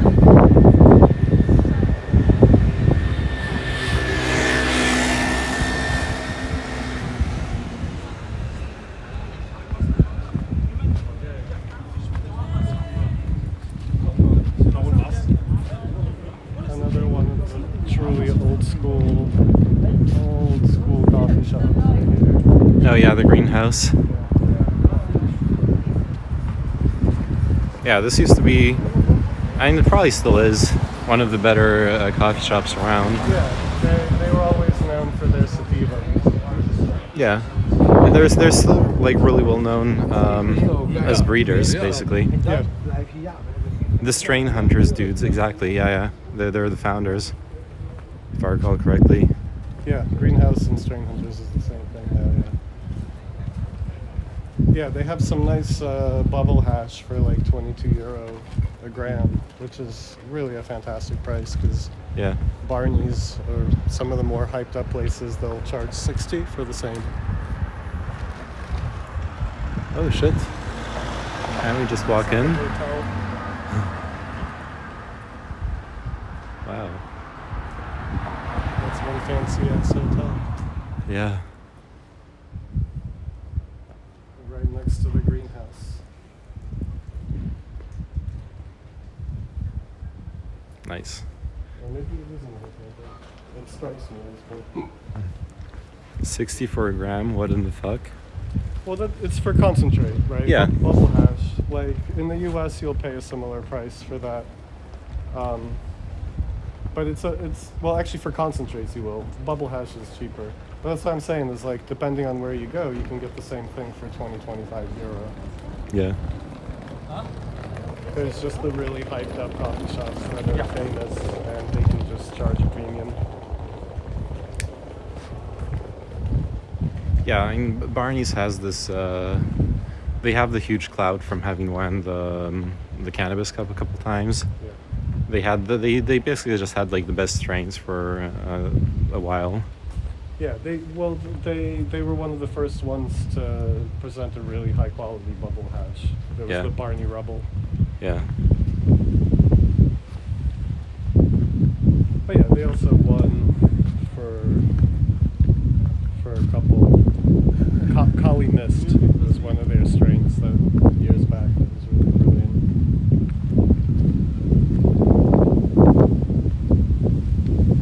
But it's by no means better quality than other places. What's interesting to me is how many coffee shops nowadays have the American weed, and they straight up say it's like American weed, and man, they're charging like $30-40 a gram.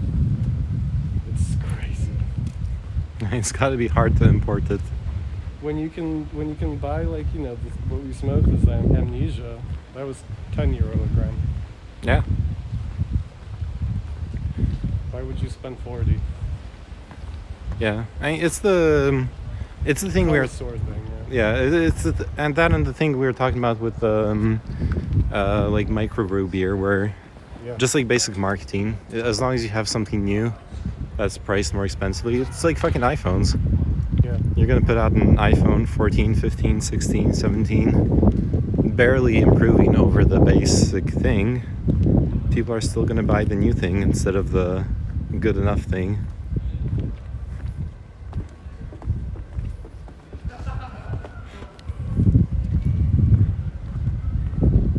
This street is cute. With the lights above.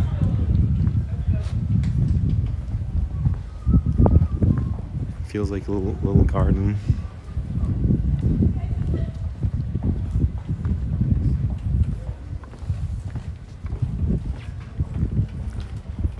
Yes.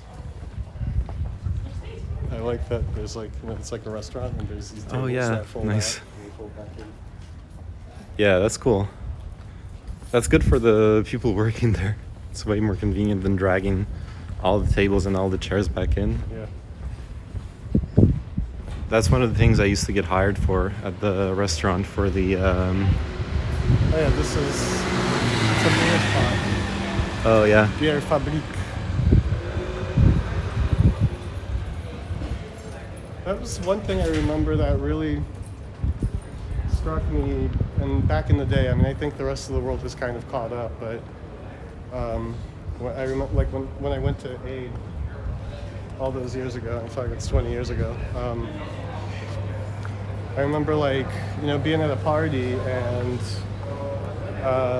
love the idea that, like, if you bought multiple beers, they would give you this little foldable carton holder thing, so when you went back in the crowd, you could just hold the beers, and there was never any glass bottles. And like, I think back at the same time period in the U.S., how sure there was parties and the nightlife existed, but there was absolutely no consideration to make it work any better. It's like fuck you people, you're gonna do this, so you know. And then like in the US, you're basically like on the dance floor tripping over glass bottles and stuff. And Yeah. very early on, what really impressed me about Amsterdam is that they really had that worked out. It's like, all these people are gonna do all this anyways, let's make it work in a way that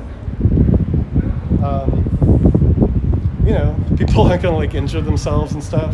And then, you know, like those little like holders, Heineken or whatever was like sponsoring it and got to put their little ad on it. Yeah. But it made the, like, you know, nobody was spilling beer on you, for example. Like, it just, there's these things, and I think about when I go out, even to this day in the US,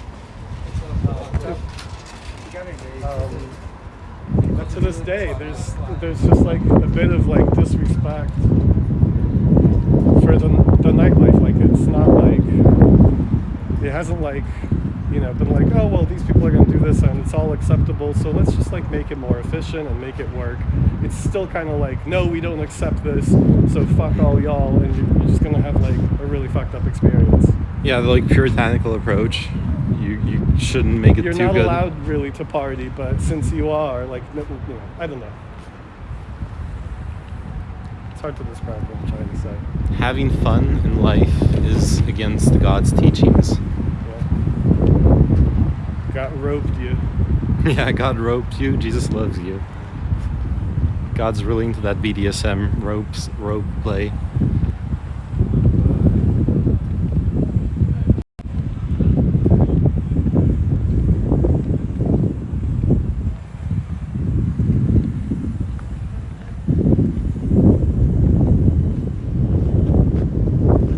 I just like, you know, and then like we were at Trow, and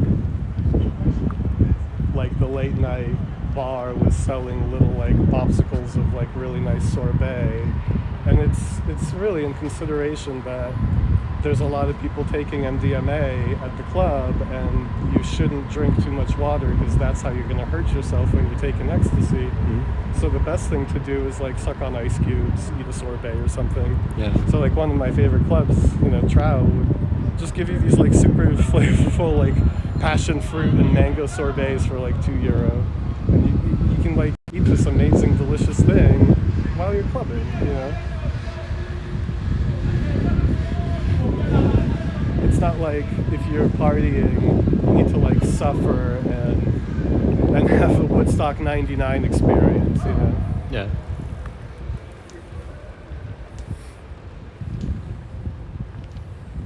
That sounds amazing. Yeah. It's the best nightclub I've been in. And- Trow? Yeah, it's closed now, but it's fairly infamous, you know. Like there's articles about it being, because it had like a really nice restaurant in it during the day. It also had the weekender license, and what they would do with the weekenders is they would put out a free buffet. So awesome, because they had such a great kitchen that basically if you're like at a weekender party and you're there till the morning, between like 8 and noon, they would put out food. Yeah. Not to buy, just to eat. Yeah, it's a really good experience, that place. It's a whole other approach to clubbing, to like make it feel like community and family, and not judge you for your sneakers or whatever. It's about the culture.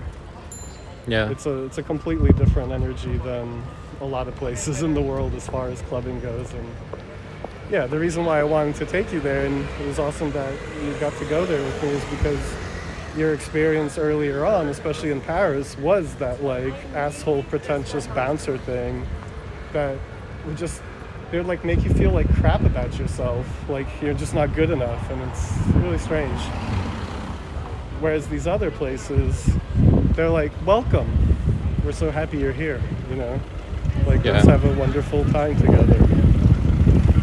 Also, I have school to is say this way, the like impeccable sound system too, Oh yeah. because like the school Trow was really cool. amazing for that, Yeah, like when we went there, it was really cool and a special night, but it was not, the sound system was not on the same quality as in the. Yeah, well, it was the same Trow. sound system. It's just in a much smaller space. Yeah, Trow was a printing press. It used to be the Trow used to be the name of the newspaper, right? yep, So it's this like really long tunnel. So, and they set up the DJ on the ground, which was really cool, because you'd have like all the speakers and then the DJ and all these people dancing on the speakers. And nobody really cared or were worried that like somebody might trip and fall right onto the DJ and all the equipment. It seemed to like not matter, you know, like there wasn't, I don't know how that works sometimes, like where everyone somehow respects and it's not a debaucherous scene and it all like flows in this really positive way. But yeah, it was this amazing thing where you could hear the music clearly. You couldn't hear anybody else talking, but if we talked to each other, we could hear each other without screaming in each other's ears. That's an amazing sound system that deafens all the other noise, but doesn't deafen you. yeah. Well, you're right that it's also just the acoustics of the place. Yeah.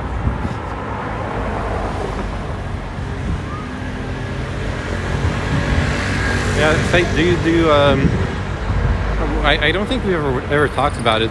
Are you like big on clubbing? I guess you're German, so you have to be, right? That's funny. It's in your... Everybody is into clubbing that's German. Yes, they are. It's in the genes.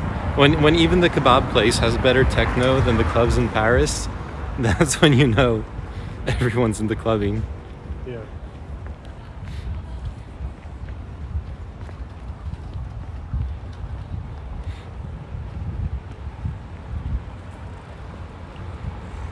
I did some in my early 20s, but not into it anymore at all. Okay. Yeah. It's interesting how, that was also very much my culture, and, I'm a electronic music producer and all that, but I was already waning out of it before the pandemic, kind of like I love the music, but I started to really have a hard time with the crowd. I think especially since cocaine has become like really popular again. So it's just not fun to party with coked up people. So I would go to clubs and be annoyed that that the crowd around me is not allowing me to just space out and enjoy the music. So I kind of stopped, and then the pandemic happened, and I noticed that with friends of mine as well. It's like people that were still going out to clubs because they loved the culture and music before the pandemic, they're not really coming back. Yeah. And I'm kind of one of those as well.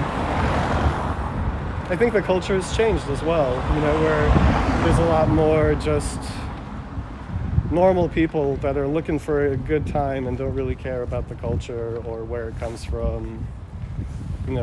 That it was this safe space counterculture for people of color and gay people, and that's kind of where electronic music developed from. Now it's just this like mainstream fetish, glam, Instagram bullshit. I don't know. Like people dressed up in Berghain wear in Tulum, and I'm like, aren't you fucking hot? Like, you're wearing all black in Mexico on the beach. Yeah. Sorry, I'm being a dick right now. That's good. Go in with the hot takes. Hot takes. I do cocaine. I still like coke with friends though. Can't handle the lows after MDMA anymore.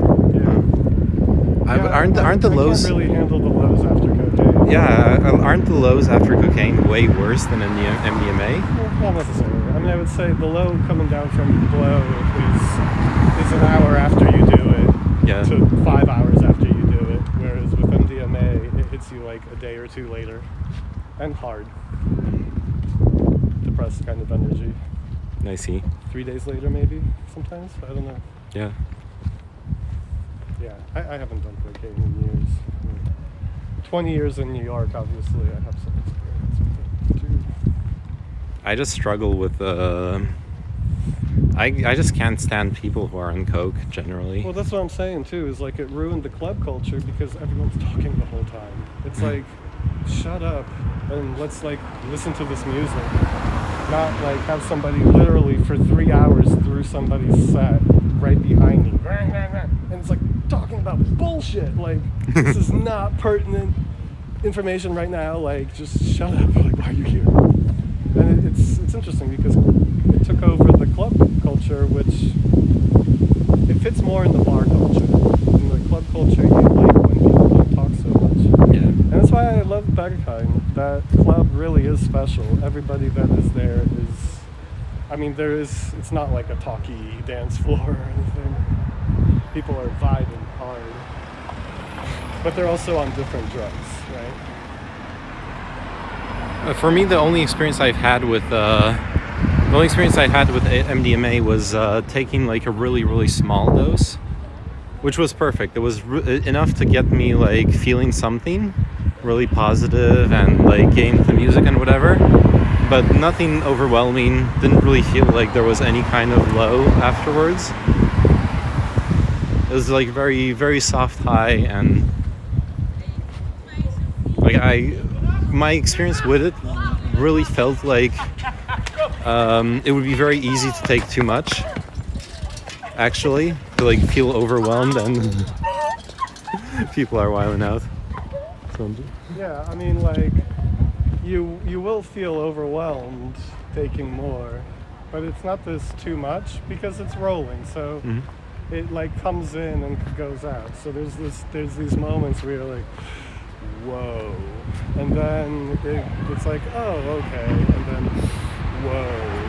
You know, that's why it's called rolling, because it phases in and out. which kind of allows you to handle something more intense because it's not as persistent. Yeah.